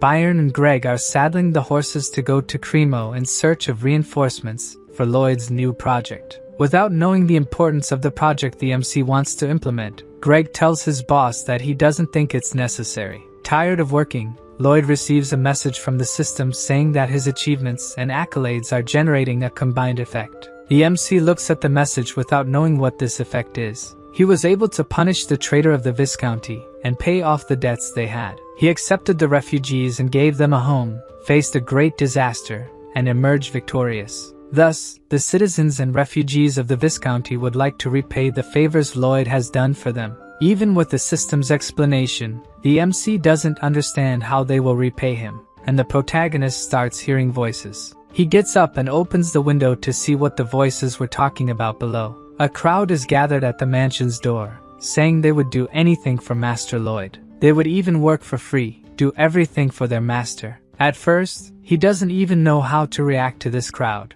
Then, the MC gives the best possible response, shouting for all of them to shut up. This proves they would really do anything for him, as the crowd immediately falls silent. He reminds the crowd that he never gave them anything for free, so they better not even dream of working for free. To avoid this, he will make a contract immediately. After hearing these words from the MC, the crowd becomes even more devoted to him. Inside the mansion, away from the others' eyes, Lloyd wipes his tears. Elsewhere, a carrier pigeon is arriving with a message. It came from spies the Sultan sent to the west, to the village taken over by the domino of monsters. In the village, they found a strange bird capable of opening the skies, a beast so powerful that it destroyed the land, another with the ability to swallow an entire sea. They also found a snake that devours mountains, and finally, a monster whose roar echoes in the skies. The workers of this place can defeat orcs with just their hands, and the old men are faster than the wind. The white cavalry uses shovels instead of spears, and the elves and orcs are building something, so the combat strength of this place must be unimaginable. After reading this report, the Sultan can only conclude that something is very wrong with this place. The next day, in the town of Mr. Lacona, we saw his son watching two men fighting in a fist fight. He says to put more force into the punches, but judging by the men's faces, they are being forced to fight each other, because the boy is threatening to let their wives and children starve. The men, powerless to do anything, start fighting with stronger punches. The blonde boy gets excited that it is now more fun to watch the fight. But look who appears beside him, even more excited and smiling. The boy almost dies of a heart attack from the shock he receives. Lloyd asks who the two men fighting each other are. The blonde boy says they are servants in his house, and Lloyd gets excited about this competition and also wants to participate. But the boy, trembling all over, says there is no way he can fight against the two men. But Lloyd says he is asking to compete with the blonde boy, not the men.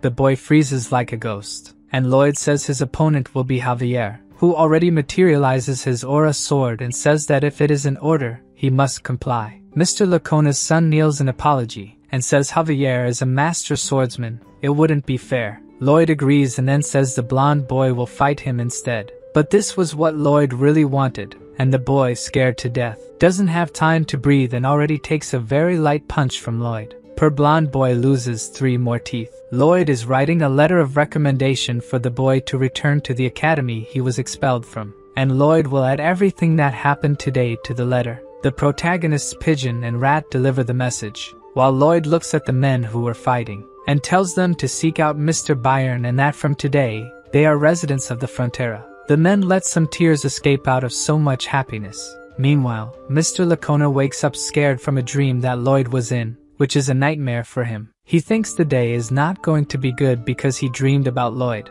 Mr. Lacona's servant knocks on the door, saying he needs to tell him something. But Lacona gets very angry and grabs a whip he uses on the servants. But Lloyd opens the door while shouting that he missed Mr. Lacona. But the old man's heart can't take it, and he faints. Lloyd asks if his face is that scary, and Javier says yes. Lloyd goes up to the mansion's terrace and shows Mr. Lacona the areas that will need terraforming. But the old man is uncomfortable, wondering why all this is necessary. But Lloyd asks if they will need to resolve this the hard way while pulling on his mustache. Lloyd tells him that for making these tunnels, it's better to use granite than cement. He also tells the workers to make the path straight to Lloyd's estate. On the way to the construction, there's the residence of the Lacona family, but the workers follow the protagonist's orders without any curves. Count Lacona just watches incredulously from his window as the building cuts through the middle. Lloyd says the Viscount doesn't need to worry, he'll build another house for him. In the next scene,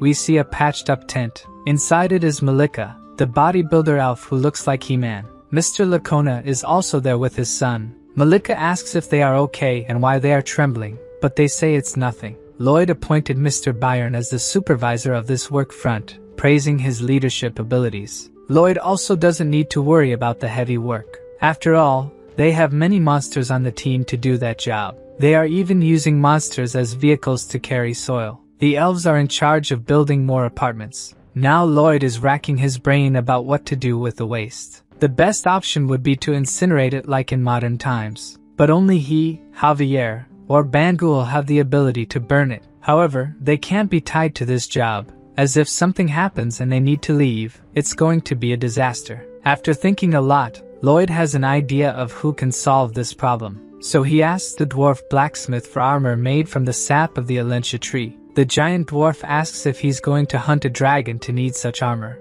And Lloyd, in the most natural way possible, says yes. The dwarf asks who is capable of doing this. And Lloyd points to Javier, who has a look of, well, I'll leave it to you to say what Javier thought in that image in the comments. In the mountains to the east, deep within, precisely in a grotto where a stream flows slowly, a large red dragon is sitting on a pile of precious stones, while whining that he can't refine any of them. He is very upset, saying he wants to get married, but for that, he needs to create beautiful gems to feed the offspring. And since he breaks all the gems, the females don't like that, and he can't get married. The dragon complains that it wasn't so hard to make precious gems in the old days. At that time, dragons could invade human castles and steal them, or they could kidnap a dwarf and force him to work. But one day, an idiot called the Dragon King married a human woman and created the Dragon Law, which prohibited dragons from invading properties and intimidating other species. Someone in armor arrives saying they understand the dragon's feelings. But the dragon gets furious and asks how he got through all the traps. Yes, it's Lloyd and Javier who are there to talk to the dragon,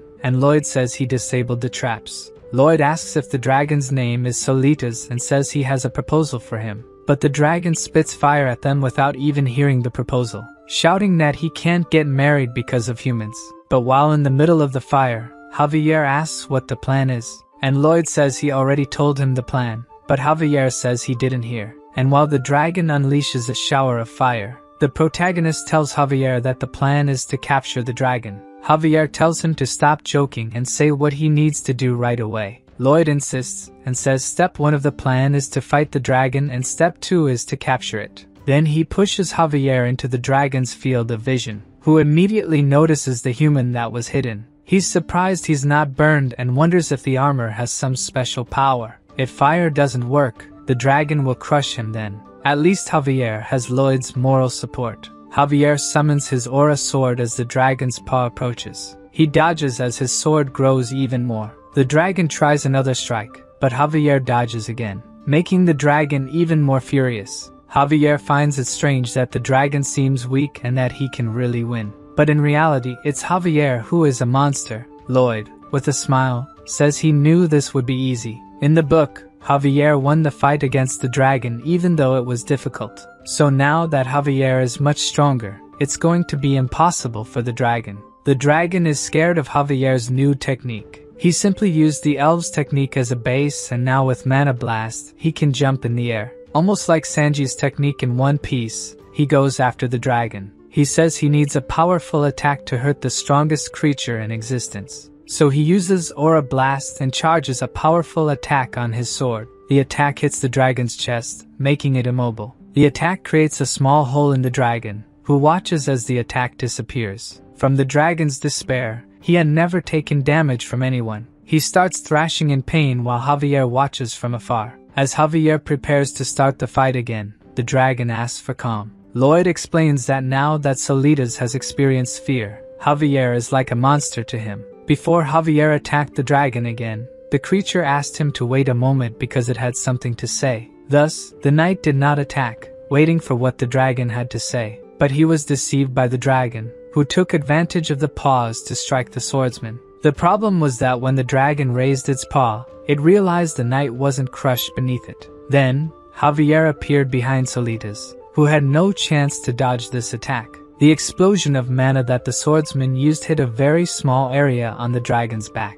Even so, Solitas roared in pain, as if he could be defeated with just one attack. Javier continued attacking the dragon relentlessly, not giving it any chance to counterattack. As the fight had been going on for a while, Lloyd lay calmly on the ground, watching. Everything was going as planned, and he knew what Solitas would do next. The dragon blew a puff of smoke in Javier's direction. It seemed like he had a plan in mind when he launched this attack. Covered by the smoke, Solitas took advantage of the fact that no one could see him and transformed into a human. Then, he ran away in fear, trying to get as far from Javier as possible. He hid behind some rocks, thinking he hadn't been noticed by his opponent, and he used some kind of mental power to teleport out of the cave. But before he could do that, a lightning bolt appeared out of nowhere and struck him on the head. He fell to the ground, thinking he had set up the anti-teleportation trap himself, and felt like a complete idiot. Then, the dragon realized someone was approaching him. Lloyd arrived politely and introduced himself again as the son of Frontera, and Solitas tried to disguise, telling the MC that he was not a dragon at all. Lloyd just smiled at him without saying anything. It was obvious that he was the dragon. Disguising, he said he didn't know how he ended up there, while Javier approached from behind him. Stealthily, the knight launched another mana attack on the dragon. Hit in the middle of the back, he screamed like a little girl for being attacked. Lloyd told the dragon that humans don't scream like that when attacked, but Solitas was more interested in knowing what they wanted. Then, Lloyd reminded him that they were there to make a great offer to the dragon, who asked, crying, why they attacked him instead of talking to him. But he was reminded that he was the one who attacked first, and Javier only counterattacked. With no way to escape from these humans, Solitas inquired about what they had to offer. Finally, Lloyd saw that his negotiation would progress from that point. In the novel, the MC noticed that Solitas couldn't contain his anger, but it wouldn't be possible to talk to him, so Lloyd had to use another means. Even with the dragon calmer, it would be difficult to negotiate if his pride was hurt, having been defeated by a human. Then, Lloyd shouted at Javier, calling him a reckless idiot. He belittled the swordsman, showing that he had the audacity to hit a wise dragon. This attitude from the master caught Javier by surprise. He had no idea what Lloyd was saying, and Lloyd didn't stop, stating that if the dragon weren't magnanimous, the two of them would have turned into barbecue. Finally, he asked the swordsman to kneel and raise his hands, asking for forgiveness. Surely, Javier wasn't in the mood to do what his master had just asked, and Lloyd kept pressing, ordering him to kneel immediately. With no choice, poor Javier was forced to do what his master ordered. While kneeling, the MC asked Solitas to sit so they could start talking. Completely on his knees, he asked to ask a question to the Lord Dragon. Finally, Lloyd abandoned the polite smile and went straight to the point. Solitas' desire was to get married, wasn't it? The dragon blushed and asked how the human discovered that. The MC didn't answer but said the dragon couldn't get married because he couldn't refine jewels. Once again, the dragon didn't understand how someone could know this, nor how he was found. Then the protagonist made his proposal. He would help the Lord get married in 10 years. This speech made the dragon so happy that he didn't even question how Lloyd would do that. Quickly he came back to himself and wanted his questions answered by the human. But Lloyd kept saying things that made him blush. Like dragons, they could send love letters telepathically to each other, or even make a heart with their tails illuminated by moonlight. With Solitas seduced by the idea of romance, the MC soon presented a contract for him to sign, showing that he could just sign at the end without even reading what was written. As soon as he heard the dragon sign, Lloyd's expression became demonic again. He took the contract from Solitas' hands before the ink could dry. Then he reminded him that there was a very interesting dragon commandment. If any dragon dared to break a contract with humans, he would be burned by the Dragon King's breath. At that moment, Solitas' instinct told him that he had just signed a contract with a real demon. Back in the county, the farmers noticed that Master Lloyd had returned from his work trip, and as always, he brought something new with him. They thought Lloyd would bring a dragon, but instead, they just brought a weary young man. After all, there was no way to bring a dragon. Walking ahead of Solitas, the MC celebrated that he had just conquered his dragon. Lloyd introduced the young man to someone, but the person wasn't convinced he was a dragon. He explained that the dwarf could confirm by looking at Solitas' body, which exuded smoke. The dwarf asked if the dragon was really bad at crafts, and he confirmed. By Lloyd's contract, Corgidus would teach him how to make jewels, and in return, Solitas will incinerate the waste from the sewage facilities once a day. As a legendary creature, he was not at all thrilled to have to incinerate human waste. Knowing this, the MC said it would be difficult for such a grand creature to accept doing that. For this reason, he pressured him to sign the contract. Otherwise, Solitas would lose the chance to learn how to make jewels. And not knowing how to produce jewels would make it much more difficult for him to get married. Despite being proud, this couldn't be more important than the chance of marriage. Totally bound to the contract with Lloyd, the dragon surrendered and called for the dwarf. Humbly, he said he would be in Corjudas's care. Being a dwarf, he never thought he would have such a majestic student as a dragon. According to Solitas, dragons are indeed more powerful in terms of power. But the dwarf is definitely the best when it comes to craftsmanship. So he asked Corjudas to teach him. From afar, Lloyd thought that no matter how silly he was, the dragon was still quick to adapt to the situation. Corjudas accepted the disciple but warned that he might be a bit harsh with him. The dragon didn't mind. He had already decided he would do everything to improve his skills. Then the dwarf's face turned scary, and he ordered the student to stop loafing and go get the materials. Solitas almost cried and asked if the dwarf was really talking to him, and Corjudas retorted for him to go quickly. Frightened, the new disciple ran off to do what his master ordered. Meanwhile, the MC was satisfied that in this contract, both parties would benefit. Solitas managed to trade his pride for the best education that exists in the world, and Corjudas could enjoy being the first in the world to abuse a dragon. Lloyd lost count of the experiences he had with contracts that were unbelievably disadvantageous, but he had to sign them. Those who offered these contracts must have known that he had no choice but to sign. For the MC, this was nothing short of violence. In a real contract, both parties must benefit. However, he didn't take his eyes off the jewels that the teacher and student discarded on the ground. Even though both benefited, there was no problem if he managed to gain a little more. Leaving with the jewels, a system message appeared saying he had managed to transform another tragic destiny. Solitas' fate was to lose his horns in the fight against Javier, and leave it extremely wounded, having received fatal injuries. After returning to his lair, he would die alone and never be found. Which is a bit different from what Lloyd knew, because in the novel, the dragon just appeared fleeing to his lair. If it weren't for the MC, the Frontera couple would have the same fate too. The Count is multi-talented, and without the debts, he can focus on jobs he couldn't do before. He is happy now, thanks to Lloyd. Julian, who would have perished in a foreign land, is now recognized as the best student at school. All thanks to the MC. It's impossible to calculate the number of lives he saved. With the compliments, the protagonist became convinced, but what he needed now was the skill to build the sewage system. The estimation skill doesn't gather information from the whole county at once, and that makes Lloyd's job difficult. This skill stagnated at a point, and Lloyd knew that in business, he needed to do what's necessary to evolve. Therefore, he starts spending the points he has to level up the skill. After investing a lot, the skill's estimation radius more than triples, and the MC also gains a new skill option, Construction Guide. To test the skill, Lloyd summons the 3D construction diagram. The system then prompts him to activate the construction guide. As soon as he activates it, the MC is impressed by what just happened.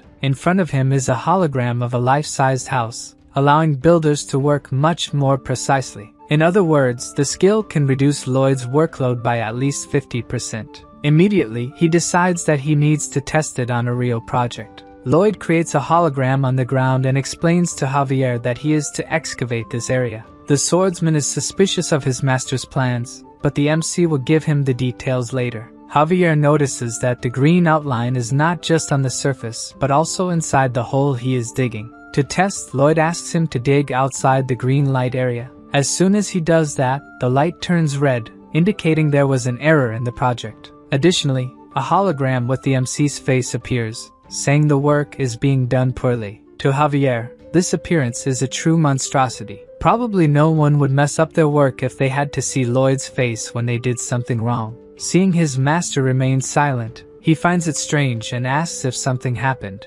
Without a response, Javier asks if the MC is going to say he was a genius with a magical illusion, or if it's a magical tool he stole. Since the question came out of nowhere, Lloyd doesn't know how to lie convincingly. So he just asks which story the swordsman finds more plausible. Since it seems easier to believe that he stole the skill from a mage, that's the story they will use. Even he will pretend to believe that was what happened. Lloyd won't tell the whole truth about his skills, but he asks if there's anything Javier would like to know. But the priority for Javier at the moment is not his curiosity. It's that his master can save all the people of the county. In his thoughts, Lloyd is grateful for the trust the swordsman places in him, and he says, of course, he will save everyone. On another day, Byron explains to the workers that they will build a sewage system to prevent the people of the county from getting sick. He shouts to the workers, asking what their motto is, and they respond that safety comes first. They will not get hurt. Lloyd and Javier watch the workers devoted to the work and their master. The MC comments that they seem crazier by the minute, not knowing how they got that way. The waste thrown into the sewer will flow to the main pipeline. Even alone, Padong is capable of digging a smaller sewer, but he alone won't be enough to dig the main tunnel. So, what they need right now is encouragement. Watching Bangle's encouragement, Bibyong's heart starts pounding wildly. He gets more than encouraged and starts working at full power. Suddenly, one of the workers digs in the wrong spot, and the area turns red. Then, a hologram of Lloyd criticizing his lack of attention appears. All the workers stop to see the projected image of Master Lloyd, and instead of being intimidated by it, they get more excited to continue the work. From above, we can see several holograms summoned, and the workers competing over which one is the ugliest. This makes Lloyd furious. They weren't supposed to be playing with the holograms. And he asks Javier why his workers started acting like lunatics. A heavy spring rain falls over the county, and the construction of the smaller sewers increased drastically in just 3 months. Using the construction guidelines, the construction of the main sewer progressed rapidly. And with that, the project quickly extended northwards. At a ravine, Lloyd gives Byron instructions on where the main sewer will pass and where the sludge treatment station will be. Byron remembers that the mastodons are in that area. But for Lloyd, as long as Bibyong is there, they won't attack recklessly. Anyway, he warns Byron not to let the workers agitate the mastodons and to approach quietly. They did as instructed, but no mastodon was seen, perhaps due to Bibyong's presence there. At least that's what they thought. With nothing to do for a while, our protagonist started playing games. Playing with himself out of pure boredom and still finding it fun. Until Padong appears, looking sad and asking why his master seems bored. Then he starts explaining something very seriously to him. From what Lloyd could understand, his pet found something very strange.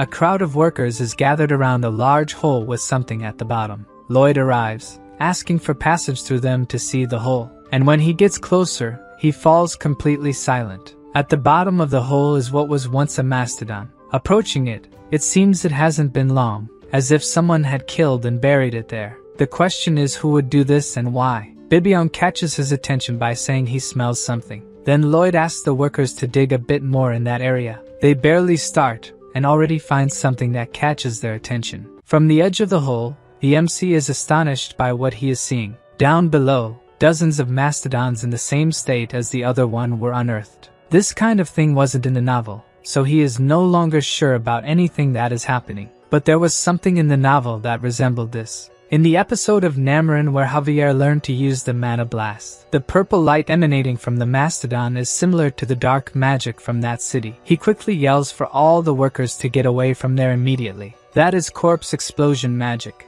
All the workers run desperately to get away from the hole. But before they could get very far, a large explosion happens behind them. Lloyd, who is behind them, realizes that the flames aren't stopping from approaching. If it continues like this, they won't escape. So he stops running, determined not to let any of his workers get hurt. He doesn't know if his plan will work, but he will try to use the impact of his mana explosion to neutralize the other one. Before he could put his plan into practice, Bibyong appears in front of him, trying to protect everyone from the explosion. From the ground, Lloyd desperately yells to his pet that this could be his end. Far away, while practicing his skill, he notices the explosion. The wise dragon thinks it must be the invocation of a necromancer. The magic must have used a creature larger than a human. Thus, the scammer Lloyd must be in trouble, but he is not sure if he should help him. On the other hand, he sees someone who doesn't think the same way. Nearby, Javier is running, trying to reach his master as fast as possible. Since the swordsman went to Lloyd,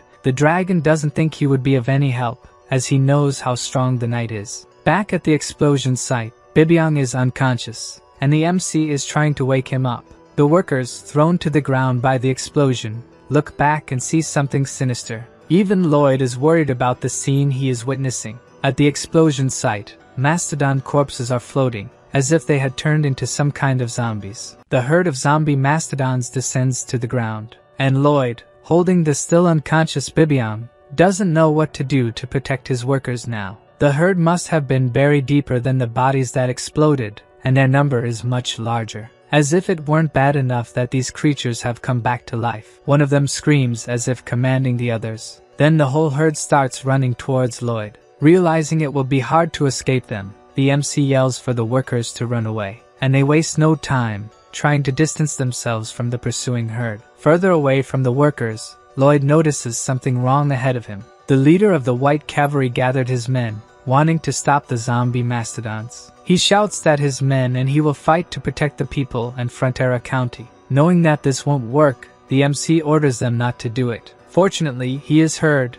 and the cavalry retreats and resumes fleeing. Running, Lloyd thinks about what he can do to keep distance from their pursuers. He spots Byron and asks where they are. The knight reveals they are in the field, but we don't know who they are. Then the protagonist calls Podong to delay the mastodons. The guinea pig distances itself from its master, heading towards the zombies. As it approaches, the mastodons become alert to the new enemy. Podong is much larger than the resurrected ones and prepares to attack. He hits one of the mastodons with the Podong explosion, and the creature is thrown into the middle of the herd by the force of the attack. The guinea pig continues attacking, landing elbows and kicks capable of sending its enemies flying. The mastodons don't just take hits, they also attack, momentarily forcing Podong to retreat. Then he starts preparing a new attack. Podong delivers a series of blows to the mastodons, with names like Plum Blossom Fist. From afar, his master watches in awe at the guinea pig strikes. Despite the attacks, they don't retreat and hit Podong in the belly. Several other zombies join in to attack, pushing him back.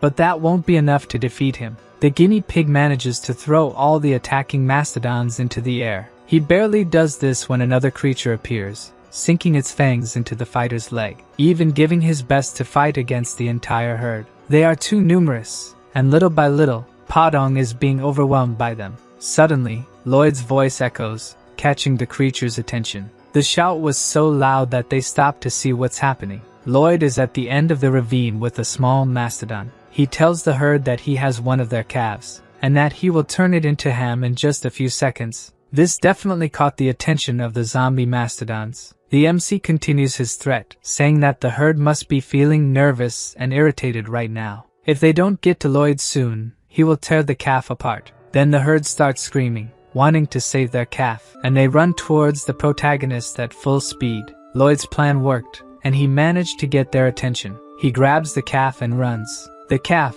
which is actually named Pending or something like that, wasn't part of the herd. In fact, it was one of the calves under Mr. Byron's care. From the hint given in the novel, mastodons are docile creatures that don't attack humans, unless their calves are in danger. In that case, they become true beasts. Faster than the zombies, Podong catches up with his master, and Lloyd says they will head through the valley, and asks the guinea pig to lead them to the forest to hide until everything is over. The ravine is empty after the zombie mastodons go after Lloyd. Only the workers remain there, feeling saved once again by Master Lloyd. Meanwhile, in the forest not far from there, Goming is being lazy again, sitting on a branch and humming, until suddenly, a hand appears and captures the poor bird. The hand belonged to Javier, who needs Goming to grow up to take him north. Back at the ravine, Podong is still running from the zombie mastodons. As he is very tired, the zombies are slowly catching up to them. To buy some time, Lloyd prepares a mana attack, and launches it at his pursuers, hitting one of the leading mastodons.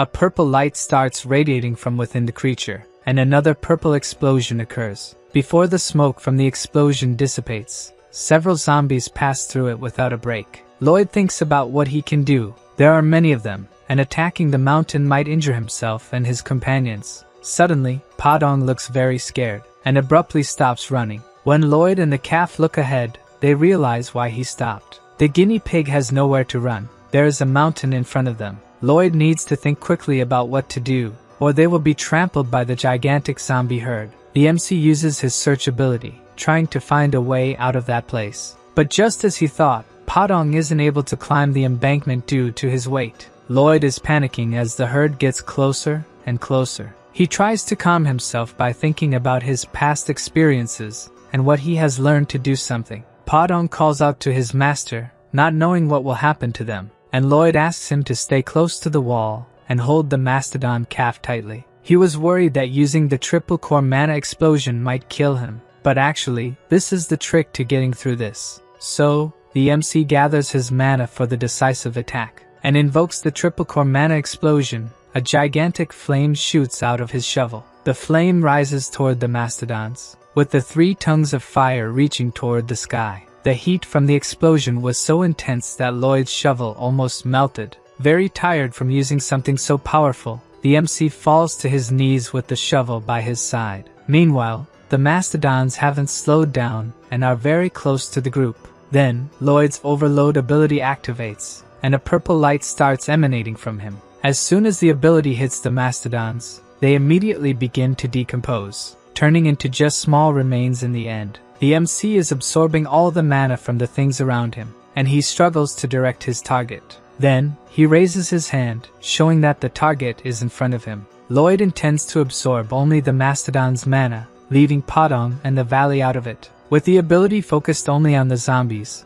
they disintegrate completely as they run out of mana. While doing this, he remembers using this ability on the Empress to level up his mana heart. The MC had asked to feed off Javier's mana, and although the swordsman disagreed, he had no choice since it was an order from his master, who was planning to increase the level of his mana heart by using overload to absorb Javier's mana. Then he begins the mana blast several times, until he ends up completely without mana, to thus be able to activate the overload ability. But the ability started to suck the mana from everything around. So Lloyd focused all his efforts on taking only the mana that mattered, Javier's. Even having his mana sucked, the swordsman showed no concern, while the MC laughed diabolically that he would take every last drop of mana from his servant. That is until a system message showed that his body couldn't withstand this type of mana, and he fell to the ground, powerless after his plan failed. Then, with a satisfied smile, Javier asks if the master is alright. After failing,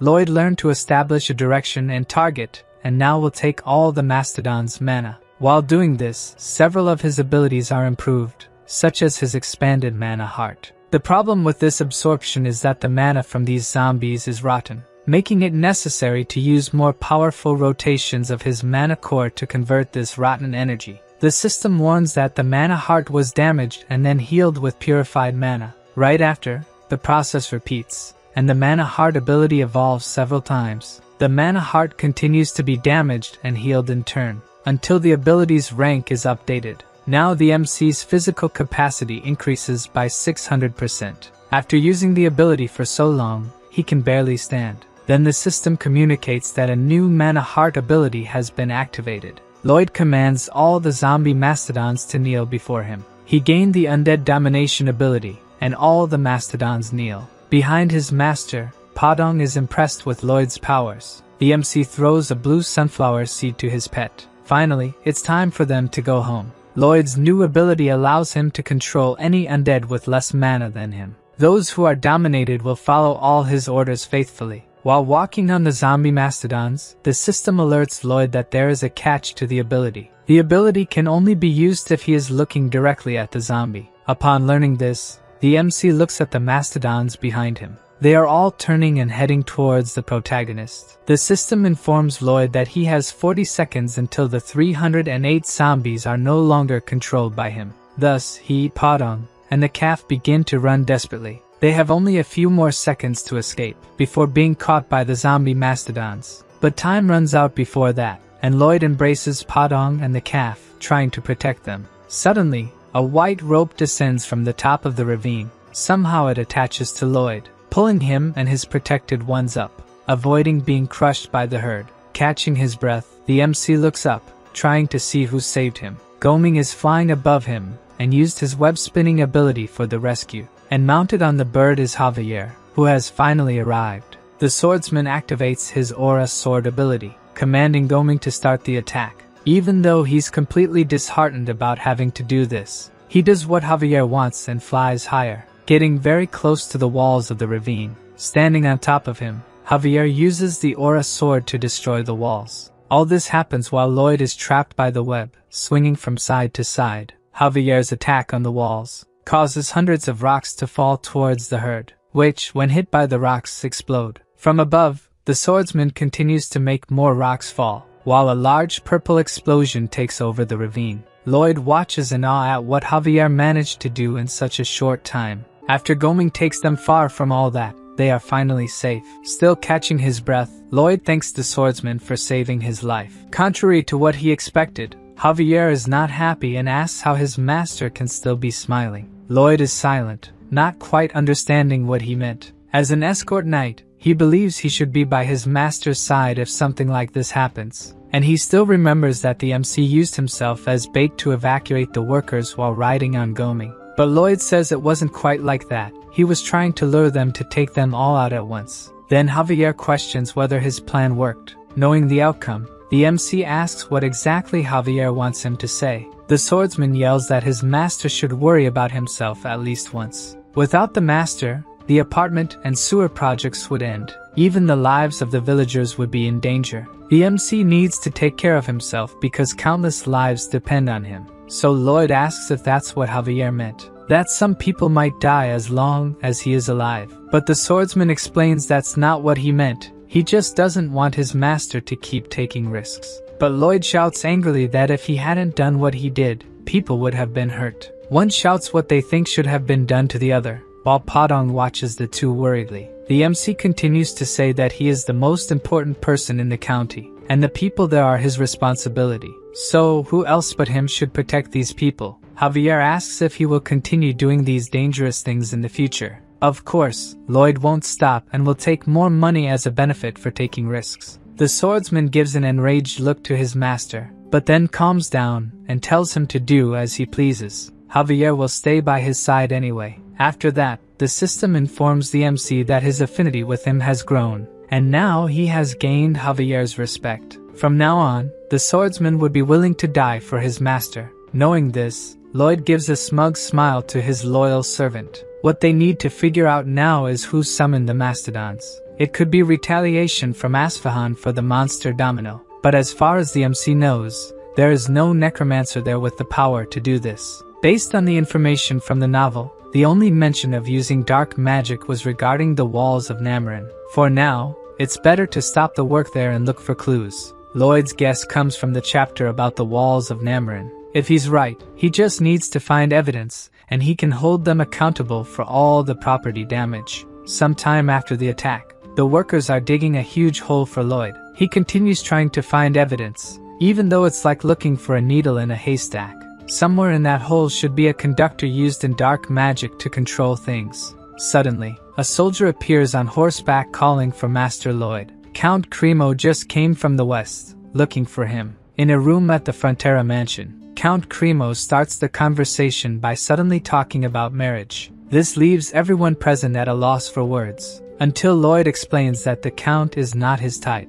In fact, the Count wants him to marry his daughter and, not liking to beat around the bush, got straight to the point. After the MC left, the Count wondered if there would be a better son-in-law than him, and now that he's famous, he must have received several proposals. So he got worried and decided to come straight to the county. But Lloyd explains that he hasn't received any marriage proposals. At that moment, the Count draws his son's attention to something, and throws dozens of letters with marriage proposals onto the table. The MC is amazed at the quantity. His father was waiting until he was less busy to show them. Upon seeing all the letters, Count Cremo says they are all insincere for not coming in person as he did. Before he could continue, Lloyd interrupts him, thanking him for his consideration, and apologizes for not being willing to do as the Count wishes. The Count does not accept this response. The MC is already 27 years old. With the Count's sincerity, Javier struggles to keep from laughing at his master in front of everyone,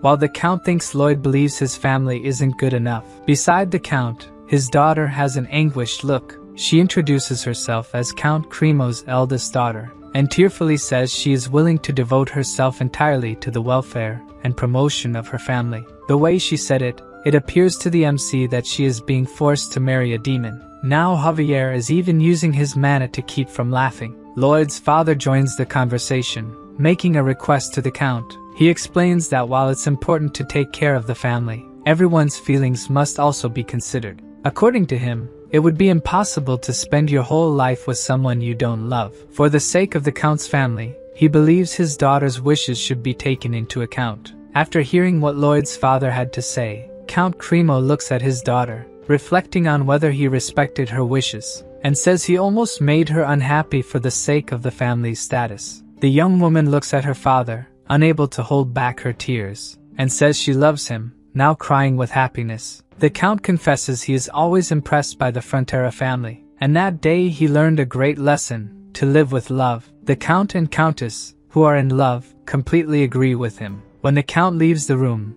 Lloyd sits thinking about what just happened. It seemed like avoiding a marriage with him is a happy ending, and even his parents agreed with that. Looking to the side, Javier is crouched in a corner, trembling. He continued to hold back his laughter until the end at his master's expense. After that, rejections to all proposals were sent. At the palace, a messenger informs the Empress of this fact. To her, this was expected, and even if the Frontera family accepted a proposal, the girl would refuse the marriage. Looking at the messenger who just informed her, the Empress concludes that Lloyd is practically a potato after all. The thought makes her laugh, and the messenger thinks she must be unwell, so she requests potatoes for dinner. In any case, she has to monitor who Lloyd chooses as a partner since they will become the most powerful family. So she asks if there is news of the letter sent to Asfahan. According to the messenger, they did not take responsibility for the monster domino and are still reprimanding them, a clear provocation to Magentano. The old man from Asfahan is waiting for the Empress to be the first to attack. She decides to send a delegation there soon, and meanwhile, all correspondence to Asfahan is prohibited. As for who will be part of this delegation, perhaps she should send a potato with it. Back at the Frontera mansion, a head with inscriptions was found at the extreme north of where the incident occurred. That's why Mr. Byron believes it is involved in the incident, but there was no need to put a rotten thing on the dinner table. Lloyd analyzes the symbol on the goat's head, and remembers seeing it before, in an illustration from the novel. In the novel, the symbol was on a large red flag, and it represented the symbol used by the new Dark Queen Alicia in her new kingdom. This brings up another fact that wasn't in the novel. The walls of Namarin and Queen Alicia must be connected. His presence in this world caused several changes. The queen did not turn evil, and the events that enabled Namarin to disappear. The refugees who would be the trigger for Namarin did not happen, and so someone is trying to do something that didn't happen in the novel. Cannavaro, the dark mage who made the walls of Namarin and sent countless people to their deaths, is Lloyd's main suspect. The MC asks Mr. Byron to resume construction, and as soon as it's completed, they need to go somewhere. His parents are worried because he has barely rested these days and is already thinking about going somewhere. Lloyd reveals that he will go to Namarin and catch the bastard responsible for this. On another day in Frontera County, approximately 6.2 miles north is the Waste Management Facility. Lloyd asks Padong to open the large cover of the facility, and the guinea pig struggles to move it. Then the MC says it's Solidas' turn to do his part of the work. The dragon goes to the edge of the station, channeling his mana, and mentally commands the waste to rise. The mountain of waste starts to ascend toward the station's exit, forming a dense mass with various items united into a single piece. Then Solidas' eyes flash with a red light, and he begins to transform into mist, returning to his original dragon form. Looking at him, Lloyd thinks that one day people will know this story. Solidas channels his firepower before breathing out, and then spits out a great flame to incinerate the waste he had gathered earlier. Back in the MC's thoughts, people will know that Solidas willingly used his powers for human health and hygiene. He will be known as the legendary Solidas, the dragon of fecal destruction. Solidas is annoyed hearing Lloyd say these things. He doesn't want to be known by such a title. According to the MC, being a man of science, he couldn't be good at naming things. With this achievement, the system shows that Lloyd has established the concept of public health and earned the title of Toilet Ghost. Returning from the sewage station, Javier asks when his master intends to go to Namarin. they should go soon. Before going, they need a plan or the trip will be a waste. The swordsman catches Lloyd's attention to look ahead. Several noble carriages are parked in front of the Frontera mansion. For some reason, the MC has a bad feeling about this. After entering the family mansion, his father explains that the rejection letters were not well received, so the nobles sent their daughters hoping he would change his mind. The father also made lists to organize the order in which the girls would meet Lloyd, clearly enjoying it. Deep down, the Count is worried about not having grandchildren and that rumors about his son being defective are spreading. Even the system mocks the lack of romance in the MC's life. In the end, it's not bad to have a line of women waiting for him, but what really matters are their parents, who are waiting for a chance to make an alliance with the Frontera family. The first girl enters the room and Lloyd greets her. As soon as she sees who is in front of her, she becomes completely flushed. She was enchanted at first sight by Javier, thinking he was her suitor. When she finds out that the MC is the suitor, she looks disgusted. Knowing that she has no interest in him, Lloyd says goodbye to her. The door closes, and the MC waits for the next candidate. As soon as she enters, he introduces himself to the girl. She doesn't even hear him, as she is focused solely on Javier, thinking he is her suitor. Once again, Lloyd explains that he is the son of the Count and not Javier. This girl also looks at him with disgust, having no interest in him. So, the MC says goodbye to yet another candidate. As soon as he and Javier are alone in the room, the swordsman reveals that he is not finding this amusing at all. According to his master, he knows very well how the girls judge him. Then a new candidate enters the room, and it seems that this one caught Lloyd's attention. She looks familiar, and the MC is sure he has seen her in an illustration from the novel. She bows and introduces herself as Siluria Namarin, the eldest daughter of Count Namarin. In the novel, Lloyd had thought she was the heroine and Javier's love interest, but she ended up sacrificing herself to protect the people of Namarin. This left the readers outraged because the author always kills those Javier loves. Siluria says she is there at her father's insistence but confesses that she found the suitor much better than described. Then, Lloyd explains once again that he is her suitor and not Javier. Surprisingly, she knew this and also that Javier is a renowned master swordsman. Realizing that she found the MC pleasant leaves both him and the swordsman petrified. The girl sits down and says it must be strange for Lloyd to receive these proposals at a time when he is so busy. She explains that on her way to the mansion, she saw the buildings and roads he is constructing, so it's incredible that he has any free time. Thinking she will be rejected, she asks to leave, but the MC wants to talk a bit more with her. Lloyd asks if Namarin is going through difficulties recently, like a significant population increase. Then she sits down again and asks how he knows this. Indeed, 400 people, refugees due to monster attacks, went to her county,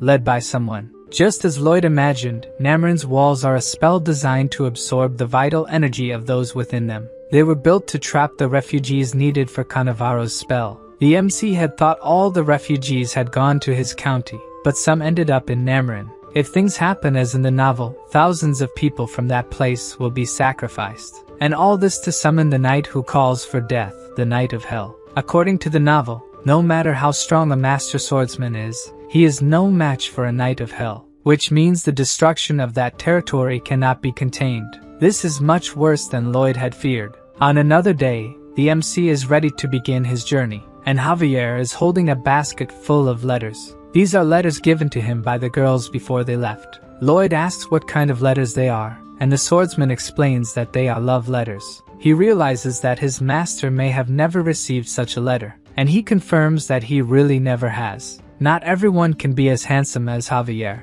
so he kneels to rummage through the letters, and offers one of the love letters to the MC. Lloyd takes a good look at what his servant is offering. For an instant, tension forms between the two. Then Lloyd gives Javier a pretentious smile, and says he wouldn't want a letter that wasn't addressed to him, and that they should leave soon. While his master continues walking, Javier remains holding the letter, kneeling, probably feeling foolish for offering the letter. After that, inside a carriage, Lloyd is explaining to Siluria that there are several ways to use these structures. Since Namarin was built on a ridge, it's natural for the surrounding slopes to erode. Even without securing the marriage her father wanted, Siluria thinks he will be delighted with the presence of someone like Lloyd. This is the perfect opportunity to investigate Cannavaro and still make money with a new project. Almost arriving at Namarin, the MC is confident he will win the dispute against the Dark Mage. Shortly after, the carriages arrive at the county, and through the window, Siluria points out to them the head of the merchant caravan, Cannavaro. She explains that he used his own money to care for the refugees and always takes on even the most tedious jobs. Lloyd stares at the merchant, finally seeing who his opponent is.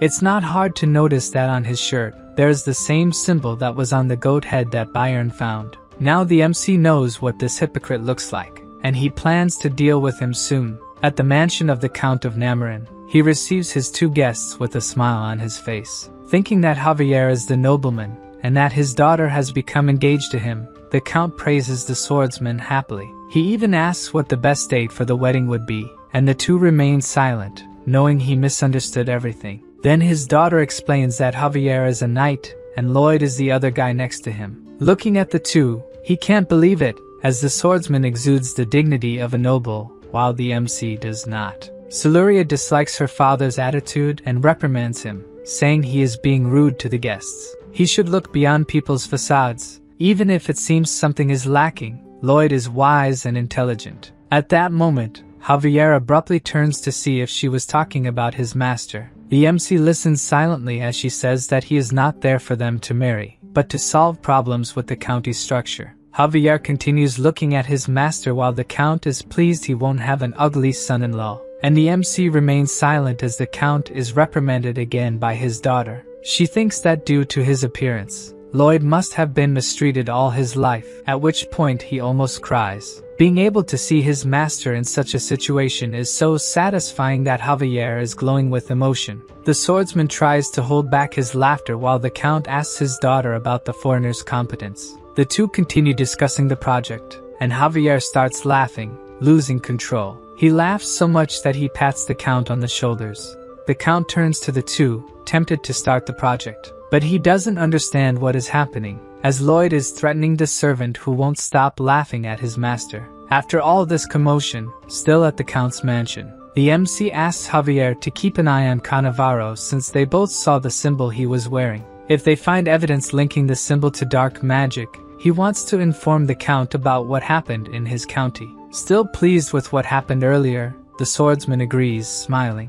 Lloyd wants to know why he is laughing at a serious matter, but Javier can't forget what happened earlier. For a moment, his master says nothing, and the two remain silent, until the MC can hold back his irritation and tries his hardest to land a punch on the master swordsman. The next day, it's time to explore the county. A man is shouting for people to come closer. It seems he is a clothes vendor offering great promotions. Looking at the pieces, Lloyd realizes that his plans have become complicated. The symbol he wants to link to dark magic is printed on all the clothes. Then Javier appears, and his master asks if he found anything suspicious. But he hasn't seen Cannavaro do anything besides taking care of the refugees. So, the swordsman wanted to investigate the merchant's house, but it is guarded by a magical lock, which he could easily break, but he might be caught doing so. He also discovered that the symbol on the clothes is from the Wandering Minstrel, and because it is very popular, it is sold in all the big cities. Lloyd thinks that maybe they need to find the minstrel, but if the wall is built in the meantime, it will be the end of them. The novel didn't give details about how the wall's magic is produced, so it will be more challenging to figure out and stop it. Maybe the MC should send Javier out of the city. He could break the wall, but Siluria would meet the same fate as in the novel. The novel mentions a Grand Master, much more powerful than a Master Swordsman. Without knowing how to become this great master, the MC cannot train Javier to become one. Continuing the conversation, the swordsman says they should keep investigating Cannavaro. With that lock, he has something to hide. Javier reveals that there is another way for them to get in. His master just needs to be patient and trust him.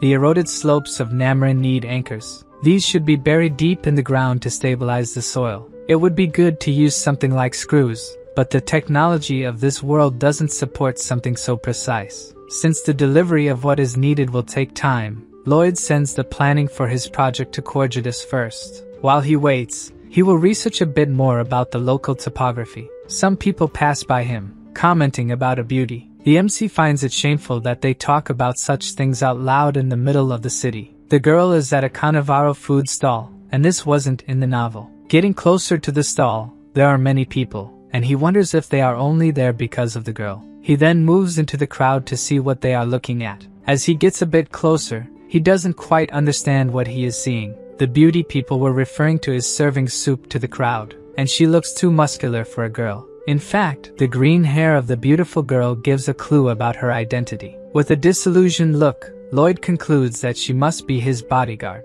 Suddenly, she glances at the crowd around her, and notices that there is someone familiar among them. In fact, the familiar person is looking directly at her. Javier is shocked that his plans were discovered so quickly by his master, who starts making various gestures, symbolizing that he respects the swordsman's personal tastes. In response, Javier also starts making symbols, to say that he doesn't like doing such things. In fact, he doesn't like dressing as a woman. This is all part of a plan he put into action. Then Lloyd shows that he will keep an eye on him, and withdraws, disappearing into the crowd. Javier is irritated, but for the sake of his plan, he needs to continue with the act. Suddenly, Cannavaro appears, walking behind him. He discreetly asks someone how the preparations are going, and a worker responds that they were completed the previous night. After hearing this, he leaves the place quietly. In disguise, Javier is gradually obtaining information about his target. In another part of Namarin, far from the center,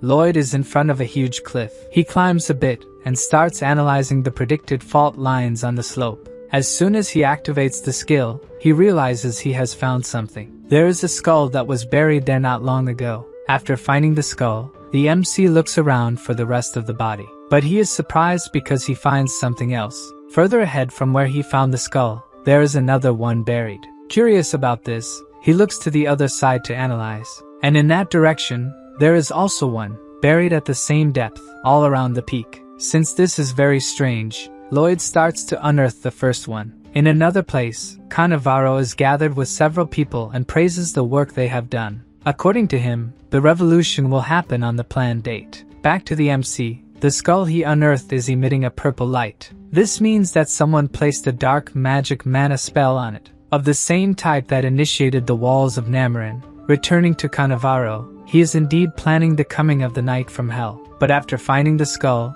the MC does not intend to let these plans come to fruition. So he activates his mana absorption ability, purifying the mana he absorbed. After doing this, the skull becomes white again, with no magic left. Then the MC picks it up and notices a purple stone fell from it. The stone must be the real source of the magic, while the bones served as a vessel. To discover what kind of stone it is, Lloyd uses his research ability on it, and his eyes light up as soon as he finds out. The stone is so precious that it alone is worth a year of Mr. Byron's salary. Thus, the other skulls might have the same inside. As soon as he unearths another, he finds another stone, and another one shortly after. Lloyd starts to smile madly, digging after discovering the precious stones. All he needs to do is dig a bit, and he will find money. It's incredible. By the end of the day, he even managed to level up a skill by digging, and filled his backpack with 30 precious stones, enough to hire Mr. Byron for another 30 years. The MC's desire to exploit the night for longer makes him feel sick even from afar. Satisfied with his haul, Lloyd wishes all his days were like this. Returning, he even considers raising Mr. Byron's salary. But before leaving, he looks in the direction of the skull.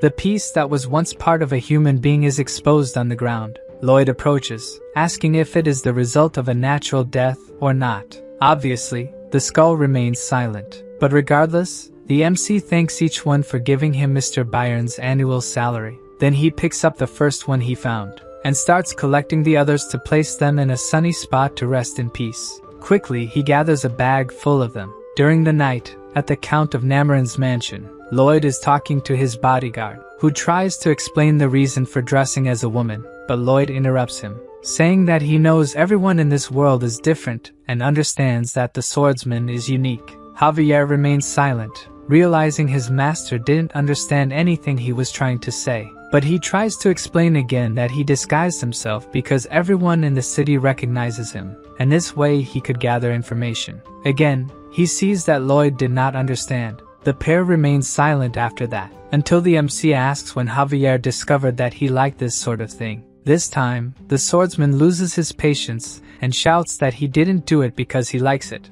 Lloyd sees no reason for him to be upset. It's not like there's anything wrong with that hobby. Returning to important matters, Javier was sent to Cannavaro's house while in disguise. In the basement, there was a door that led deeper underground. The first time he saw him, the swordsman thought he was a good person and that his master was wrong. But he must be hiding something behind so many doors. Maybe the MC is right about this guy too. Therefore, Javier will try to find physical evidence about Cannavaro. The MC agrees with him and reminds the swordsman that he doesn't need to be ashamed of his hobbies. That same night at Cannavaro's mansion, he is furious upon learning that all the Noctanium is gone. A man tells him that both the stones and the bones have disappeared. So he wonders if this was something planned or if someone found them by accident. Some men criticize Cannavaro, saying that he claimed the plan was foolproof and that they invested a lot to create a world for dark mages. Trying to calm them down, Cannavaro says that not all is lost. The stones were in those places only for security. If they help once more, it will still be possible to bring the knight from hell as planned. The next day, a bucket full of water appears floating and falls on the muscular beauty's head. Javier, disguised as Javiella, tells a concerned woman that he accidentally got wet. She says that Javiella can change at Chief Cannavaro's house, lending one of her dresses. The girl goes to the mansion, impressing the guard with her beauty. In a closet in the mansion, she becomes Javier again. He begins to use his mana control, trying to completely hide his presence in that place. Having done that, he exits through a window to explore the area. With his stealth, he manages to pass without the house servants noticing him. He goes to a locked iron door. The door leads to the second basement, and Javier is not sure how he will open it. As he looks stealthily at the door, Cannavaro is standing right in front of it. The dark mage looks around, checking if anyone else is nearby, and uses his mana to unlock the enormous padlock on the door. As soon as he does this, its gears start to move. Hidden, the swordsman thinks that this lock needs a combination of mana to be opened. In another location, where the stones Lloyd took are, he is pondering if there are more of them scattered around and if the walls of Namarin could be activated with them. The MC cannot let something like this happen. Therefore, it's time to go after more easy money. Back to Javier's espionage. He observes Cannavaro leaving the basement and hears the lock closing again. He waits hidden until the mage climbs the stairs and leaves the room. Then Javier approaches the padlock that keeps the door locked and tries to replicate what he saw Cannavaro do earlier to unlock the padlock. It really works, and the padlock opens. The swordsman goes through the door, entering a dark corridor. He notices that there is something else there, and after descending a few more steps, he realizes there is something strange about that place. There is a small bright spot coming from the end of the corridor. As he gets a little closer, the spot takes the shape of a person. Javier takes a good look at what is approaching. In fact, the thing looks much more like a zombie than a person. It approaches very quickly, and the swordsman barely has time to dodge its punch. Filling his hand with mana, he punches the creature right in the middle of its belly. As strong as Javier is, his attack seems to have had no effect, and the zombie decides to return the punch. Even using mana to block the attack, the zombie's power was strong enough to push the swordsman back. This zombie is completely different from the ones they encountered in the valley. To make matters worse, he is not alone. Several other zombies appear, joining him. Javier takes a deep breath. Then he pulls 2 kitchen knives from the pockets of his coat and imbues them with mana. Cannavaro just confirmed his suspicions that he wasn't such a good person after all. The group of zombies is about to attack the swordsman, but suddenly he notices something. Behind the zombies, there's a guy who definitely saw Javier, and quickly hides behind an iron door. At least there's someone for the swordsman to question about these things. The zombies begin their attack. Javier, using the improvised daggers, attacks them with the mastery that only a sword master could have. He continues slashing the zombies one by one, trying to carve a path through them to reach the door, leaving only bits of zombies behind. He gets very close to the door and kicks it, making it fly into the other room, taking the guy behind it with it. The guy falls on his back, appearing just like a weak human. In front of him, Javier looks imposing, holding the pair of daggers. Scared, the guy begs the swordsman to spare him. Then Javier says he has questions to ask him. But before that, he steps on the guy's leg, making him scream in pain as his leg twists to the wrong side. If he hesitates in his answers, the other leg will end up the same way. Javier wants to know what Cannavaro is planning in that place, but the guy says he doesn't know, he just does what the wizard asks. He was hired as a funeral agent, and the wizard asked him to use a special product for embalming. The swordsman wants to know where the wizard acquired the bodies. According to the funeral agent, they belonged to refugees who died of illness. The information stirs some memories in Javier. When he was still undercover, Cannavaro talked to a refugee, saying he would take care of her sick father. He grits his teeth upon realizing that the wizard wasn't caring for the sick refugees. Both the skulls that Lloyd found and the zombies must have been refugees at some point. Then he asks if the funeral agent never found it strange that the bodies kept appearing. To Javier, this guy is as guilty as Cannavaro, so he steps on the funeral agent's other leg, breaking that one too. Fleeing the place before he is discovered, the swordsman needs to tell his master what he has found out. But when he arrives at the mansion, he cannot find Lloyd, and he thinks it's best not to waste time looking for him. Javier decides to act alone to finish off Cannavaro. The people the mage had spoken to before were all at the exchange market, so that place must be his base. Javier arrives at the location, smashing a window to enter. As soon as he lands, he prepares for combat, and unsheathes his aura sword before he is attacked. But he notices that something is wrong when he looks around. Apparently there is no one else besides him, even though it was always full of people before. He walks through the place thinking about what might have happened, until he comes to the conclusion that the mage may have started his plans. Suddenly we see a gigantic purple cloud high above Namarin. Then, a huge roar takes Javier by surprise. He feels as if all the strength in his body is being sucked away, and he goes outside to see what's going on. From there he can see the purple cloud, as well as a light that is surrounding the entire city, and he wonders what is happening in this place. More roars echo as what appear to be the walls of Namarin rise. Javier's aura sword begins to have its mana drained. Around him, the county's inhabitants fall to the ground, having their mana sucked away as well. At this point, the swordsman worries, as his master must also be in trouble. At the mansion of the Count of Namarin, Siluria opens one of the windows to see what is happening. But what really scares her is not the catastrophic sky, but the people down there who are falling to the ground without strength. Even without having any idea of what is causing this,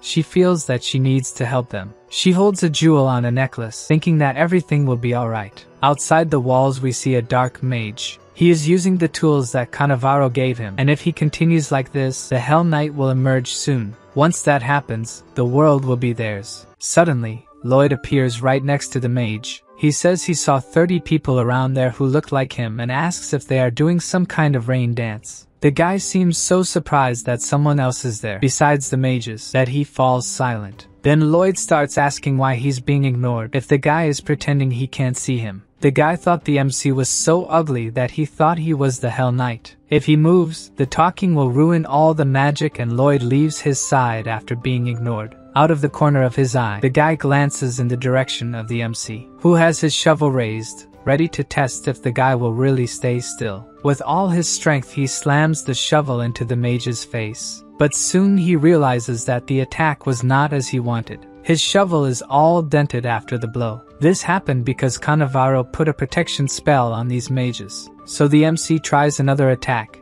using mana this time. And now the dark mage is afraid to take the blow. After Lloyd's second attack, smoke starts to rise from the shovel, and he finds it strange that even his mana attack didn't have much effect. Even with 2 missing teeth, the mage is celebrating that the barrier around him is impenetrable. As things are not going as planned, the MC needs to focus on what he needs to do. He tries to absorb the mana that is in the mage's stone. But unlike the stones that were in the skulls, this one reacts to the absorption, leaving him unable to do anything. The MC asks if the mage doesn't move because he doesn't want to or because he can't, as it would ruin the spell. As always, the guy remains completely silent. Without an answer, Lloyd will just test his theory, returning to the city, more specifically to the City Hall building. A man is walking towards the building, passing by several fallen people without mana. One of them tries to grab this man's foot. The weakened man asks Cannavaro to help him, but the mage looks at him with disgust, calling people pests, and kicks the face of the poor man who was asking for his help.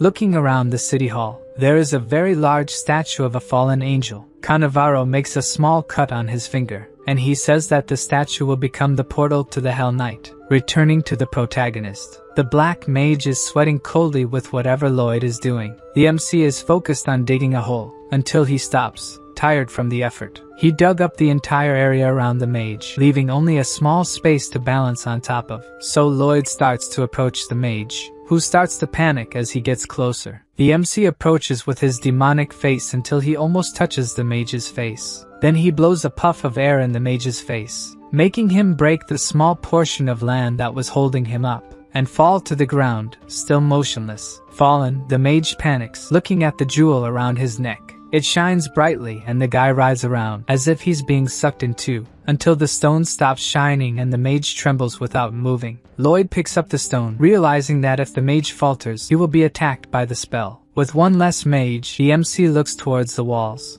The purple light that once permeated the entire county starts to flicker at a certain point. This cheers Lloyd up. He still has a chance to stop the spell. In the city, Cannavaro next to the statue realizes that something is wrong. Another hole opens in the wall. As soon as Lloyd finishes off another black mage, even without enough mana and knowing that something is wrong, Cannavaro decides to start the invocation. He begins to recite a spell in front of the statue of the angel, until someone calls out to him. Siluria is walking towards him, asking what he is doing. The mage wonders how she can walk without having her mana sucked away, until he realizes that she is wearing a mana protection amulet. He summons a fireball with one hand, and throws it towards the girl, trying to finish her off. Siluria looks at the fireball coming towards her, and raises her hand as soon as the ball reaches her. Surprisingly, the girl catches the fireball, holding the spell in her hands. From Cannavaro's surprised face, he didn't expect that. Then the girl creates a much larger fireball from that one.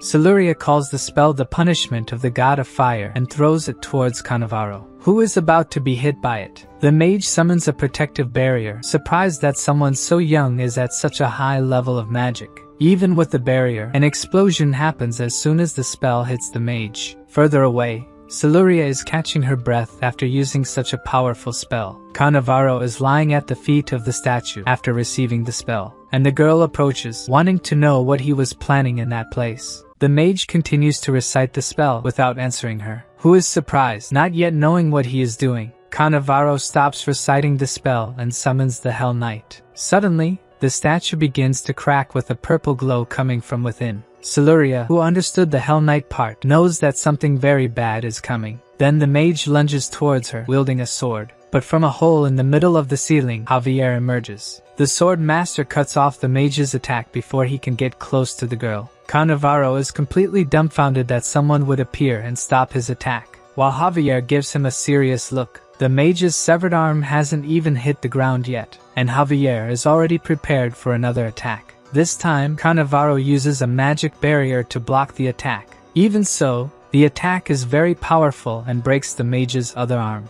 Then the statue starts to glow even more intensely. The sword master looks at it, not knowing what is about to happen. Then a powerful lightning bolt strikes the roof of the building they are in, breaking the statue into thousands of pieces and casting a red light over the area. The problem is that the debris flies towards the people, so Siluria invokes a magic to protect them. Using the Earth God's shield, a barrier appears around the people, preventing the debris from injuring those who are already weakened. A little further away, the fight between Javier and Cannavaro is not over. The mage says that now it will be the end of the swordsman, calling him a worm. For the mage, those people are worthless scum who deserve to turn to ashes by the hands of the Hell Knight. Behind her there is a pair of bright lights looking like eyes. Then, a hand appears from the middle of the smoke caused by the lightning, and we see a red sword being dragged. Cannavaro looks back in fear. Javier also looks worried at what is coming towards them. Behind them, the Hell Knight dragging himself and his great sword. The mage wonders in shock where the knight's horse is and, more importantly than that, his legs. Without enough mana coming from the walls, he couldn't summon the whole knight. Still not complete, Javier worries if he will be able to defeat him. Even without legs, an evil aura emanates from the knight. The knight asks what is the desire of his summoner. Then the mage says that the swordsman dared to raise his sword against the knight. Knowing this, he prepares to attack, and even without legs, he advances quickly to attack Javier.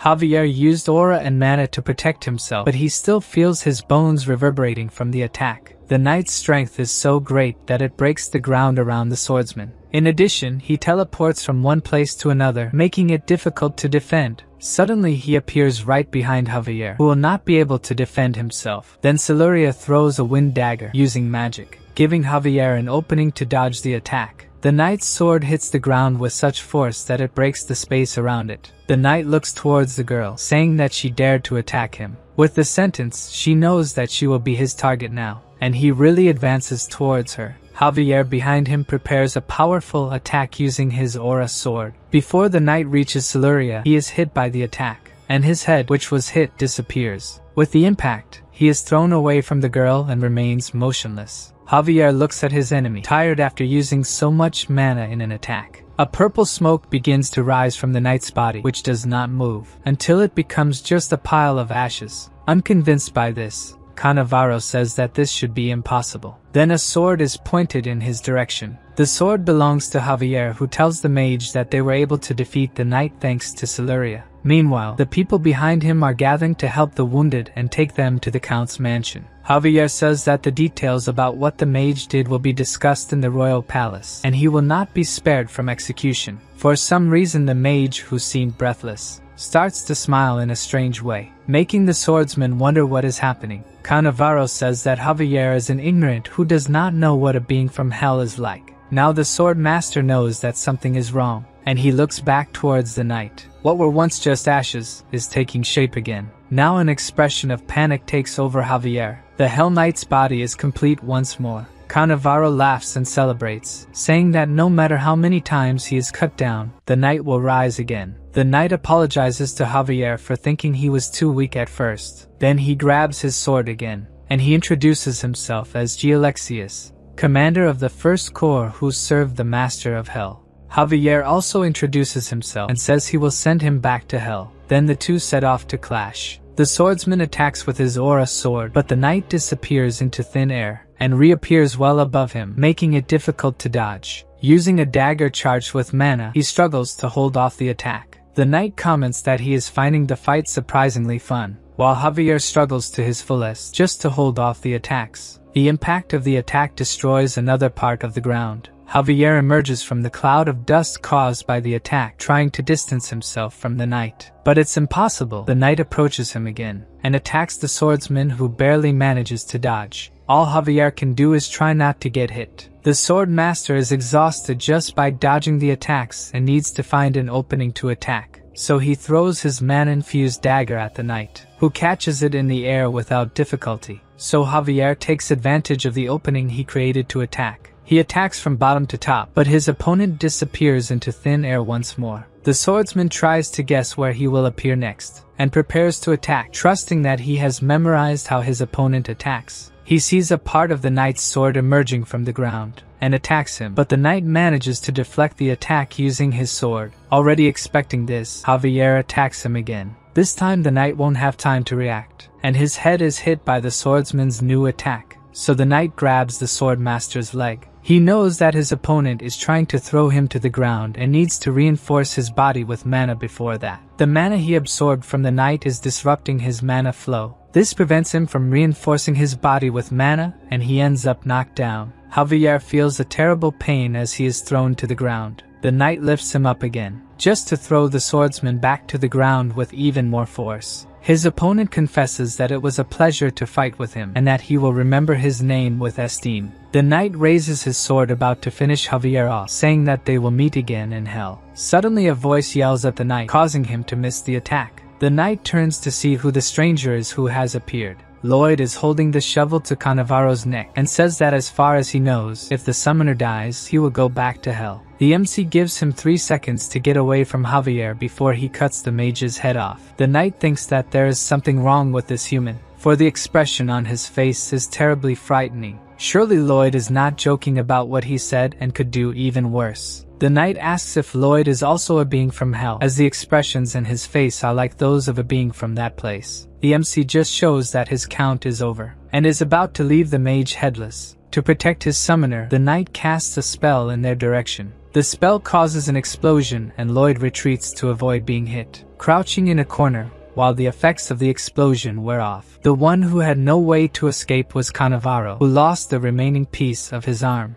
The knight explains that even if his summoner dies, he will still have 40 minutes before being sent back. As his plan failed, Lloyd will have to think of something else. Suddenly we see Javier refreshed, ready to attack the knight. But before he could do that, the knight rises and repels the attack, throwing the swordsman away. Knowing that his bodyguard is still not well, the MC invites Gialexius to fight with him, and orders Javier to rest for a bit. Lloyd keeps calling the knight who paid him no attention. Almost losing consciousness, Javier thinks that with his master there, they can win. Ignoring his opponent, the MC throws a fireball at the knight. Unfortunately, it is repelled with just his hand, and ricochets back towards the one who threw it. Focused on the fight that matters to him, the knight is about to attack the sword master again. The swordsman is almost out of strength, holding his sword in a defensive position. Then Lloyd appears, throwing himself in the direction of the knight, trying in every way to prevent the attack. The MC grabs onto Gialexius' back. The knight warns him that he is a fool, his mana will touch his heart and kill him. Lloyd is not scared by what he said, and he warns that he has purified a good amount of dark mana recently. Gialexius, scared, asks what kind of creature this is. Lloyd absorbs his mana while he talks and activates his human lock mode, attaching himself to the knight. Obviously,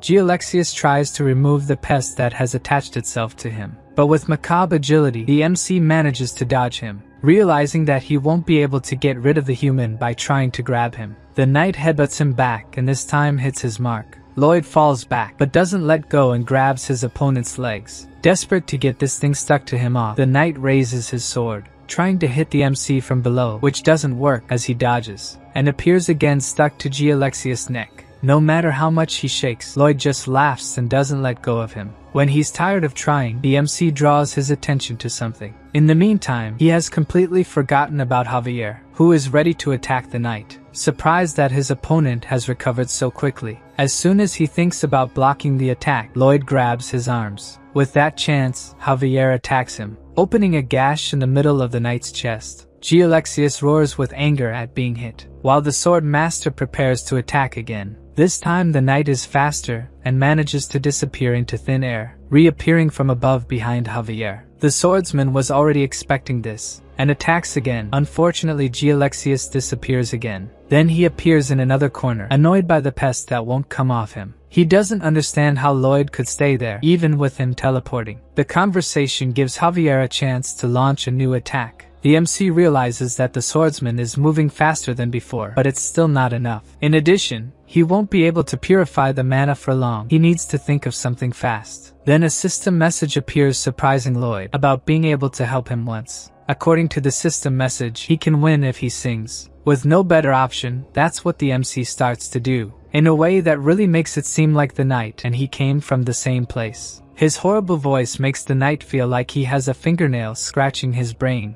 As Lloyd continues, Gialexius realizes that it's just a song, not a spell. But the MC's horrible voice sends the knight into a spiral of despair. He starts to spin around, focused only on the horrible noise. Lloyd realizes that the tactic is working and calls Javier to attack. The problem is that this sonic attack didn't just hit the knight, the sword master is also suffering. The MC remembers his parents telling him, as a child, never to sing. In a test, the music teacher even threw an organ at him, thinking he was purposely singing badly. Even in his time in the army, a priest thought a demon had appeared and threw holy water at him. As there is no useless skill, at least his lack of tuning served for this moment. At this point, the knight is already calling Lloyd a demon, desperate. Javier uses his mana to cover his hearing before he goes crazy from his master's voice, while the MC rolls in the air with the knight. Without stopping singing for a moment, Lloyd manages to knock the knight to the ground. The swordsman prepares to attack with his aura sword. Finally, the MC detaches from the knight who has fallen before being hit. Then it's Javier's turn to hit him in the middle of the chest, and use the aura blast to finish off his enemy. With the attack, an explosion of light hits Gialexius. A large area around them is destroyed by the impact. Lloyd barely manages to get away and avoid being hit. The knight's body disappears, but Javier remains kneeling breathless. The MC approaches him, saying that they won. But according to the swordsman, it's not over yet. Lloyd doesn't quite understand what he meant. Then Javier tells him to pay attention to the mana in that place. Analyzing the mana more carefully, the MC realizes that his bodyguard was right. Thus, the two remain alert to what may be coming. A purple smoke appears, taking the form of the knight, and Javier advises his master to stay behind him. But Lloyd says without concern that Gialexius will not rise again. The swordsman doesn't believe it, as he has already seen the knight regenerate after defeating him. Even so, the MC asks if he doesn't want to bet, as he is sure the knight is dead. Lloyd picks up his shovel from the ground, and bets that if the knight returns, he will call Javier master for a year. Otherwise, the swordsman will have to dress up as Javiella on the way home. The MC raises his shovel towards the ceiling, and fires a triple mana explosion combo, which opens a hole in the city hall ceiling. Almost out of mana, he kneels on the ground,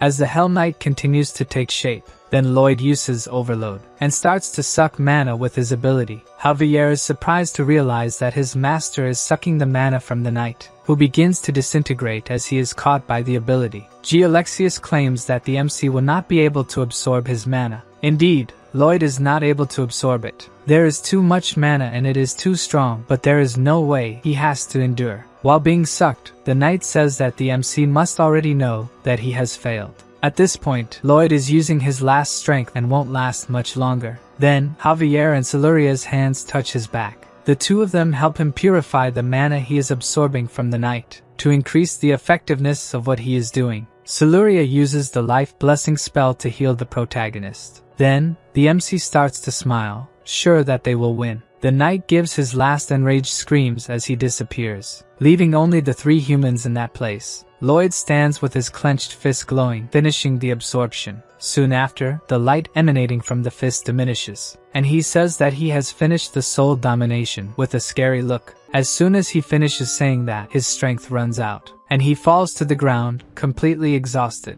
The girl gets worried and tries to help him, but Javier explains that her master usually ends battles this way. Looking at him, Siluria can't help but worry about someone who is passed out. Unconscious, the system reports that Lloyd defeated Gialexius, which surprised the King of Hell, who now wants to meet him. A few days after all this commotion, Cannavaro was arrested and transported to the capital by the Royal Guard. At this point, Lloyd has a big problem. He can't continue with the construction. Due to the walls, none of the workers have enough energy left to work. If he had known that something like this would happen, he would have asked for workers from the county in addition to the anchors. Thinking about what happened won't help. He needs to find a way to make money, no matter how. As soon as Lloyd woke up, the system showed that he had received a new skill. His zombie domination skill evolved into a new type of independent skill. If the MC can dispose of zombies, he will no longer need to pay for workers. In addition, he also received the title of the Possessed Tenor. What he needs to know now is how to get zombies and if it's really viable. For now, the only thing he finds incredible is the power of hell that makes his eyes shine. The MC's poses in the mirror are interrupted by a knock on the door. He opens the door asking who it is and has something strange on the other side of the door. In front of Lloyd, there are several headless skeletons surrounded by a purple glow. There are dozens of skeletons scattered around his room. Trying to understand the situation, the MC asks who they are. Then one of the skeletons starts making noises, and a gelatinous head starts to form, saying that they are. The scene is disgusting even for Lloyd, who refuses to look at it. With a plaque, he explains that they are the ghosts of those who lost their bodies to the hellish enchantment. They felt the power of hell that materialized them,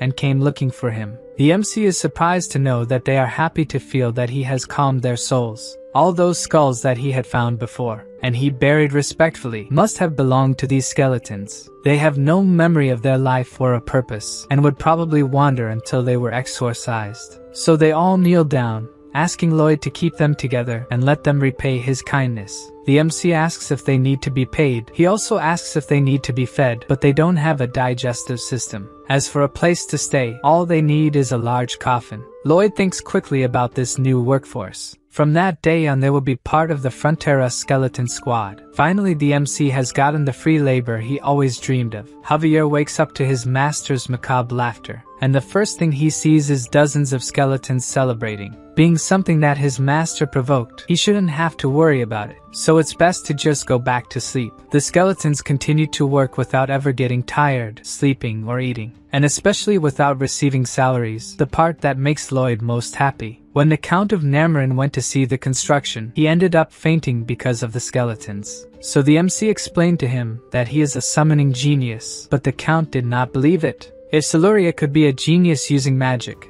Why couldn't he be one too? The Count thinks about it for a bit, and ends up apologizing for thinking that Lloyd would not have that ability. In winter, the anchors arrived and the cliff stabilization project reached its final stage. Sitting on a cliff looking at his own hand as the snow falls, Javier remembers when his hand touched Siluria's, the moment the two of them tried to help his master. It's like he felt something different in that touch. Then a familiar voice calls out to him. Siluria is right in front of him. The swordsman comments on the construction and that his master can give more details, but she reveals that she is there to see him. He doesn't understand what issues she would have with him. She says that she can improve her magic skills and maybe he could help since he controls mana so well. Javier would be more than happy to help her. The girl is happy and a little blushed that he accepted. From afar, Lloyd watches the two talking. They are sitting next to each other talking and laughing. This moment triggers some memories of the MC about the novel. In the story, the price for defeating the Hell Knight was Siluria's life. People stopped asking for his help, thinking that he brought death to those close to him. He was destined to live in loneliness without getting close to anyone, or he would end up taking that person to death. His unprecedented strength determined his lonely future. Fortunately, in this reality, Javier is smiling, living happily, and seeing that makes the MC happy too. Sometime after that, the construction was finished, and if repaired periodically, the Count would have no more problems. The troop of skeletons is packing up their master's belongings for the departure. Lloyd thanks the Count for paying the construction costs, and even a little more. The Count does not think the amount is enough, as he saved the county and the villagers celebrate it. The MC listens with satisfaction to the cries of gratitude. And what makes him even happier is knowing that with this amount he will finally be able to relax in peace. The Count asks one last time if Lloyd would not consider marrying Siluria and becoming his heir. But according to the MC, who wants to live a quiet life in the Frontera County, the Count already has a great heiress, who will soon be the greatest mage on the continent, Siluria. Finally, they say goodbye to the Count and his daughter. Before going, Javier takes one last look at Siluria, who was also looking at him. Then Lloyd calls for his bodyguard, saying that it is better for him to stay in Namran, where he would receive better treatment and rise through the ranks faster. Javier questions whether some of the dark mana has entered his master's brain for him to be thinking this way, and he says he will remain a Frontera knight until the end. The MC asks what he would do if it was an order, and in that case the swordsman would disobey it and have to be executed. So, there's no way to go against his stubbornness, and the only option left is for them to return to the county together. In the snow-covered Frontera County, Lloyd's parents come out of the mansion to greet their son and are met with something different. This time, their son has returned accompanied by a troop of zombie skeletons. The MC tries to explain about the skeletons, but this is not his father's main concern. What really shocked the Count of Frontera was to see Javier dressed as Javiella. The swordsman is sorry for agreeing to that bet without thinking. Lloyd bet him that if the knight didn't return, he would have to dress up as Javiella when they got back. The Count slowly approaches Javier and hugs him, saying that he must have suffered a lot to keep this secret for so long.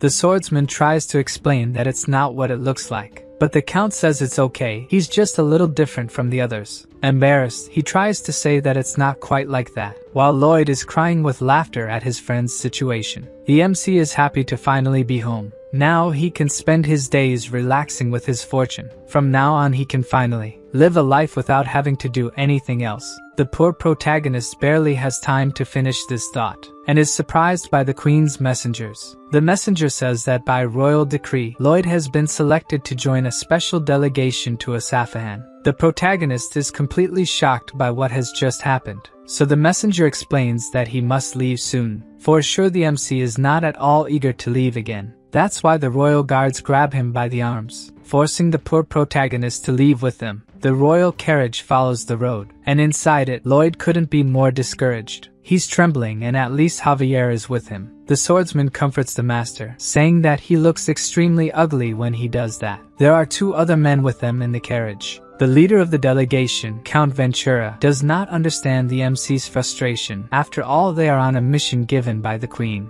pouring his hatred of the queen into his thoughts. Lloyd says he is crying with emotion, but Ventura remains irritated with him and remembers to have asked the queen why she selected the MC for the delegation. Maybe it was to represent the refugees from the monster domino, or because he had a diplomatic profile. Alicia thinks about Lloyd being suitable as a diplomat, but that kind of thing had nothing to do with her decision. She assured him that when Lloyd was summoned, he would cry, saying that it would ruin his plans for a peaceful life.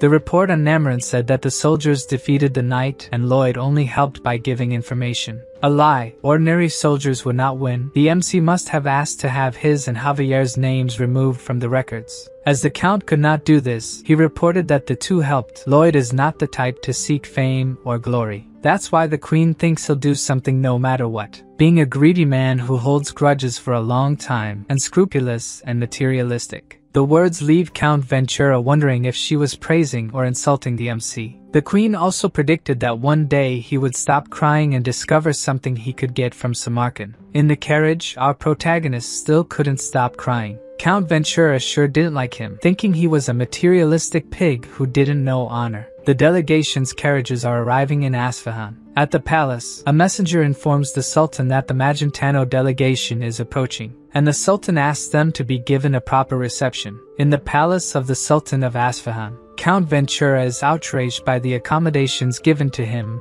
and the other envoys. But according to a servant, there was no mistake at all. They are just following the orders of Sultan Samarkand. So Ventura demands to see the Sultan, ordering them to be introduced. The MC still hasn't recovered when the servant explains that Samarkand is very busy and it will be difficult to see him. They must wait at least 6 months to have an audience with him. The delay and unwillingness of the servant completely infuriate Ventura. Suddenly, the servant shows the Count a kind of pendant. It's a padishar. As long as he has it, he will have all the kindness the Sultan has to offer anywhere in Isfahan. To the Count, it just seems like they are offering alms to beggars. The servant claims that he is mistaken. Receiving the padishar is an honor. However, he throws the pendant on the floor when he says this. So the servants leave the room, asking the guests to make themselves at home. Ventura is enraged. For him, this treatment is practically a declaration of war. He wants the messenger to communicate with Magentano and other kingdoms about this and ask for a larger delegation. The Count hears from the messenger that Lloyd disappears and doesn't care. Another thing that disappeared was the padishar that had been thrown on the floor. During the night, in the kingdom of Isfahan, a poor girl is selling torches on the street. A man passes by her, almost knocking her over. Without having sold any torches, she looks for an alley to sleep in, until a man appears, asking if she needs a place to sleep. Lloyd says he will help her and asks her to go with him. Then we see a kind of mansion all lit up. They are in front of the most expensive hotel in the capital, and the girl refuses to be a burden to them. The MC explains to her that he bought this hotel. All she has to do now is sign the deed and the place will be hers. And he has all this because he fell into the good graces of the great Samarkand. With the padishar, Lloyd goes to the most expensive restaurants, orders the best dishes, and even pays everyone's bill. With the power of this pendant, he offers food to everyone who is hungry and is applauded. Holding the padishar, the MC says that the great Samarkand is blessing all of them.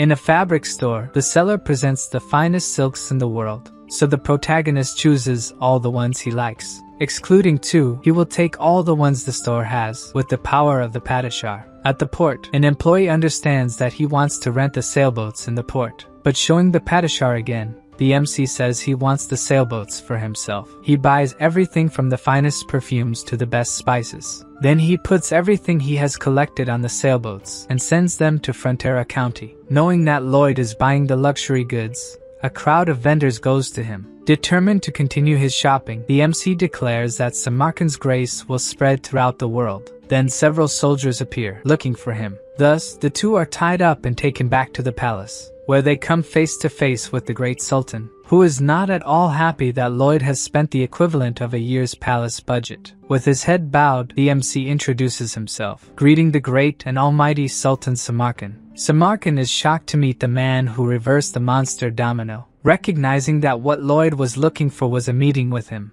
The protagonist continues to be threatened by a sword wielded by the guards. Samarkand is not happy with this encounter. With his head lowered, Lloyd knows he needs to avoid a war with the Sultan. If that were to happen, the Frontera county, located at the border, would become a battlefield. The Sultan acknowledges in his thoughts that the first one he would encounter in a war is the MC. Even with all the military strength of Isfahan, the fall of the Frontera territory is not guaranteed. Samarkand has no idea of their military power or what strategy they would use. Perhaps he should end Lloyd now. But looking at the situation a bit more closely, there is someone very powerful in that place. And even if they defeated Javier, all of Isfahan could turn to ashes. Smiling, the MC knows the Sultan must think carefully about his actions. Perhaps the great leader should try talking to his guests. Not knowing what they plan, Samarkand feels blackmailed, and even trembling with anger. The great leader takes a deep breath and orders the guards to release his guests. With this gesture, Lloyd feels he has won the first round of the battle. Then the Sultan asks if he enjoyed the Padishar. The MC raises his arms to make a deep bow and bends to the ground, wishing a long life to the great Sultan after having enjoyed the power of the pendant. This time,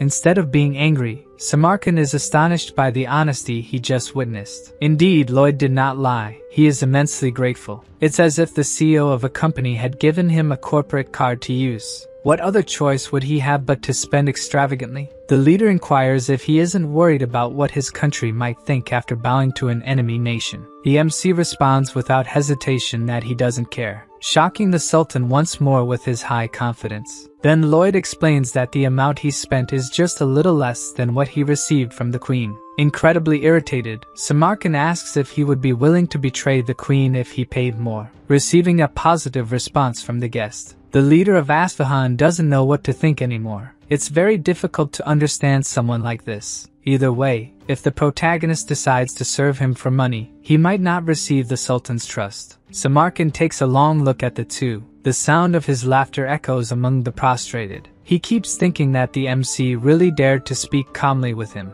then asks why Lloyd did all this to talk to him, wishing to have him by his side. With this, the protagonist feels he has won another round, and asks if the great leader desires war. Samarkand responds that he desires it if necessary. The MC says that must be why he turns his attention to a foreign enemy instead of dealing with the drought. Certainly, the great leader did not expect outsiders to know about this. Lloyd proposes to end the drought in exchange for the Sultan seeing the Magentano delegation. The leader thinks for a moment about the proposal he just received, and asks him to continue with what he was saying, which means our protagonist won the third round. After that, he laughs while talking to Javier about the Sultan's face when he signed the contract with him. He hears from the swordsman that he tricked the Sultan with the high price, but that expense is nothing compared to a war. The drought in Isfahan and the lack of help from Samarkand caused the provinces to form a rebellion. As the events of this world changed compared to the novel, if a war begins before the rebellion, the damage would be enormous. After night falls in the Isfahan Empire, the Sultan receives a visit from a girl, and we hear her call him father. He has a mission for his dear daughter Scheherazade, to be Lloyd's bodyguard during his trip to Kandahar, and make him hers, using any means necessary. The girl makes a small bow and agrees to do what her father wishes. The next morning, Scheherazade introduces herself to the MC, saying she is the bodyguard assigned to him. He explains that he already has Javier for that, but the girl pretends not to hear and says she is eager to serve him. In his thoughts, the MC concludes that she is stubborn and might be there to observe them. Thinking a bit, her name sounds familiar. Then Lloyd remembers that she is the princess. But why would a princess escort him? She starts making some strange movements. Striking a pose, Scheherazade says again that she is there to serve him, leaving the MC astonished by the sudden suggestive pose. Despite her look, seeming like she wants to tear him to pieces, suddenly, he finally understands what she intends. Scheherazade is trying to seduce him. This plan could only have come from one person, the Sultan, as if Lloyd hadn't had enough marriage proposals already.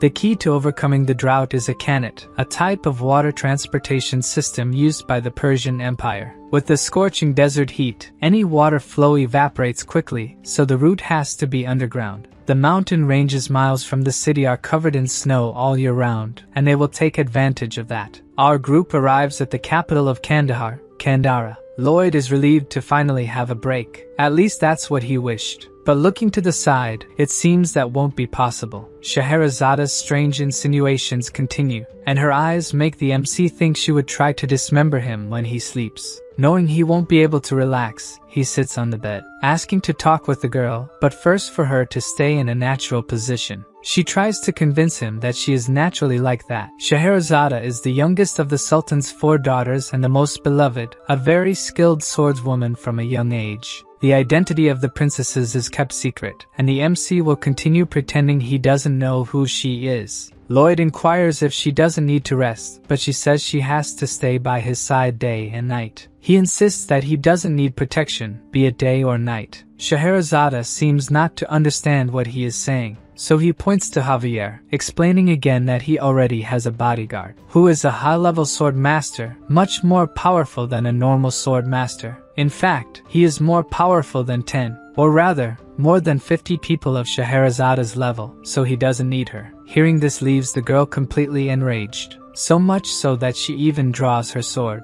Lloyd pretends to be scared, and starts mocking her by showing his neck. I seriously love Lloyd. By Javier's face, this is another moment when he finds his master pathetic. He continues mocking the girl, saying she will never be a sword master. Then she can't take the jokes anymore and punches the MC. Lloyd starts screaming for Javier while being punched multiple times by her. Unfortunately, the sword master is too busy laughing at seeing his master get beaten. Scheherazada, holding back tears, stops hitting him and leaves the room, leaving the two alone. Even with his face swollen from the beating, Lloyd celebrates that his plan worked. Javier finds it strange that his master has such a fetish, and the MC tries to explain that he should have been protected by him. The swordsman apologizes without any remorse, thinking his master deserved that, but he is curious about the provocation. The MC needed her to abandon the mission once and for all. A talented swordswoman like her shouldn't waste time after a guy. Still upset by what happened, Scheherazada keeps training alone. The next morning early, the girl appears inquiring where the two are going. Lloyd explains they are going to the construction site and that she would delay them if she went alone. Still, she insists on going, but the MC says it won't be as easy as she imagines, since she is not a sword master. Scheherazada gets irritated again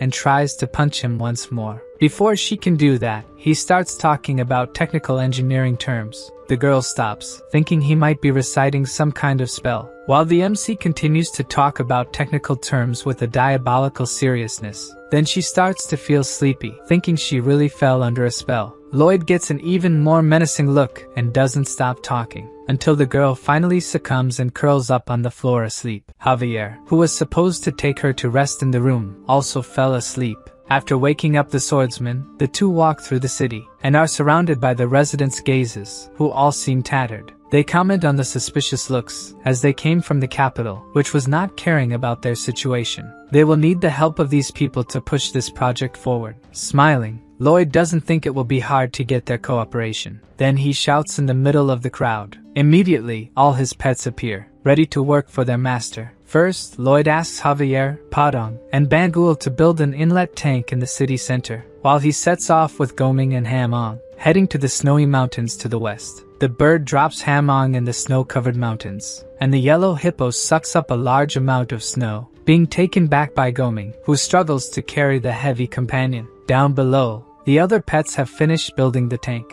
Then Hamon starts dumping the melted snow, filling the new reservoir with clean water. People look at it in amazement. They will finally have water. As they start to draw the precious liquid, Lloyd appears, saying that they must all be incredibly happy, and all thanks to him, so they can be grateful for his good deed. He says confidently that he is the one responsible for bringing water from the mountains to them. Everyone should remember the name Lloyd Frontera. Then the people stone him, saying he gave them a little water just to exploit them more later. He dodges the stones laughing, claiming to be the reason they have the strength to do this. Walking later, he thinks that the people's complaints will not be easily resolved. Taking a look around, he realizes that many people are too proud to take the water, but he will keep insisting until they give in. The next day, the villagers notice that the well is full again, and once again, our protagonist appears, claiming to be the one responsible for bringing water to them. Even being stoned again, he won't stop until people stand by his side. During the beautiful full moon night in Kandara, a family is having dinner together around the table. The couple's daughter is incredibly happy because she can now drink all the water she wants. But for some reason, her parents are terrified. The reason for this is Lloyd standing outside their window. With a serious face, he points to the water the family is drinking, and then points to himself, reaffirming that he is the one responsible for bringing the water. What he achieves with this is traumatizing a family that was happy until then. In the following days, he continues to do this kind of thing, trying to instill in people's minds that when they think of water, they will immediately remember him. Walking again through the city, he meets the same resident as before, and once again, the guy catches his attention. The guy removes the scarf he uses to protect himself from the sun, revealing a beautiful black mane. Knowing he has one another person to his side, the MC gives his strange smile, and the guy returns another strange smile. From atop the well's tent, Lloyd shouts water to the people, and in return, they imitate the strange face he always makes. To make sure people understand his point, he shouts again. And once again, everyone responds with a strange smile and saying his name. Not satisfied, he continues shouting to reaffirm being synonymous with water. Javier asks if the master has not hypnotized those people, but according to him, this is the result of his marketing. If water is good and he is synonymous with water, then he is also something good. And he starts joking with the swordsman, who finds it not funny at all. Then momentarily, Lloyd feels depressed. But either way, the foundations for what he plans are ready. The MC sets up a table near the well, inviting people to work on the construction of the underground waterway. One of the candidates asks if meals are included in the contract. According to the MC, mountains of food from all over the country will come. In the capital of Isfahan, Samarkand receives more bills from Lloyd made with the Padasha. The new enormous list of expenses makes the Sultan boil with rage. Back in Kandara, Lloyd is flying with Javier on Goming. The MC is searching for something with his ability, but since he can't find it, it must be more than 15 feet deep. Even if he hires the necessary people, it will take too long to dig a 22-mile waterway. What he needed now were the underground tunnels made by the rebels. Returning to the city, Lloyd thinks there is only one way to find this tunnel. Night falls, and at the place where they are staying, Scheherazade is asking Javier to leave, but the swordsman stands in front of the door and does not move, even when she says there are rebels in the area. It's too dangerous to leave the MC alone. Javier agrees that she is right, but as his master said he would be fine, he will believe it. The girl says the guard should be by the master's side to avoid unexpected dangers. But the swordsman says it's not quite like that, for his master is always right. Now we see the room where Lloyd was empty. He must have been kidnapped by the invaders. Scheherazade considers Javier too stubborn, so she moves quickly, trying to pass by him using brute force. But the sword master easily stops her attack, praising her skills. Obviously, she is not happy at all for not being able to attack him, so she attacks again several times, and he defends each one, while preventing Scheherazade's attacks. Javier gives several tips on how to become a sword master to her, who does not think she needs his training. The swordsman is doing this because it was a request from his master. As soon as she knows this, she wonders why Lloyd would do that. In another part of the city, the MC is surrounded by kidnappers who want to know what kind of scheme he is doing in the city. Since he has a sack on his head, it's impossible to understand anything he tries to say. Then the guy who seems to be the leader makes a sign, and the sack on Lloyd's head is removed. Something catches the leader's attention as they start to remove the sack. The protagonist has a serious look. A strange sensation takes over the leader. Although they are the kidnappers, the MC's diabolical face makes it seem like they are the ones who have been kidnapped. Lloyd says that to reveal what he is planning to do in that area, he will need to explain how he got there. But before that, he would like to be untied. Claiming to be a weak person who wouldn't be able to escape from them, he insists it wouldn't be a problem if they released him. Noticing the MC's calm demeanor, their leader asks if Lloyd was already expecting them to show up.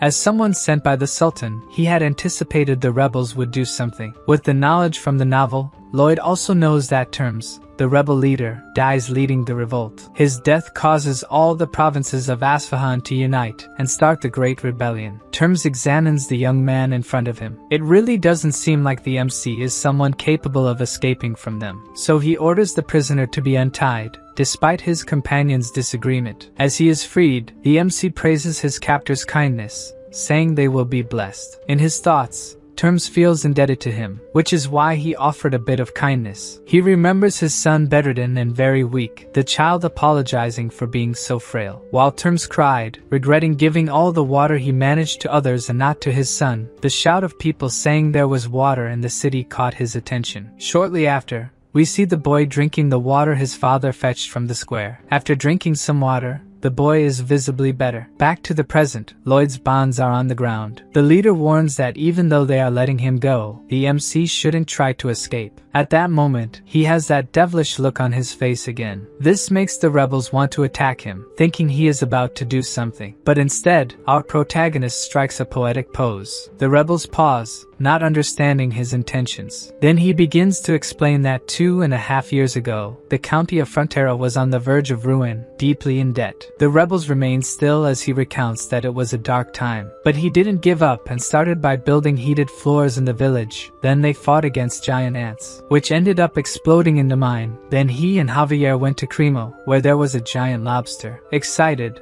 the MC explains the size of the giant lobster's head that they defeated. The rebels are surprised to learn about the protagonist's feats. He continues telling about Javier's incredible battles. At this point, the rebels are already eating popcorn to follow the epic story, excited about the sword master's deeds. Then the leader realizes something with these stories, wanting to know where the MC is going with them. But Lloyd explains that he hasn't reached the good part yet. The leader gets irritated because even his companions didn't like him interrupting the story.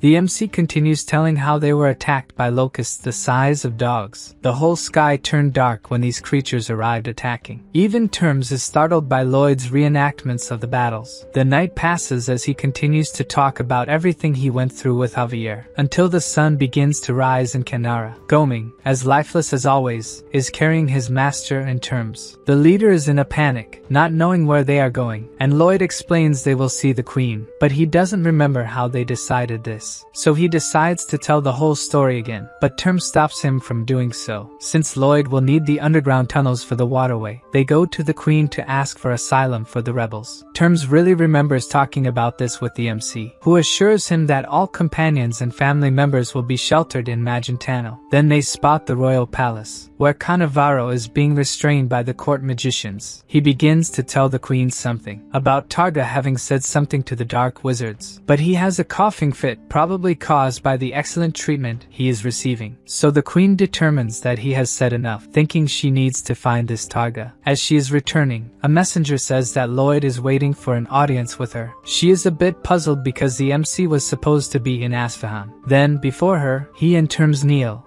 asking for asylum for the rebels. Without much thought, the queen grants asylum to all of them and their families. Lloyd thanks her, while the rebel leader is surprised by how easy it all was. He can hardly believe that the MC brought him to the queen and secured asylum as if it were nothing. Even though things didn't go as she expected, the queen is happy that her orders are being followed. Thanking him for the compliments, she begins to talk about an old saying that says skilled men must work until there is nothing left of them. Her words leave our skilled man extremely worried. Changing the subject, she says that Cannavaro's interrogation has progressed and she will need his help soon. With a bitter face, he says he will gladly help the queen and is tired from the long journey. Then Alicia approaches, inquiring if he missed her, as she wanted him to come back to see her. Her question makes Lloyd start to sweat. Holding his face, she asserts that he is not a selfish person who comes to her only when he needs something, and feigns ignorance when she says she wants to see him. Who would have thought that the greatest enemy to our protagonist's peaceful life would be the very leader of the nation, Queen Alicia? Back in the kingdom of Asfahan, Javier continues to block the door to his master's room. Having spent a good amount of time there, he struggles to stay awake. Just like Scheherazade, but unlike her, she can hold out and falls asleep. A little later, she wakes up wanting to resume the fight with the swordsman. She strikes Javier several times, who continues to block the attacks with ease. As he does this, he wonders how much longer his master will take to return. But suddenly, Scheherazade's new strike is different from the others. Javier is caught by surprise as she is using aura in this attack. He needs to partially unsheath his sword to defend against this strike. Even though still a bit unstable, the girl is on the verge of becoming a sword master. She probably hasn't realized this and tries to attack once more. Right at this moment, Lloyd opens the door to the room, pinning Javier behind it. Since Scheherazade didn't stop her attack, she almost hit the swordsman, and as the sword pierced the door, it touched the MC's shoulder. Just the impact of using aura in the attack made his clothes tear, and the pets are left hanging from what remains. On the other side of the door, Lloyd is paralyzed, almost without clothes, and not knowing what's happening. Javier is furious that someone could have died from such an attack, while the princess doesn't recognize the MC. Only after looking closely at him, she realizes who he is. Immediately she wants to know where he was, but he raises his hand towards her and starts talking about engineering theories again. The psychic attack quickly takes effect and she begins to feel sleepy until she falls asleep peacefully on the floor, avoiding having Lloyd explain everything that happened to her. Then he turns to Javier, calling him to start the construction. But the swordsman was also affected and fell asleep. Wasting no time, the MC starts his plan by mapping the underground tunnels with his ability. Then they check which tunnels they will drill or close to make a straight path. The third step is to close the tunnels for use during the day and open holes in the ones they will use at night, needing to be careful or everything could collapse. Then for the final stage, several hooded figures appear. Lloyd celebrates that these people arrived just in time. Terms asks who they are, and according to the MC, they are workers coming from the county of Frontera, necessary for this project to be completed. The group of skeletons, as always, is pleased to help their master. He explains that a gigantic amount of water is behind a wall. To see if they understood, he asks what will happen if they dig in that place. The skeletons know they will be swept away by the water if they do that. Since ancient times, people have risked their lives to make a canet. More precisely, they gave their lives for it. Usually, the oldest of the workers was chosen. This person should deliver the final blow. That would release the water trapped behind the wall. There was no nobler sacrifice than this, giving one's life for the community. This time Lloyd decides that the one who will have the honor to do it is Tords, who was brought to Asfahan by the skeletons. Even though the MC is proudly anticipating what will happen, Tords is sweating cold, not at all willing to make this sacrifice. Lloyd doesn't ask if he wants to or not and runs off, saying he will never be forgotten. So Tords chases after him, wanting to be swapped with one of the skeletons, but the MC doesn't want to make them die again. The guy is completely desperate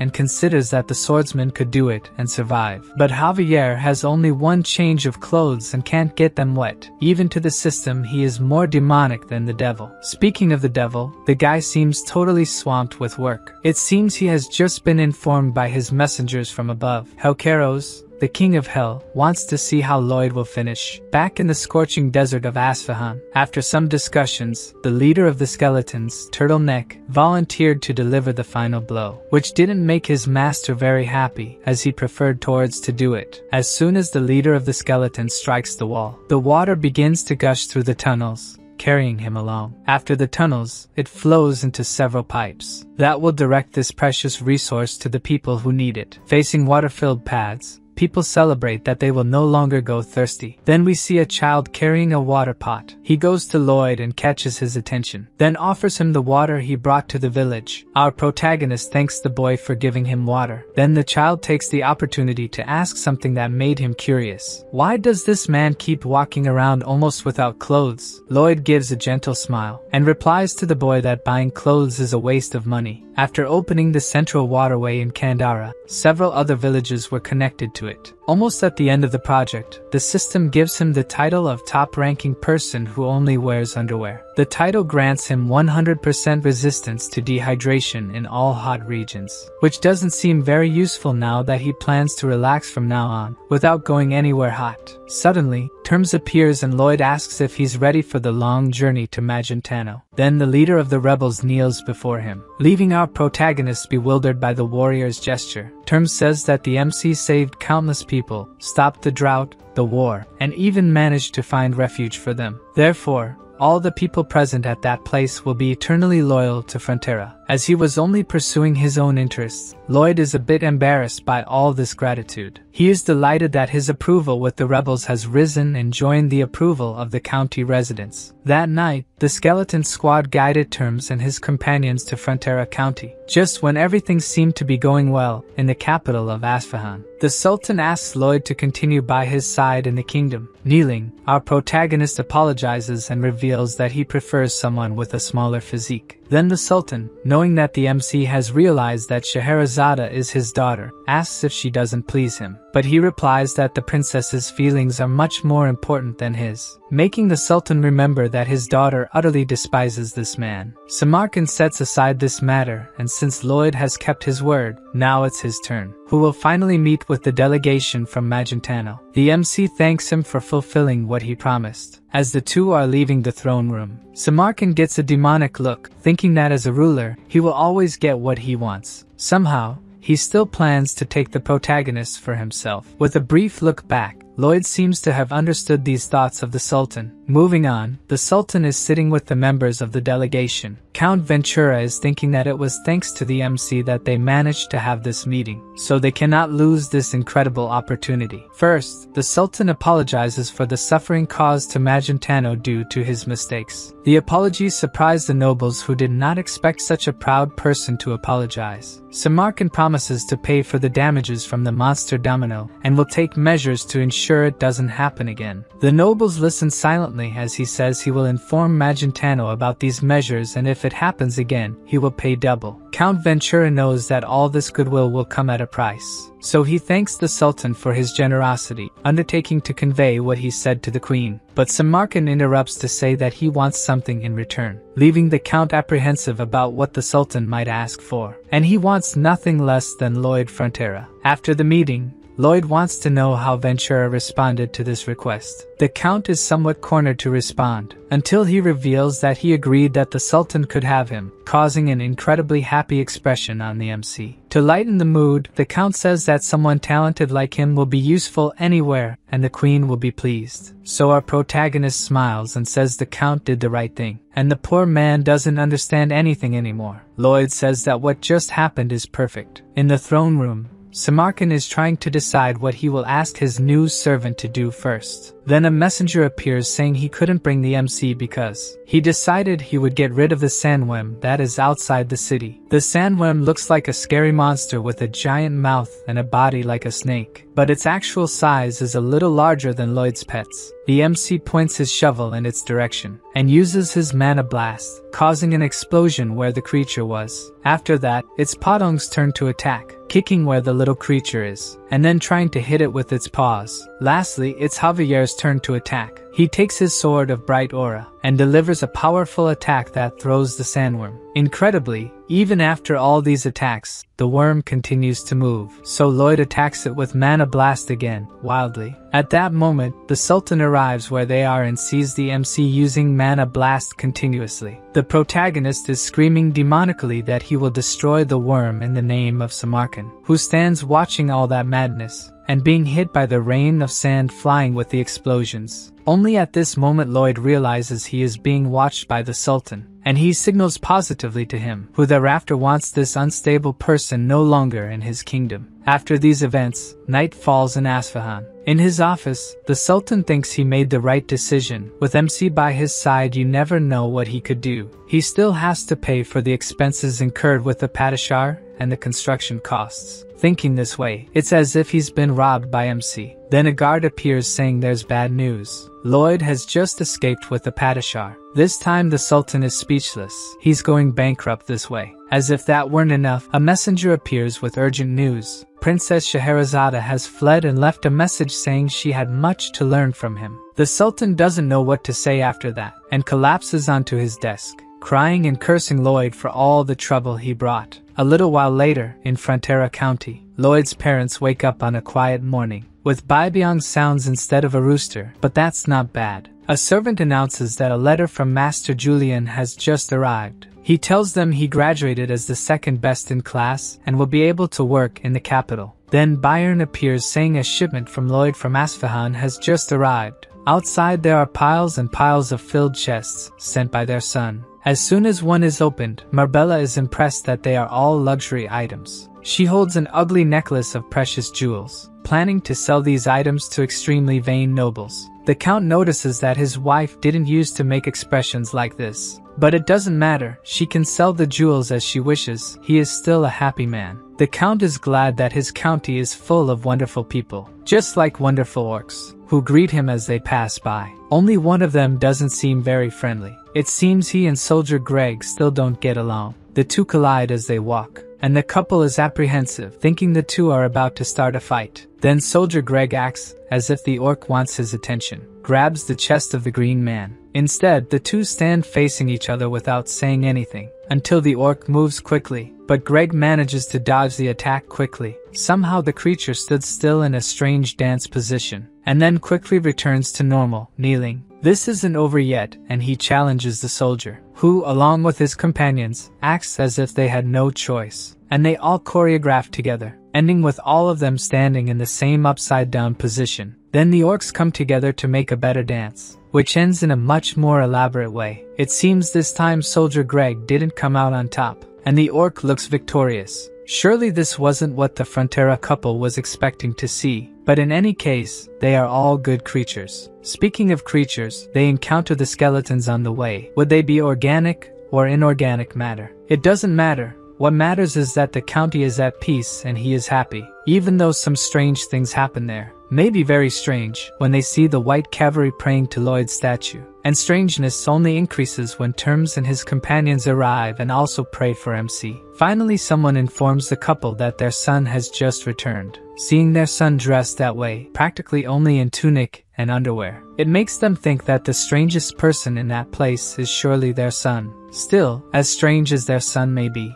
they are still happy to have him, and on the day Lloyd calls him father instead of my lord, he will be even happier. The Count hugs his son after a long time without seeing him, and asks why MC isn't wearing clothes, who replies that he already has many at home. Meanwhile, in the royal palace, Count Ventura is reporting on the agreement they made with the Sultan. Such an agreement seems unprecedented to the Queen, who asks if he negotiated it. Ventura is a little embarrassed, but admits he's responsible for the agreement. Then the Queen wants to know if it was Lloyd who asked him to tell her this, and asks what the Count thinks is necessary for people to live comfortably. She herself answers that they only need someone to work themselves to death in their place. As her Queen said this, Count Ventura fully agrees with what she said. Although this agreement resolves many things, Magentano and Asfahan have been enemies for a long time. How could they establish a relationship of trust? While the Queen thinks about this, Scheherazade has just arrived in the county, thinking about how she will take this state from him. Unaware of any of this, the Count is pruning the garden plants, and is surprised when someone appears calling for him. He has no idea who the girl in front of him is. Then Scheherazade introduces herself, and the Count wants to know why she is there. The girl explains that she is there to see Lloyd. The Count, still in shock, doesn't understand what she wants with his son. She takes a deep breath, and tells the Count that she needs this man to sleep at night. The Count takes a moment to understand what she is saying.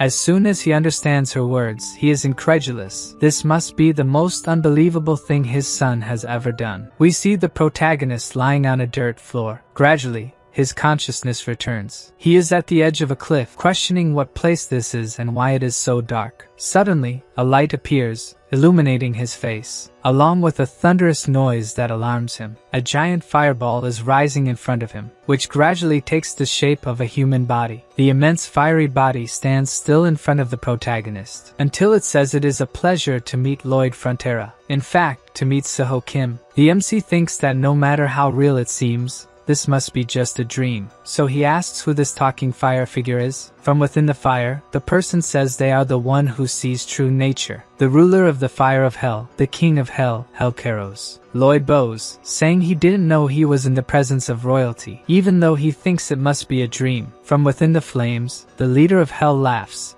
saying the MC seems very confident, and asks if he thinks this is just a dream. The MC explains that no matter what he thinks, since the leader introduced himself, he is probably not there to harm him. The flames become even stronger, and the commander of hell reveals that he has grown fond of Lloyd. The young man would be someone suitable for hell. He doesn't understand if that was a compliment. All he wants is to live comfortably with the money he earned. The commander says that all the MC did for his worthless dream, his face capable of intimidating his demon knight, his singing worse than the screams of purgatory. Someone like that could make the souls of hell wish to be killed once more. By the way he talks about Lloyd, it seems like he was some kind of demon king or something like that. Then the King of Hell makes a proposal to Kim Suho if he would like to join the leader of Hell, where he would use the full extent of his talents. While he gives this choice, Lloyd is fighting against Roots trying to trap him. They are very strong, and he probably won't win this fight. Then a system message appears, saying it's better not to intimidate him too much. After a while in silence, the King of Hell inquires if the system hasn't interfered enough, as it seems it could interfere even more. Hellcaros decides not to argue, and decides to play by the rules they have established. As soon as he disappears, the vines trapping Lloyd also vanish. Then the protagonist wakes up in his bed, sweating. The MC is panting after everything he went through with the appearance of the leader of Hell. His face is hot. It may not have been a dream, and he doesn't know who Hellcaros was talking to at the end. While thinking about this, Javier knocks on his bedroom door. The swordsman asks why the master is all sweaty, but Lloyd deflects. Then Javier explains that there is a visitor from very far away waiting to see him. The protagonist thinks for a moment about who it could be, and then makes his strange face, having an idea of who it could be. On the way, Javier inquires why the master didn't ask who it was, but he already knows it is Scheherazade. After she tasted the lullabies, he knows she would need more. By his master's expression, Javier knows he is plotting something. In a closed room of the mansion, Scheherazade proposes that Lloyd record his lullaby in a magic crystal for her. Knowing that this is what their meeting is about, the Count doesn't know whether to feel relieved or sad. With a grimace, the MC asks if she wants him to do it without getting anything in return, and she replies that he will be paid for this work. His expression doesn't improve as he retorts that he already has a lot of money, leaving Scheherazade frustrated for making things difficult for her. Then the protagonist places a stack of papers on the table, proposing that if she signs the contract, he will do what she asks in return. Javier is surprised that the master had prepared a contract in advance for this situation. The girl gets irritated. The contract requires her to serve the county for 5 years, and the song would be given only after that time. To her, these terms are ridiculous, but the MC reminds her that she's the one who needs the lullaby. If she sleeps well and trains hard,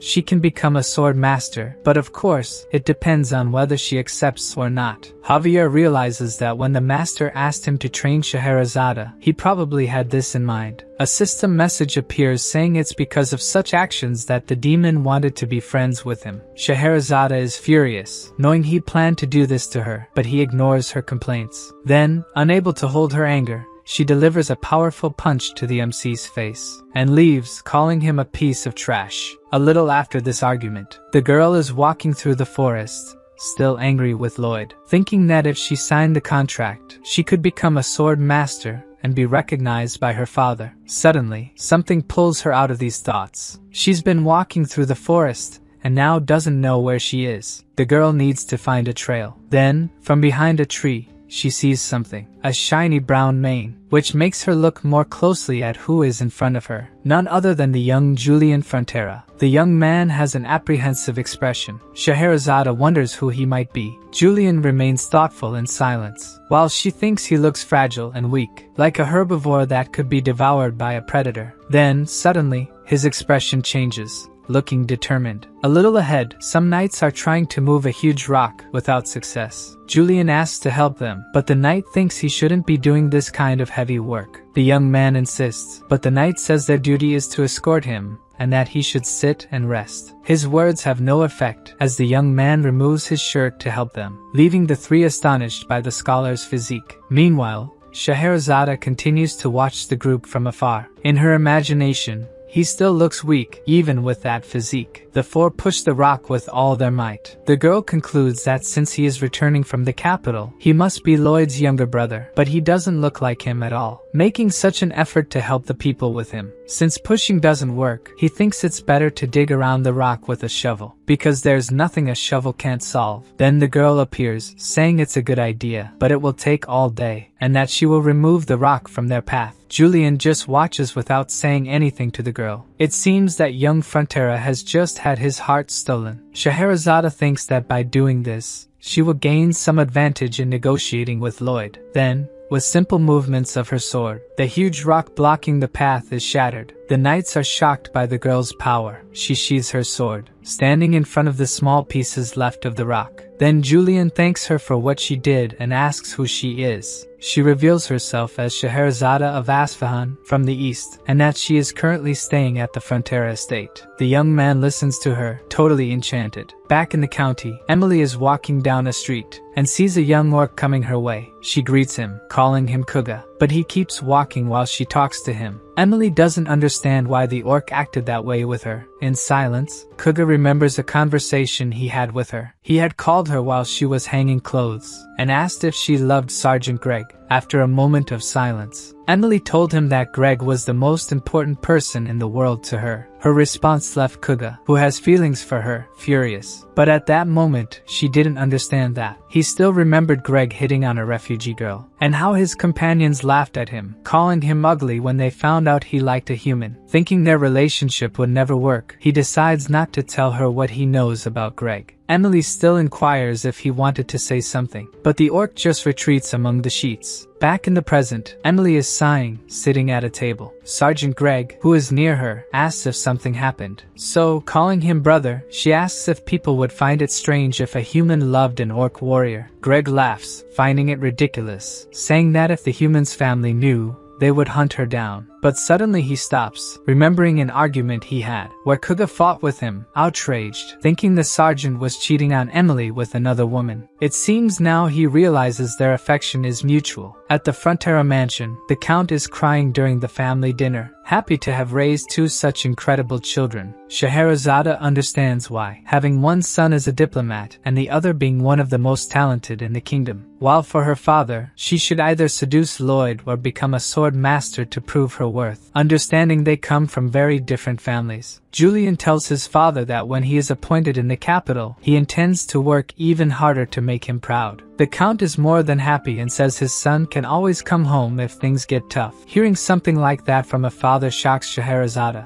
and a tear rolls down her cheek. Then the girl abruptly gets up from the dinner table, saying she will retire first. Before she leaves, Lloyd asks when they will negotiate again, but the girl no longer wants to talk about it. Julian watches as Scheherazade leaves the room, and the MC notices something in the expression he is making. Alone, Scheherazade cannot hold back her tears. Then later that same night, Lloyd sees something through the mansion curtains. The girl seems to be sneaking away in the middle of the night, but something else catches Lloyd's attention. His brother appears, running toward Scheherazade. From a distance, he seems to be asking her to stay. The MC cannot stop watching that scene, especially when the girl seems embarrassed by Julian's words. Lloyd is delighted by the luck he had in seeing this. Downstairs, Julian asks where Scheherazade is going at this hour. If she is not leaving the county, the girl hesitates a little, and ends up saying she was just going for a walk, leaving the young man relieved. Since she has luggage, it seems she was leaving. Disguising, Scheherazade ends up saying she was just carrying her meals. Her answer surprises Julian, and he says eating so many snacks so late will harm her sleep. Embarrassed, she says she will not eat them all and most of what is in the backpack are picnic tools. Anyway, the young man feels relieved, because he was worried about her, considering how she acted at dinner. His words make her almost cry again, and Scheherazade says she is okay now, thinking that maybe she could stay in that place for a few more days. Meanwhile, Lloyd continues enjoying watching the two downstairs, until Javier appears, almost scaring him to death. Since it's time for the lullaby, and he didn't show up, Javier went to look for the master. He asks why he was making such a face watching a couple in love, and the MC doesn't understand how he knew that. The swordsman has seen many people fall in love, and the women always look at him lovingly. Lloyd remains expressionless. Hearing Javier finds it strange he never had this kind of experience. The sword master makes it clear he is not willing to ruin Master Julian's love, but according to the master, he will act as a cupid in this case. After his last conversation with the queen, he realized he has many enemies, including Queen Alicia, who wants him to work for her until the end. And the love between these two will be the key to getting out of this. The next morning, Bibiang is waking everyone up with his morning screams. And in the village of Frontera County, someone just greeted our lovesick orc. Sergeant Greg inquires if he is Kuga, and the orc responds that he doesn't want to fight with the sergeant anymore.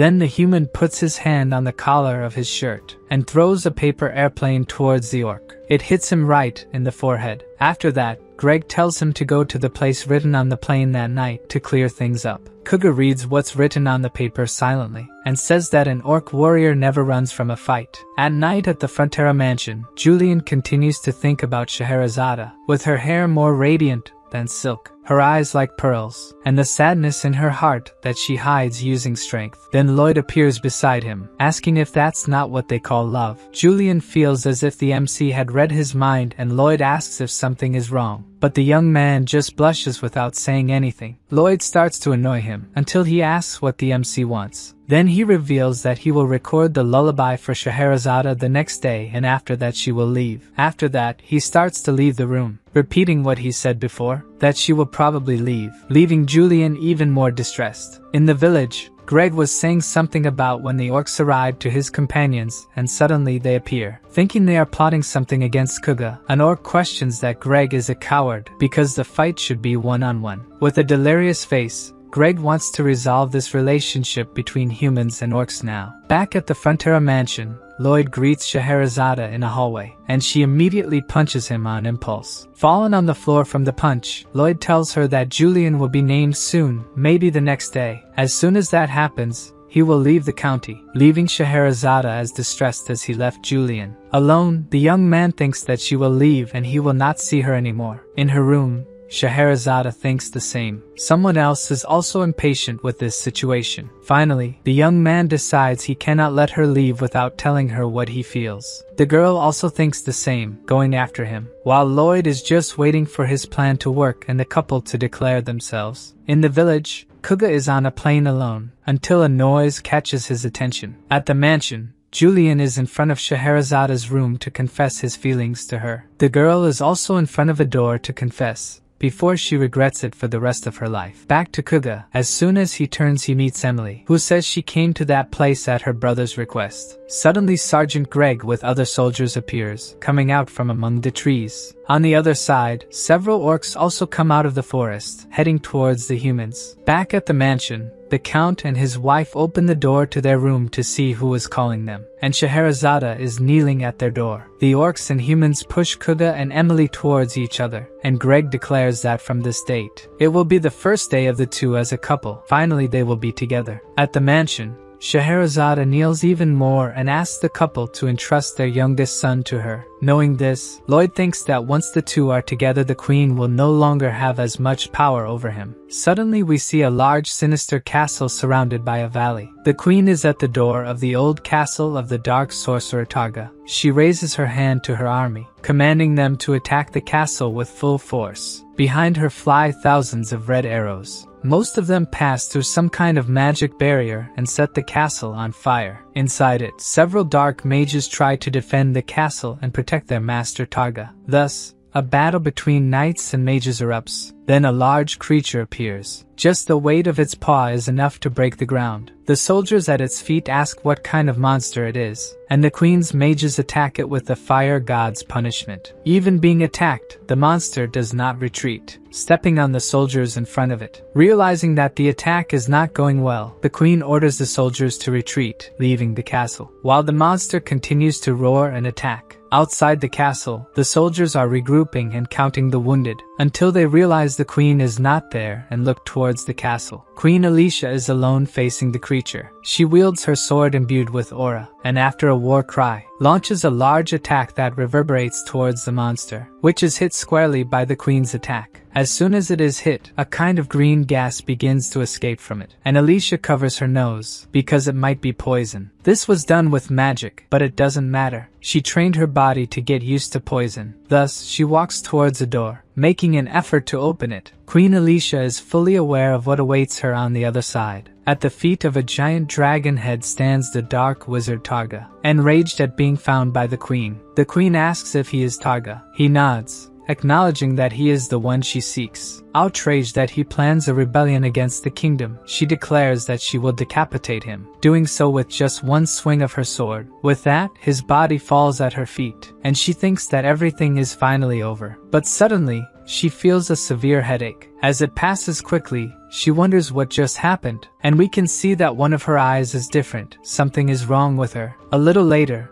Julian and Scheherazade get married in the county. The girl is very happy during the ceremony, just like her husband, who looks at her passionately. Of course, the count couldn't help but cry copiously during the ceremony. Even Mr. Byron got a bit emotional. The orcs also celebrated with the elves. But among everyone, no one was more ecstatic about this event than Lloyd. Javier even suggests that he leaves so as not to spoil the occasion, but the master says he is just happy. The swordsman still does not understand how this marriage will prevent him from being enslaved by the queen. So Lloyd explains that he is now someone important in both countries, being a citizen of Magentano and also part of the Sultan's family, who is not foolish and must have understood when Lloyd fought against the sandworm that he was just pretending, which means he still wants the MC to work for him. Thus, if the queen tries to enslave him, he can go to the Sultan's side. Javier understood the master's point, but he could stop with this evil aura now. Lloyd knows he cannot challenge the queen, but at least he has a card up his sleeve to negotiate. Meanwhile, the Sultan watches his daughter's wedding through a magical device, and a thin tear manages to run down his face, wishing his daughter to be happy in this place, where she will be free from fights over the throne or family pressure. Emily appears, saying it's time for the bride to throw the bouquet with all her strength. Then Scheherazade throws the bouquet, making a home run. The arrangement flies past Emily, who obviously did not know about the bride's strength. The bouquet flies across the county, catching fire due to its speed,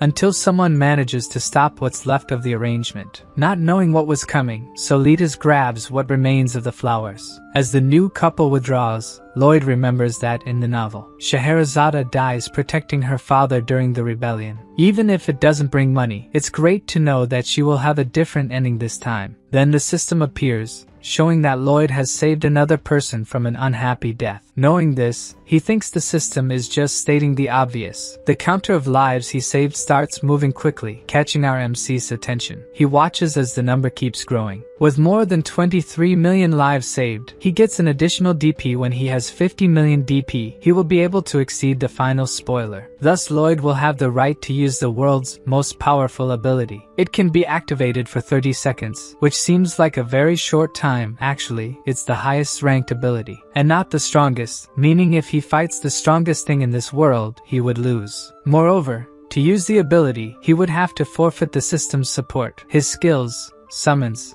and final spoiler. The conditions do not excite him to use the ability, so Count Ventura appears to talk to him. He says that Magentano and Asfahan have signed a peace treaty, and thanks to this marriage, they are now brother countries. Then he apologizes for belittling Lloyd in his thoughts, calling him a hero. The MC feels embarrassed and says the Count can belittle him. After all, he is extremely materialistic. But he doesn't mind, saying that the queen already knows about everything that happened, and says she sent him there as an officer to summon Lloyd to the capital. In other words, now it's time for the MC to pretend to be sick. At that moment, he takes on a downcast expression. He starts faking a cough, saying he wasn't feeling well earlier, and that he needs to go to Asfahan to recover. Then Count Ventura reinforces that the queen wants to meet with him. Lloyd knows that the queen only seeks him out when she needs something and ignores him when he wants to meet with her, remembering her holding his face, saying he wasn't selfish or petty. Thus, he is once again in a carriage with Javier and Count Ventura heading towards the palace, not excited at all. His mood remains terrible when they arrive at the palace. It doesn't improve even a bit when he kneels before the queen. Queen Alicia is pleased that he came as soon as he was called, otherwise she would be heartbroken and would have to invade the county of Frontera. But in that case, she thinks Lloyd would flee to Asfahan, as if she would be lonely without him. It is better for him to continue behaving by staying by her side. The MC says he wouldn't ignore her and asks what her orders are, thinking he will have some negotiation power. Then she says she has something to show him and asks him to follow her. They go to a large structure in the palace, and Lloyd is ecstatic about what is in front of him. almost certain that they are dragon bones. The queen explains that the bones were with the dark wizards who were probably planning to use them in some ritual. The MC recalls that the novel mentioned magic performed with these bones and starts to get excited. The queen is thinking of using these bones to show the strength of the kingdom of Magentano. She wants a statue of herself surrounded by dragon bones to use the defeat of a dragon as a symbol of the kingdom. At this moment, Lloyd decides it's time to use the social skills he brought from his world. He tells the queen that he is deeply honored by the task assigned to him, and to prove his gratitude, he won't charge for the construction. Aware that his behavior is odd, she asks if he wants something in return. Then MC asks to be allowed to do nothing for 10 years. The queen is silent for a moment, digesting what she just heard, until she asks if he really wants to idle away all that time. Lloyd needs to navigate this conversation carefully. He knows he's on thin ice. To Alicia, her servant is asking for much more than he should, so MC says it seems like what he asked for was too much. If he gets just one bone from the dragon's tail, that'll be enough for him. What he immediately gets is a punch from the queen to the head, and he's left wondering why this sudden violence. Alicia feels better after hitting him and allows him to take the bone. Lloyd is immediately happy with the news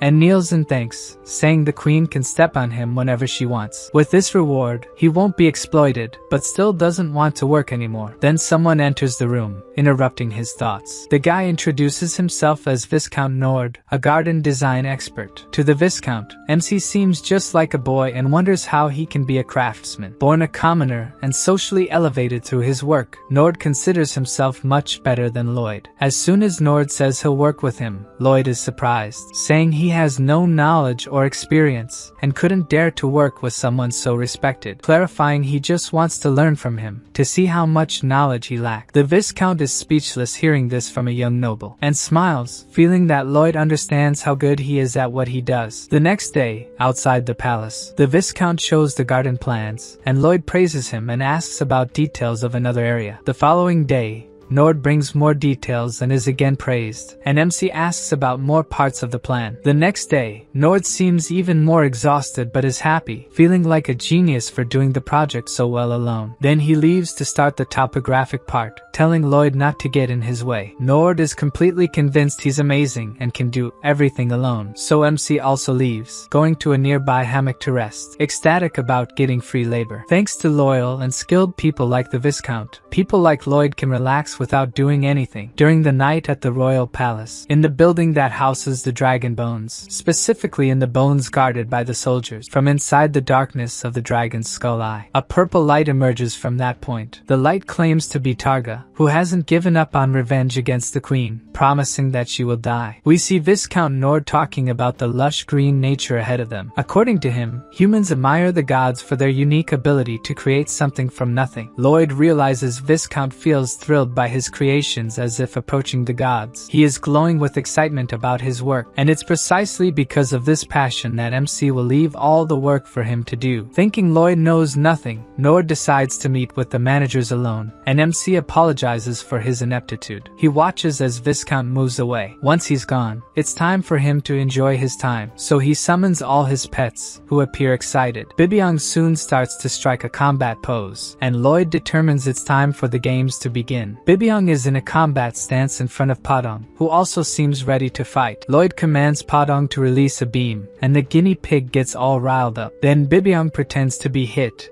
and starts shaking as if the attack was painful. Suddenly, we see someone running. It seems Javier desperately needs to find his master, who continues playing with his pets as if in a battle. Meanwhile, the swordsman leaps between tree branches in the forest, and Lloyd is hit by a strong attack from the guinea pig. He writhes as if in pain while the pets watch. MC is loving these moments of being a layabout, wishing to live like this forever. But all good things come to an end. Javier appears right behind him, and shouts that Her Majesty is coming. Of course, our protagonist wasn't expecting this, so he quickly sets up a table nearby, and puts several papers on it to appear as if he was drawing something. Finally, he sits at the table, pretending to be frustrated with some part of the project. At that moment, Queen Alicia arrives with some escort soldiers. Then Lloyd acts clueless as if he just noticed her presence. He kneels to greet her, but she, knowing him, says his treatment seems very fake, and asks if he's just been idle until her arrival. MC falls silent, making a face. He knows the queen isn't mistaken. She asks if Lloyd considers Viscount a fool, stating that a commoner doesn't become noble just because of talent, and wonders if he wasn't deceived by the Viscount. Sometime earlier, Nord had gone to the sovereign to report something to her. He explains that the dragon's bones were requested. In the center of the garden, bowing before a statue of her and a waterway where boats would pass to admire the work. Despite efforts to find a solution, the gradient between start and finish was too steep, causing a very fast flow. Since he couldn't solve the problem, the queen thought he wanted to leave it out of the work, but he insists that's not the case, that Lloyd offered a solution to the problem. According to MC, he suggested building a system of steps in the waterway and putting gates at each level. When a boat enters, the gate behind it closes, and the water is filtered to lower the level. When the water at the current gate and the next gate are at the same level, the next gate opens, and the boat can proceed. He continues that Lloyd didn't just help with this problem, but with many others every time. The young man said they were just thoughts from someone who knew nothing. The Viscount would determine if they were useful. Nord concludes that MC has superb knowledge, but gives all credit to him. Participating only in crucial parts of the construction, the Viscount considers him a model of a capable man. Unaware of the conversation, Lloyd is thinking about what excuse he can give the queen and whether he can be accused of treason by her. Tired of him kneeling, she tells him to sit down and stand up. He does as his queen commanded, looking at her suspiciously. Queen Alicia gives Lloyd a long look, until she says his actions have pleased her completely, and that he should continue like this. MC raises his eyes to see her. He never expected to hear such words from her. She leaves shortly after, leaving him kneeling. So he turns to Javier, saying that she didn't find out he was slacking off. Even with the onset of winter, construction of the huge garden didn't stop. MC also had no time to rest. You never know when he could play like this again. More time passes, and spring arrives. The construction of the garden and its immense attraction finally finished. To celebrate, a grand party in the palace garden is held. Guests discuss the greatness of the queen and her country. Nobles from other lands eagerly look to form ties with the country. Looking at them, Lloyd thinks this huge project shows other countries the glory and power of Magentano, causing neighboring countries to grovel before them. Then something catches his attention. Javier is looking at a macaron, feeling he shouldn't eat it, when he asks why. The swordsman explains that suddenly he thought his master is someone unlucky. This causes MC to have a rage attack, wanting an explanation. What does he have that Javier doesn't like? Then he explains it's not like that. Whenever his master finishes a work and a party is held, some huge problem arises. If it happens this time means he is really unlucky. By the look on his face, Lloyd thinks the swordsman wants something to happen. MC barely finishes the sentence, and a loud noise interrupts the celebration. Out of nowhere, the dragon's head detached from the rest of the skeleton and fell to the ground. The queen looks at the scene, incredulous that this could happen, while Viscount Nord panics that his project may have collapsed. Who also can't believe is Lloyd, who did simulations before construction. There's no way this could happen. Then Javier tells him to get ready to run, leaving MC confused. He wonders if he should run now, and why Javier looks so scared. There's something wrong with the bones. A purple mist begins to emanate from the fallen head. It expands to the rest of the skeleton, rising far beyond the royal palace. From the atmosphere, it's possible to see the mist forming a whirlwind that doesn't bring anything good. A light starts coming specifically from the dragon's eyes. Facing the statue, a voice coming from the head says the queen's name. As the head moves toward the body, the voice says that before she decapitated him, he transferred his soul to the dragon's bones. And now the transfer has finally been completed, so the creature lets out a roar, moving its claws towards Queen Alicia's statue. The dragon leaves only unrecognizable pieces after the attack. Then he turns towards his enemy, the queen, who is apprehensive and surrounded by royal guards. Then he flies roaring towards them. Although frightened, they stand firm before the creature. The queen shouts that if the monster doesn't want to have a horrible death, it's better to run away immediately. She attacks, thinking he has mana enough to erase the sky and only a swordsman master can defeat him. But the dragon gives a paw to them.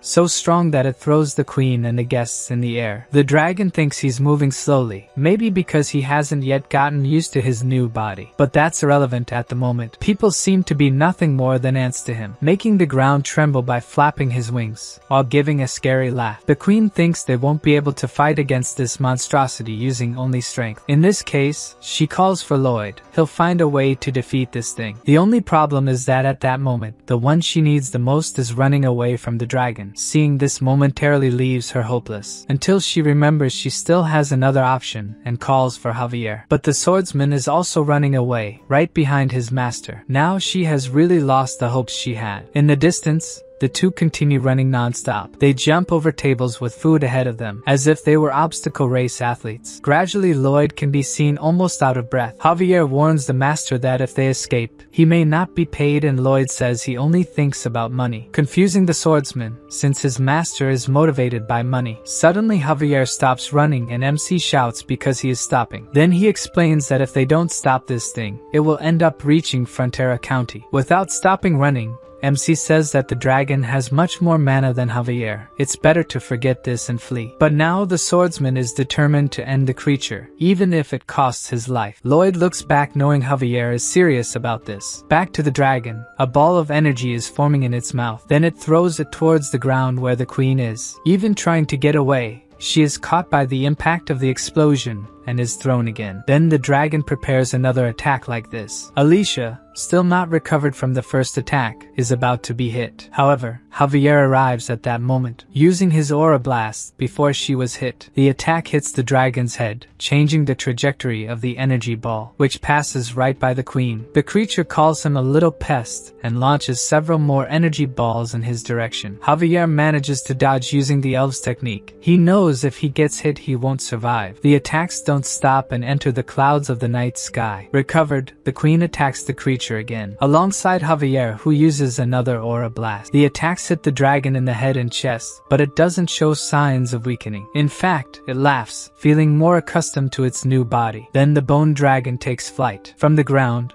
Javier knows some powerful attack will come and stands in front of his queen. As expected, the creature launches more energy balls that explode upon hitting the ground. Javier and Alicia try to escape them, which are getting closer and closer. Then we see Bibiang being held by Lloyd, holding a sunflower seed that was about to throw the beaver. The MC is on top of Goming and throws Bibiang down. During the fall, the pet begins to chew the sunflower seed, getting huge, then uses megaton pressure just above the dragon, which is hit by the giant beaver. Its weight is such that it prevents the dragon from flying and it falls. The MC takes the chance to rescue Javier and the queen with Goming. While the dragon tries to understand what happened, Bibiang, now much smaller, runs away from him. At that moment, Goming is flying right above the dragon, and Lloyd tells the bird to throw its excrement explosion, leaving the poor thing embarrassed, since everyone will see him do that. Then Padong encourages his companion, saying that Bangul wouldn't want him to hesitate. Still embarrassed, he throws his excrement attack, which hits the dragon's head and body. He is silent until he realizes what it was. A much more sinister light emanates from him once he discovers what hit him. Then the dragon screams furiously that he will kill whoever did this to him. In the bird, the queen asks if the MC has a plan,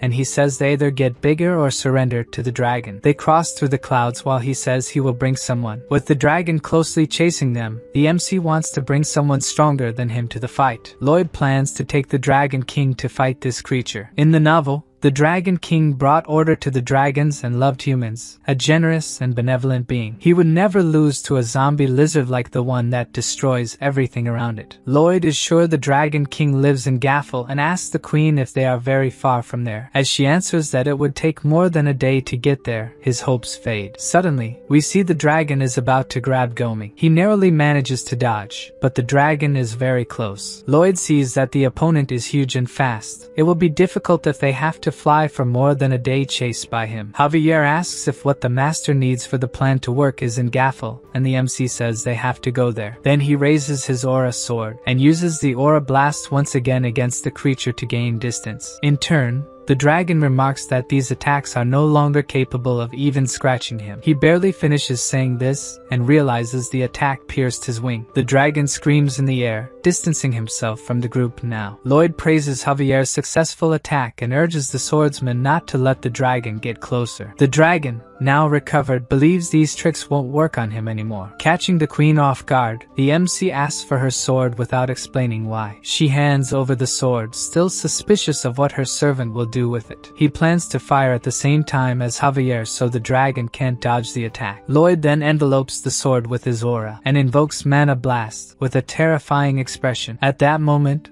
the dragon is preparing to attack. The queen remains apprehensive about what will happen to them. Then the duo launches the mana explosions simultaneously. The two attacks split as they approach the target, which cannot dodge. Lloyd's attack manages to hit one of the wings, while Javier's hits the other wing of the dragon, but neither pierces it. Both are frustrated, and the MC feels the dragon is getting stronger. Suddenly, something abruptly pulls him back. The queen is holding him by the waist and asks Javier to lift her master's body. They hold his body as if it were a plank, while the MC wonders what they will do with him. As he looks ahead, he is caught off guard by the dragon being very close. With her hand raised, the queen instructs him to follow her orders and shout, "Blast!" Just as she slaps his buttocks, Javier holds the master's face, who shouts what the queen ordered with a look of despair. Even the creature is startled by his terrifying expression, and it retreats a bit, increasing the distance from the group. Excited, the queen compliments the MC's success. His expression remains blank, tears streaming from his face. The dragon realizes it was Lloyd who removed the poison from the queen, repelled the mastodon army, and defeated the Knight of Hell. The MC's terrifying expression almost scared him to death. How could someone so monstrous walk the face of the earth? Either way, it will be perfect. The dragon wants to take revenge on both at once. The queen continues drumming on Lloyd's buttocks, while he continues shouting "Blast" with his monstrous face. But the dragon covers his eyes with a mana band to avoid seeing the MC's face. Then Javier asks the queen to cover her ears so the MC can use the banshee scream, even though he claims he was just singing. Thus, in addition to the horrible face, Lloyd also emits painful noises for the ears, which results in the dragon covering its ears as well and still pursuing them without seeing or hearing. The queen is annoyed by this and lets go of the MC now that he is no longer useful to her. Bringing the Dragon King was a mistake. They have no choice but to bring him down, and she tries to think of what could be this thing's weakness until she remembers something. The queen told him he could take a bone from the dragon's tail as long as no one noticed there was a fake bone. That's it. That must be his weakness. Goming continues accelerating to take distance from the dragon, who never stops chasing the group. He is getting stronger and stronger,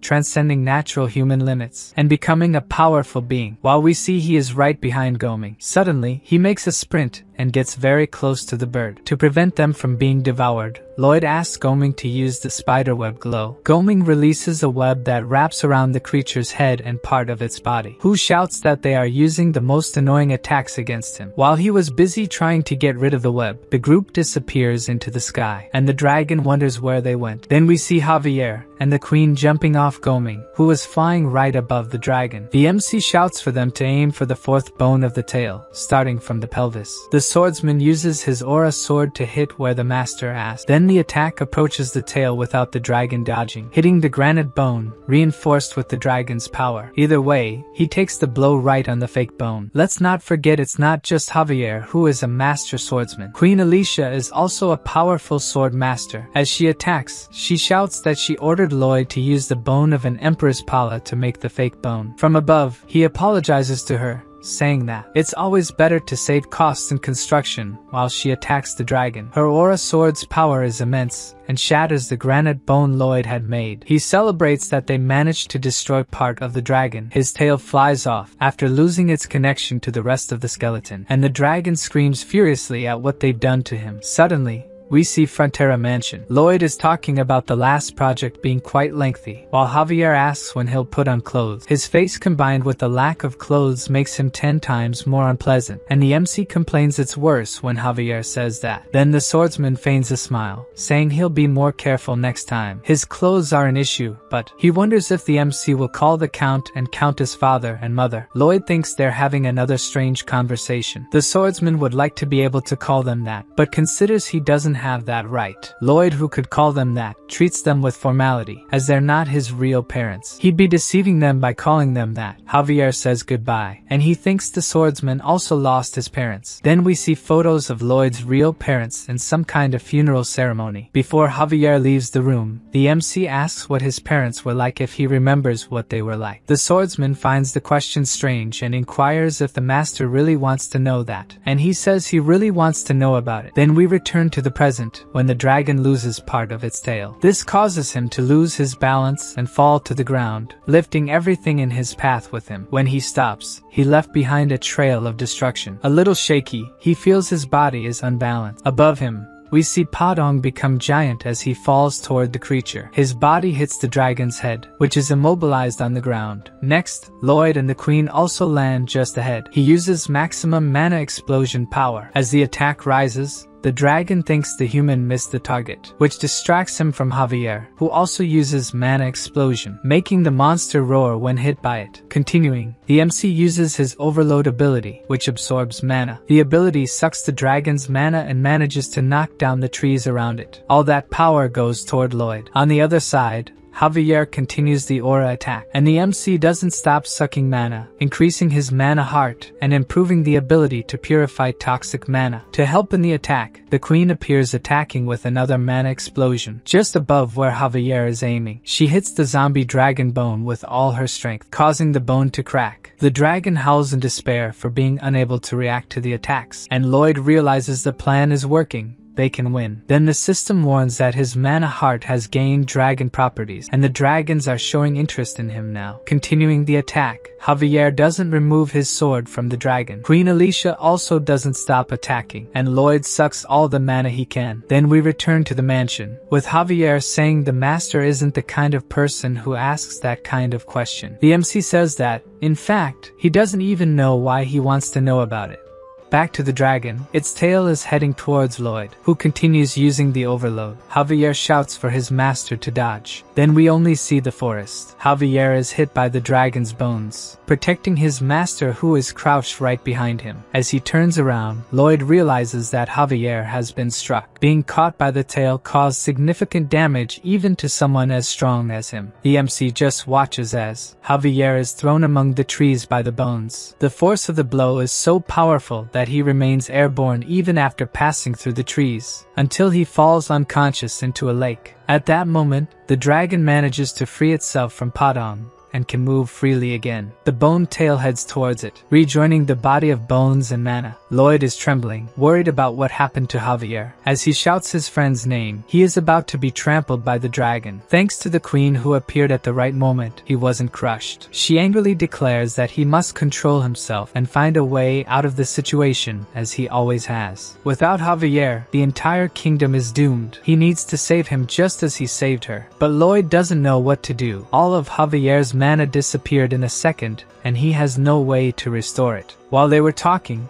the dragon got very close to them without being noticed. In the lake, the sword master continues to sink into the water. He is thinking that he needs to gather mana, that he needs to expand and make it clash. The sword master continues thinking that he needs to save Lloyd. Then we see the queen running through the forest, carrying the MC on her back. The dragon is right behind them trying to catch them. Carried, Lloyd thinks he should have seen another spoiler of the ending, or improved his skills to become stronger. While in the lake, the swordsman keeps thinking that he needs to save Lloyd. On the queen's back, the MC thinks the same. The MC tells the queen with all respect that he needs to get off her back, and jumps over her back. Both think that no matter what happens, he needs to save his friend. Then we see that Lloyd has thrown himself into the lake, and is almost reaching Javier's outstretched hand to save him. The MC's hand rapidly approaches Javier, until they grasp each other's hands. In his thoughts, Lloyd wishes for the swordsman to take his mana, and it seems that even without saying anything, his friend understood that. We see the mana in Lloyd's body glowing, while Javier has nothing left inside him. Then his body also starts to glow as it receives the mana that was trapped inside the MC. On the surface, the dragon is about to unleash another energy ball, and only the queen can fight it at this moment. Suddenly,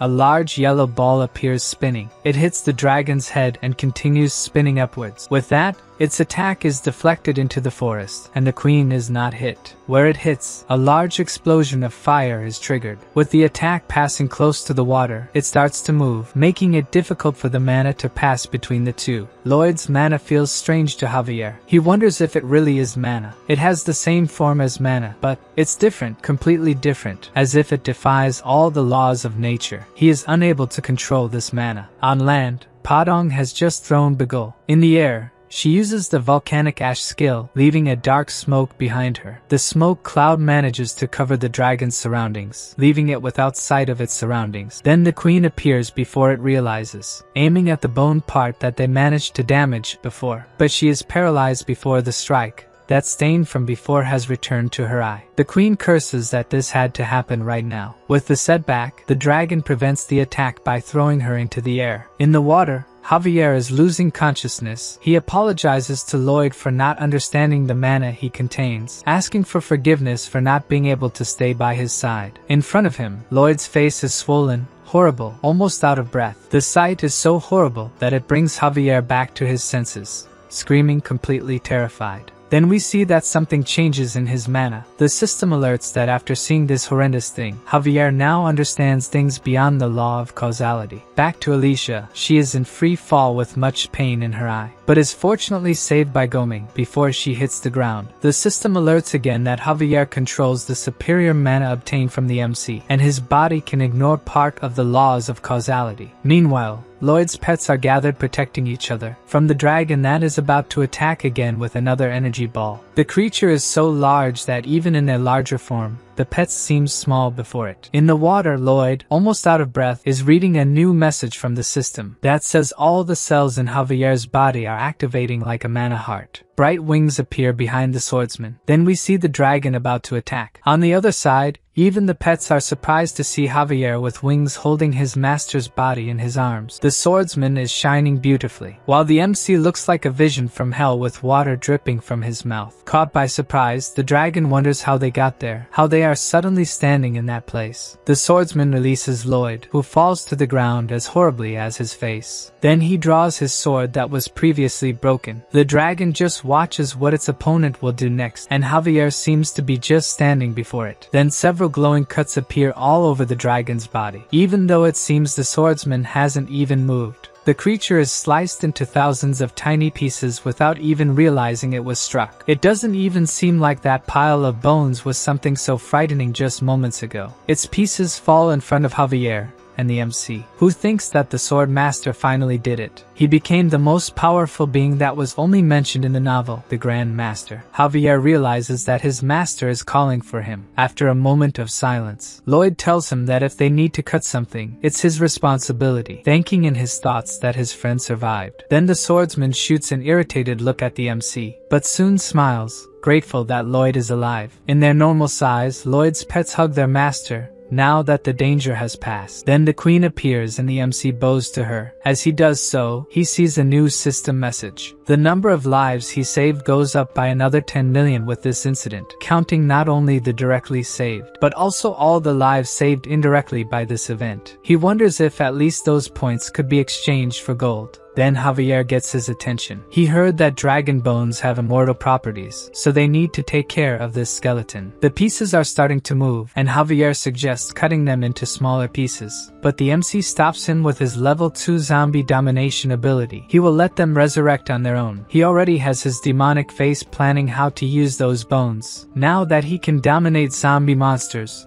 ghosts, and dragon skeletons. Suddenly we see the dragon skeleton reassembling. Lloyd is watching it, preparing for his domination ability. More complete, the dragon roars at them. The system announces that the skeleton's domination has been completed, and asks if Lloyd wants to remove the soul attached to it, and he confirms. The space around him changes. He has been teleported to the skull. Now he must defeat Targa to obtain the dragon skeleton. Lloyd understands that the mage transferred his soul before being killed by the queen. Then something catches his attention, and he turns around. There is a man kneeling on the ground behind them. The man is Targa, and the system presents various information about him, like low blood pressure, age, and wait. Targa starts to say something, and Lloyd looks intently at him. He tells that he was born with cursed mana, so the villagers tormented and discriminated against his family. He cries, saying that his mother called him a demon, that he ruined her life and was her greatest regret. The MC looks at him with a sad expression, while he continues saying that despite all this, he loved his mother. Then Lloyd calls for Targa, asking what that has to do with him. Then his demonic expression returns, and he lunges at the mage, landing a solid punch on Targa's face. The blow makes the mage explode, and the system alerts that the MC defeated the parasitic soul. Outside the dragon's skull, Lloyd is expressionless, as if he has no soul in his body. The skeleton starts to glow blue, and the system shows that the skeleton's domination has been completed. Then we see Lloyd's little algae approaching and entering his body through his nose. The system says that now the skeleton has a new personality. This will define how it will relate to the skeleton. With his eyes shining from the ability, Lloyd tells the dragon that he is its father. Then the blue dragon prepares an attack, making the MC wonder if his brainwashing worked, and the others get into attack positions. Then the dragon fires its energy ball, which rises high into the night sky, and explodes like fireworks, forming a blue heart. Fragments of the heart fall onto the skeleton, while its wings almost form another heart, and it calls the MC father. He looks satisfied, while the other two are shocked. Then Lloyd extends his hand towards his offspring, touching its snout and saying that he will give it a name. Unlike a zombie, it is not a cursed being, it is the proudest dragon of all. So it will be called Draggy from now on. Both the Queen and Javier find the name terrible. Not even the system likes the nomenclature. Lloyd hugs it, finding the dragon very cute. Now he can topple a mountain in a second with his excavator Draggy. Queen Alicia silently looks at him. She thinks that Javier must have reached the level of a Grand Master, a legendary being that could defeat a god. And Lloyd now with Draggy has enough power to bring down an entire continent alone. This man has the power to destroy the entire world in the morning. He is no longer under her control. Thinking about this seems to leave Queen Alicia with a look of regret. The next morning we see the royal palace. The queen speaks to a crowd that her hasty actions worried many, and she will take responsibility for it. They were able to overcome this enormous disaster thanks to just one man, and this man who saved them is. In the middle of the crowd, Lloyd is signaling for her not to say his name under any circumstances. He begs with his horrible face for her not to do it. With a smile, she thinks that the most powerful man in the world who dreams of being rich and staying in the countryside deserves it. That insolent pest. So she says to everyone the name Lloyd Frontera, the man who saved them. In the middle of the crowd that now recognizes him, the MC is dismayed by what she said. Queen Alicia sticks her tongue out at him, showing that he will have to deal with it now, while Lloyd remains incredulous about the situation. A little later, during the night, the MC is laughing, as the queen promised to pay 2 billion in gold for the reconstruction, thinking it made up for fighting the dragon. Javier recalls that they almost died in the fight, but to the MC, it doesn't matter since they are all alive. He continues to say that this is enough to live like a king, while Javier remains silent. Then we see what appears to be an abundance of mana, and Javier asks if Lloyd is some kind of god, catching him by surprise. But he quickly concludes that he can't be, given his appearance, irritating the MC. Suddenly, he asks where the real Lloyd Frontera is, if he's dead, leaving the MC in silence, unsure of what to say, until he finally responds that he doesn't know what happened to the original Lloyd. He explains that when he arrived there, he was already like that. Javier asks if he didn't choose to take Lloyd's body, but the MC says no. Javier lies down and says the MC can sing him a lullaby now, making Lloyd ask if he believed what he said. The swordsman says that when the MC lies, he has the most shameless face in the world, but when he tells the truth, he seems vulnerable. Lloyd remains silent, perplexed that Javier discovered this, then knocks at the door, interrupt the two. A bearded man who was knocking simply enters the room. Javier says he doesn't sense his mana, so he must be dead. The man is the dragon Anticus. More precisely, a message from him, the original spirit of the skeleton they defeated. Unsurprised by the appearance, the MC asks what Anticus wants with them. In the name of the great dragon, he orders Lloyd Frontera to go to hell now to bring Anticus's spirit back. With no interest in that, Lloyd lies down, says he won't do it, and wishes him good night. Then the messenger starts begging the MC to listen, but he's not interested at all. If he brings the soul back, he will be associated with the Dragon King's Club. So the MC gets up, reconsidering the proposal. Now he wants to know more about the benefits this club offers. 5 hours earlier, The workers were clearing the waterway and gathering men to go to the destroyed forest. The workers carried heavy logs on their shoulders. Viscount Nort commanded what each one should do, while Lloyd is just sitting doing nothing. The queen stands behind him, observing how lazy her subject is. Suddenly, the MC is startled to notice that he was being watched by her. He then gets angry with Javier, who was also doing nothing, for not warning him that the queen was coming. Alicia sighs and comments that as the manager of the place, he shouldn't be moving the logs himself. Kneeling,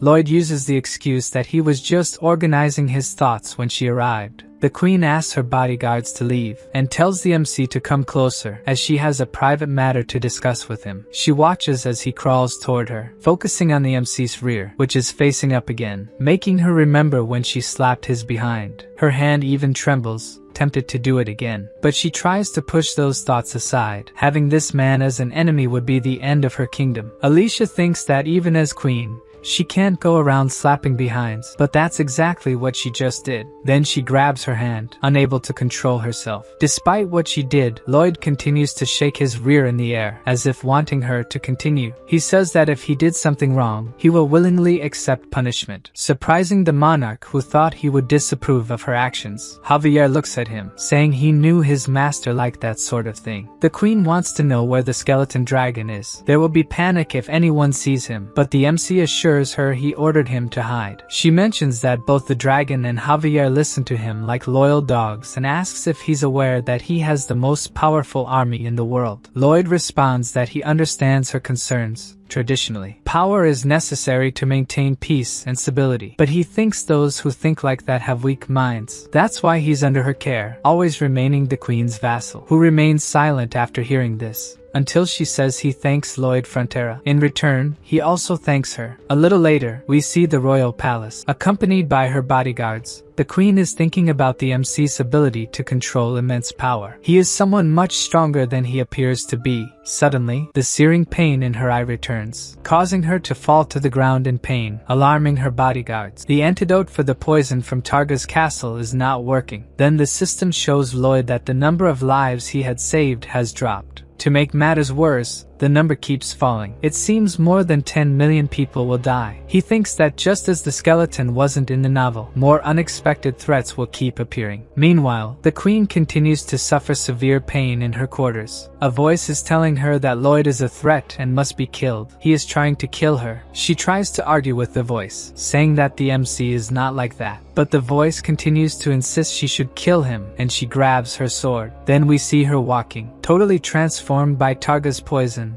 She seems to have succumbed to the voice. Meanwhile, Lloyd is talking to the spirit of Anticus, who is recounting how his soul ended up in hell. Lloyd interrupts him, not wanting to hear the dragon's life story, but rather what he can gain by helping him. He wants to know the benefits of the club, and Javier notices something strange. Anticus continues by saying that Lloyd will have unlimited access to the Dragon King's treasure, and the swordsman remains attentive for something. On the other side of the door, the queen is wielding her aura sword. Anticus mentions that the MC will also receive a special benefit. If he dies, he will get an extra life and be revived. Now he is certainly interested in helping the spirit. At this moment, Javier is drawing his sword, sensing the danger approaching them. We can see that the queen has completely changed as they continue talking. Javier is on alert, but his master continues talking to the spirit about whether to help him or not. Then the swordsman opens the door, expecting to find his enemy, but the entire hallway in front of him is completely empty. Lloyd inquires about what happened, and Javier says he sensed a presence, making the MC say he is a great and terrible master. Turning the corner, the queen is on the ground, leaning on a table. The effect of the poison has worn off, and she is thinking about what she was about to do. Returning to the agreement, the MC wants the spirit to ensure he won't be stuck in hell and make a soul oath. Anticus is surprised that Lloyd knows about the oath. The MC says if he doesn't make it, he won't help him. With no choice, Anticus agrees to make the oath. He swears that if he fails to keep his promise, he will end his soul. Then Lloyd asks something, why Anticus's hair and beard move even without wind, and he says it's because he's a dragon. Anyway, the spirit draws a symbol on the MC's hand, saying it's a spell to get him out of hell. When using the spell, he should think of someone he knows,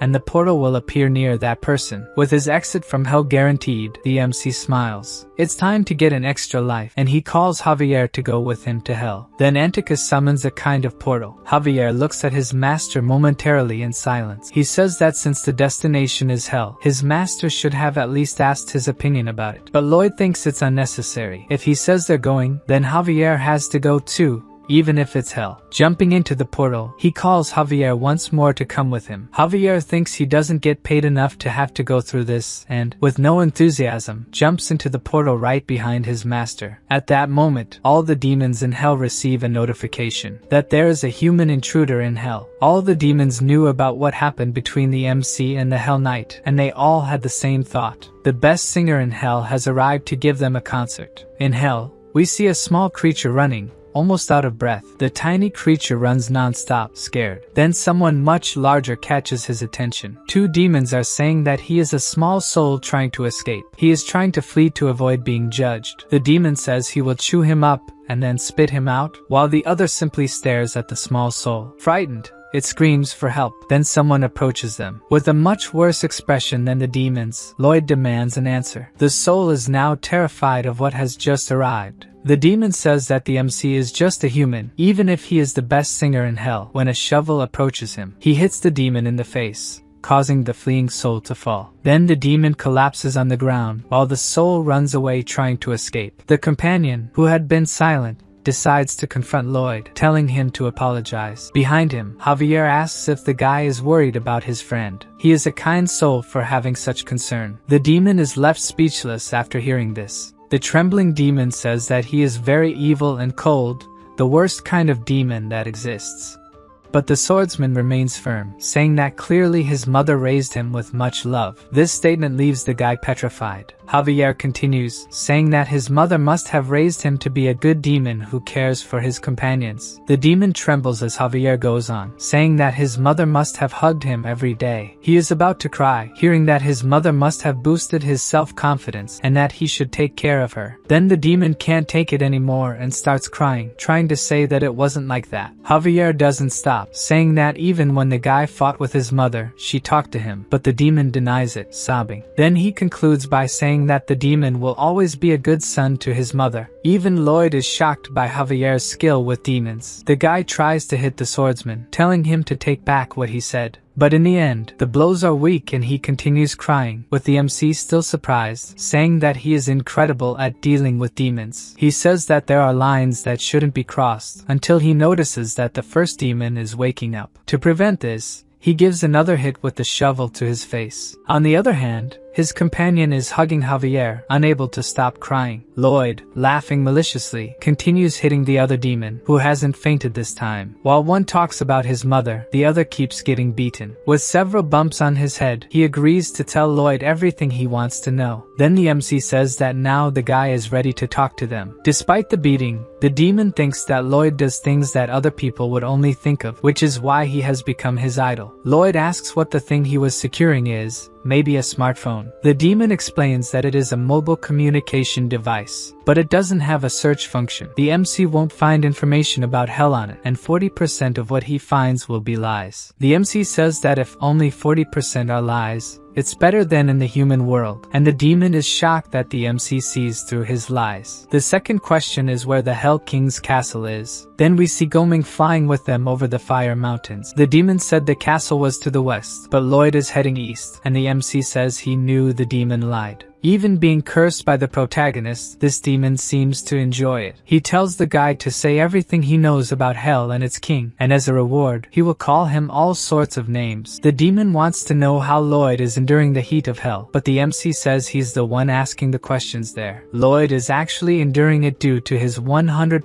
dehydration resistance ability. As they approach the castle, Tired, Goming finally manages to land. Then the duo walks with the MC telling Javier that they will fight the Hell King, but they are interrupted by one of the demons who came with them. He questions why the MC didn't curse him when they landed as he said he would, but Lloyd responds that he's not in the mood for that and tells him to disappear. The guy is shocked by the human's attitude, making him even more enchanted by the protagonist, even blushing, while his companion is at complete peace of mind and bids farewell to Javier, who casts an angelic glance at the demon he converted. Now the duo is practically at the door of the Hell King's castle. The demons working inside are shocked. How can a human walk around there with such confidence? Suddenly, the MC turns to the demon with his demonic expression, almost scaring him to death. Knowing this, he continues to terrify the demons with his horrifying face. After traumatizing all the demons, Lloyd thinks that hell isn't so scary, but Javier says it's better to be cautious. Then the demon Helexinus, head of the Hell Security Office and commander of the 2nd Legion, wants to know what the humans are doing there. Although he seems strong, the guy falls after the first hit he takes from Javier. Thus, the duo arrives at a large door opened by Lloyd. He is the first to witness what lies behind it. As he expected, the Hell King was in that place. Now the MC is sure it wasn't a dream. The creature he saw in the flames was the Hell King. Lloyd bows upon entering, greeting the sovereign and introducing himself. Buried in work, the ruler says that the MC should have come at another time. He shouldn't bother him when he's so busy. Then licking his lips in a way only he can, the MC asks if he wouldn't like to finish today's work. The king then stops what he was doing. He says that if Lloyd already knows the answer to that question, he shouldn't even ask it. The MC claims he might be able to free the sovereign's knights from work. Something Lloyd learned from the demon's smartphones was that the King of Hell has been working non-stop for 670,000 years. The previous king worked non-stop for 3.5 billion years, and as a result, he became depressed and ended his own life. The current King of Hell, it seems, is following the same path as his predecessor. Finally, the sovereign stops writing and removes his glasses. He asks exactly how Lloyd plans for him to have his nights of rest. With a smirk, the MC says that's a trade secret. The king glares at the human for a moment. Then he says that daring to negotiate with the King of Hell, even knowing he was mad, went too far this time. Lloyd responds that if the king doesn't like him, he can feel free to kill him. Thus, he would spend the next 3.5 billion years working. The realization that the human knows about this shocks the leader. The MC continues to stare at him, showing that what he said was real. He knows there's no guarantee that Javier can protect him if necessary. There's no way to know how powerful the King of Hell is. Lloyd only has information from online videos criticizing the king, saying that he ignores laws and does whatever he wants. But there is no solid evidence of this, meaning the king only sentences according to the law. The MC's bet is that he is fair, being merely a civil servant. Then the king calls the MC Suho Kim, the name Lloyd had in his previous life. This grabs Javier's attention, as it's the first time he's heard that name. Meanwhile, Lloyd's heart is racing. He has no idea what the sovereign will decide. Then, the King of Hell asks what he wants. The MC returns to his grim expression, thinking he has the advantage in this kind of negotiation.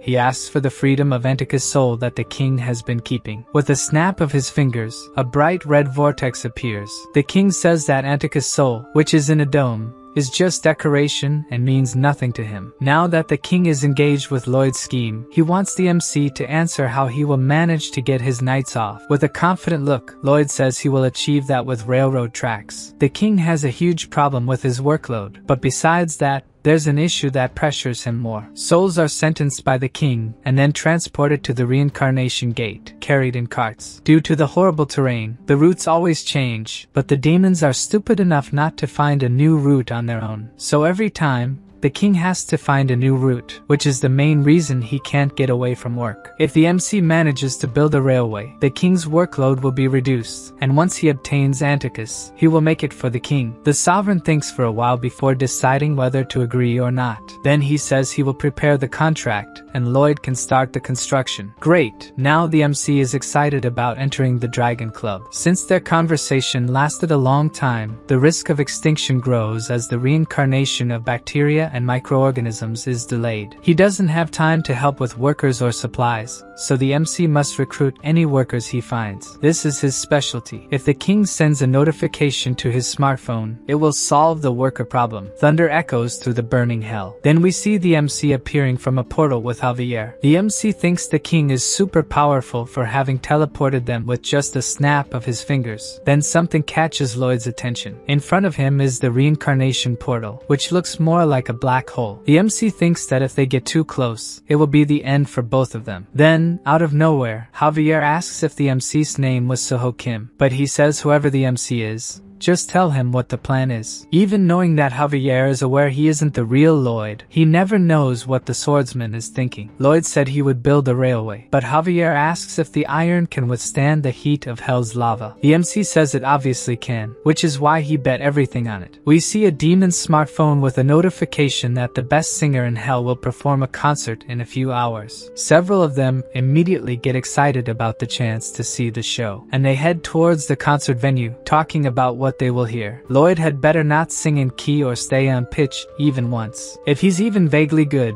the demons will kick him off the stage. The MC has to be worse than them. Then we see the MC staring at the demons, while Javier seems uninterested behind him. A crowd is clamoring for Lloyd to start singing. Then the MC takes a breath and takes a few steps forward. He dramatically prepares to begin the performance, while the demons below are ecstatic, urging him to start. But instead, the MC seriously tells them no. The entire crowd goes silent, not understanding. They start protesting that they came all this way to hear him sing. Why isn't he going to do it? With a haughty expression, he says he's no longer in the mood to sing and calls his audience idiots. This enrages all the demons. They can't believe this is happening, and they scream at Lloyd to keep his word and sing for them. The MC turns to Javier, planning something, and says it's the swordsman's turn to act. He asks the demons if they think the MC should fulfill his promise, and everyone shouts that he should. Even from a distance, you can hear them clamoring for it. Then Javier says that they must have been well raised by their parents. Immediately,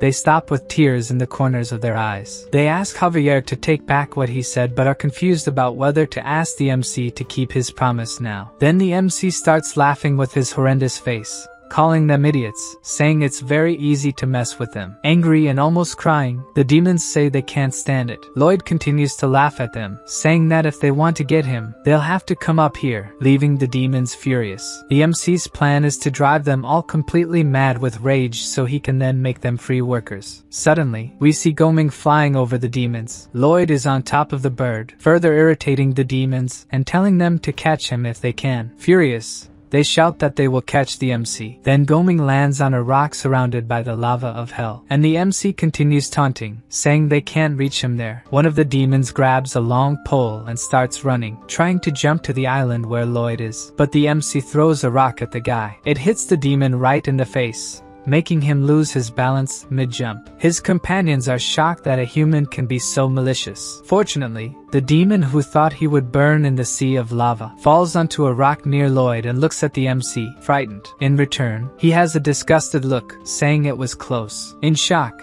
the demons realize that this human is actually trying to kill them. Now he is no longer just a simple human, but a demonic monster. In the central hall of the demons, one of the demons gives a speech inciting his companions not to accept what Lloyd did to them. He commands the cavalry of the demonic lava centipedes to attack. They have armor capable of withstanding the heat of the lava, move only in a straight line, and are generally used in attacks. The leader of the angry demons calls on his companions to follow him on the centipedes. As soon as they get near where the MC was, they realize he has disappeared. The demon centipede breaks and almost throws its rider off with the impact. Not only this one, but all the centipedes started acting uncontrollably after sensing some kind of smell. Then they start advancing towards a hole, even though the demons command them to stop. With the tunnel being narrow, the demons keep bumping their heads on the ceiling, but without letting go of their mouths, until they come out into a more spacious section. At this point, the demon is full of bumps on his head. Right in front of him, Goming is in some kind of hot spring, while Lloyd and Javier are doing something next to him. The swordsman is sharpening his sword on a whetstone, and steam continues rising from Goming inside the pool of hot water. With a demonic look,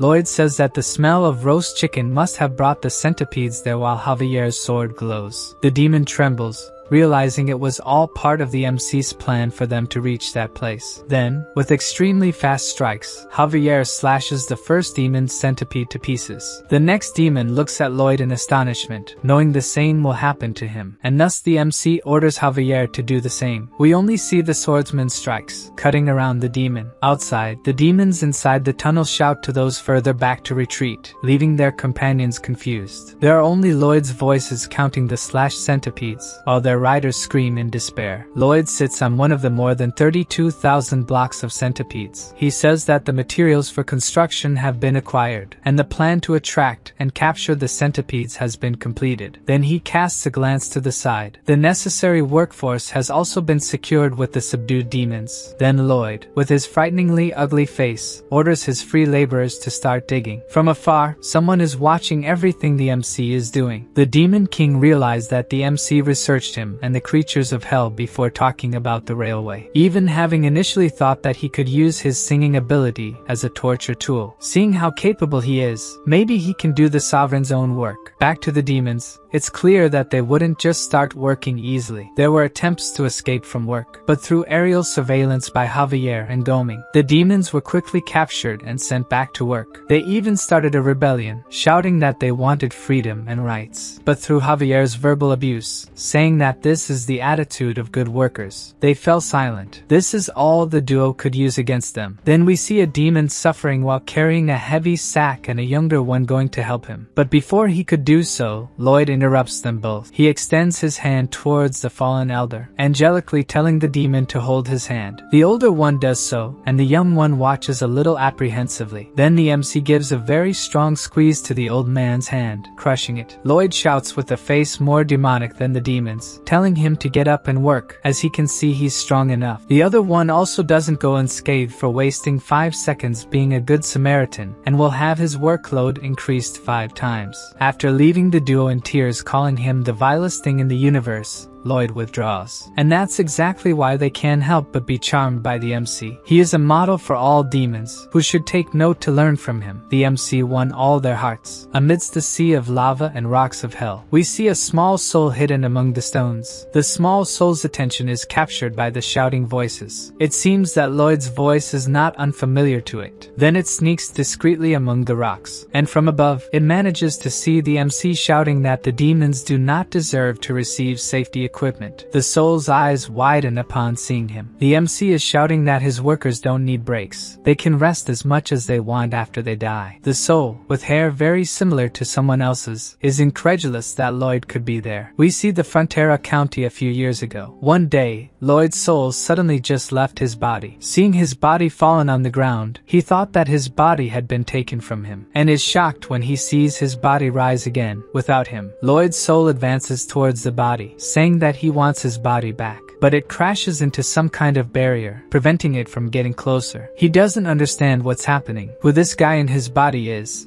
if this was the work of a sorcerer or a demon. As he is not able to see the system messages, he thinks the guy in his body is completely crazy. Then a kind of whirlwind forms right behind him. From inside the portal, a reaper holding an hourglass appears. The soul panics upon realizing the reaper is after him. Something in Lloyd's soul seems to have caught the reaper's attention, and he calls his manager, as this soul wasn't supposed to have died so soon, and its color is also strange. He holds the soul with his scythe, asking Lloyd to calm down. The situation with this soul is unique. He needs to check if there was some mistake at Lloyd's end or if something else happened. The guy asks the soul to wait a bit to find out what happened and returns to the portal. That's how this Lloyd spent the following years either alive nor dead, following the guy who had stolen his body. This guy was very different from the first Lloyd, who blamed everything on his bankrupt parents and the county, and chose a path that only made everything worse. The new Lloyd had worked non-stop and freed the family from debt. The look Lloyd's parents gave him when he hadn't been replaced yet completely changed after the new Lloyd. The original Lloyd gets irritated seeing his new version able to summon beings, and says that if he had that kind of power. At that moment, the Reaper returns, asking what he would do. If that person didn't have powers, he'd probably drink every day like a fool. But if he had the powers, would he have done something? The question leaves him silent. He knows he wouldn't have worked even if he had the same powers. The Reaper says his case is unprecedented, but since he's a soul, he shouldn't be in the living world. So maybe it would be better to consult the King of Hell. Seeing the idiot who took his body was like being tortured, as it made him realize how shameful he was. Since there were no laws about it, the King of Hell did nothing about his situation. So he couldn't reincarnate or disappear, thus he wandered while avoiding demons. This happened until the moment he reunited with the idiot who stole his body. That guy shouldn't be there. Our Lloyd is flying through hell with Goming. He uses his ability to analyze the soil of the place, which he concludes is terrible. The MC finds a flat area as needed, totaling 68 miles, but it seems a bit too long. But with 30,000 demons who he won't let eat or relax, the work will be done quickly. He dismounts from Goming, who is exhausted, and goes to check if there's any problem with the soil. While distracted by this, the original Lloyd's soul hits his face. Its force begins to twist the MC's face, pushing him back with a disproportionate force for such a small soul. With the blow, Lloyd even falls to the ground, and gets up angrily to see who did this to him. As soon as he does, the soul hits him with kicks in both eyes. While the MC screams in pain, the soul keeps jumping on him, calling him various names. But Padong appears behind him, grabbing the soul by the shoulder, then punches the soul in the stomach, making it spit out with the blow. Lloyd's soul is dragged by the guinea pig and doesn't stop cursing him. Then Padong throws him to Bibyong to hold, and Lloyd appears, possessed, asking who the soul thinks it is. Looking closely at his face, the soul is also horrified that the MC can be so ugly. Then our Lloyd realizes something and asks if that is the soul of Lloyd Frontera. The true Lloyd's soul screams that the other Lloyd is a fake and stole his body. The MC looks at the soul apprehensively, so it was in hell that the real Lloyd was. The soul wants to know why he died so early. If he was able to steal his body, he should have at least lived longer. He cries, saying that his parents were finally happy because he had become someone, and they must be devastated now, telling him to go back to the living world. Hearing such things leaves the MC uneasy. He asks the soul to calm down, but it can't and keeps shouting that it won't calm down. Then Padong takes drastic measures, punching him. Little Lloyd goes silent, and the MC says he now seems ready to talk, so they can resolve this. But the soul starts calling him a body thief again, and Padong seems to enjoy hitting him. So the guinea pig tries to calm the soul with its special way again, making it stay silent this time. The MC explains that he's not there because he died, but to complete a construction contract with the King of Hell. He also didn't steal any body and was quite confused when he woke up in Lloyd's body, but the soul doesn't believe it and wants to know who he is. Our Lloyd says he is a young and timid loser from South Korea who studied civil engineering named Suho Kim. As the soul remains silent, the MC thinks it believed what he said this time. Not far from them, Javier is monitoring the demon's work on the construction. He can hear the soul saying that as soon as the MC entered his body, he became like this and tells the MC to fix it. But our Lloyd retorts, there's no reason for that because the county is doing much better with him. Javier can only feel Suho Kim, so it seems he's talking to himself, but by the way he talks, he is sure that the real Lloyd Frontera is there. The soul screams that it could have had a great life if not for Lloyd. It's his fault he became an unregistered spirit. He wants Lloyd to fix it since it's all his fault. After thinking a bit, the MC proposes something to the small soul. He won't gain anything by helping the soul, so it's better for him to continue enjoying his life and the soul its life. Little Lloyd can hardly believe what he just heard. Then the MC bids farewell and starts walking, and the soul runs after him, calling him a moral fraud. Before he could continue the pursuit, he takes another nice punch from Padong and lies lamenting on the ground. The MC glances briefly at the fallen soul, which is weeping for being left in that situation. Lloyd thinks the real son is in that place, and stops walking thoughtful. Irritated with himself, he curses, messing with his hair, then calls the soul's attention, still lying on the ground. He asks what he has to do for Lloyd to stop whining, but the soul shouts that he should figure it out himself. In response to the petulance, he gets another slap, and the two start arguing again, with the soul calling him a fake and the MC saying it hurts to hear such things. He tells the soul to stay quiet until the construction is finished and he'll help him afterward, putting it in his pocket, even with it protesting, inside the MC's coat. We can see that the soul is not not alone. Now it will stay with all of Lloyd's pets. He tells the pets to keep the soul quiet. It's better to finish this project soon to focus on taking care of this soul. The first stage is to build the reading bed, then they will use volcanic gravel to make the terrain. Stage 3 is to place the cross ties made with the tied legs of the centipedes. Then in the fourth stage, they assemble the rails that Javier made with the centipede's shells. In the fifth stage, it's Padong's turn to act, who starts jumping on the rails. Since this is not a construction done with the latest methods, each trip will be hell. But that's not his problem. Lloyd tells Javier to supervise the work because he is going to inspect. The real Lloyd is surprised.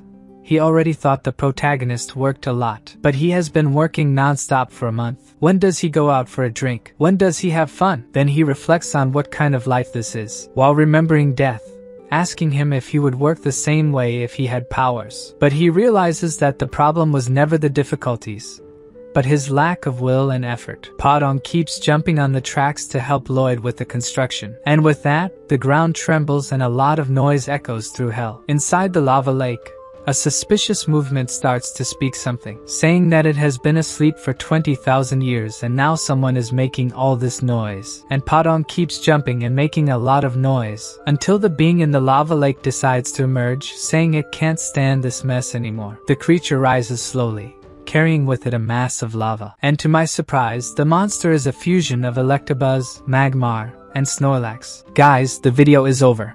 I just wanted to ask for your attention real quick. For those who aren't subscribed, please subscribe and leave a like. It helps a lot. 87% of the audience isn't subscribed, so if you want to help, please subscribe.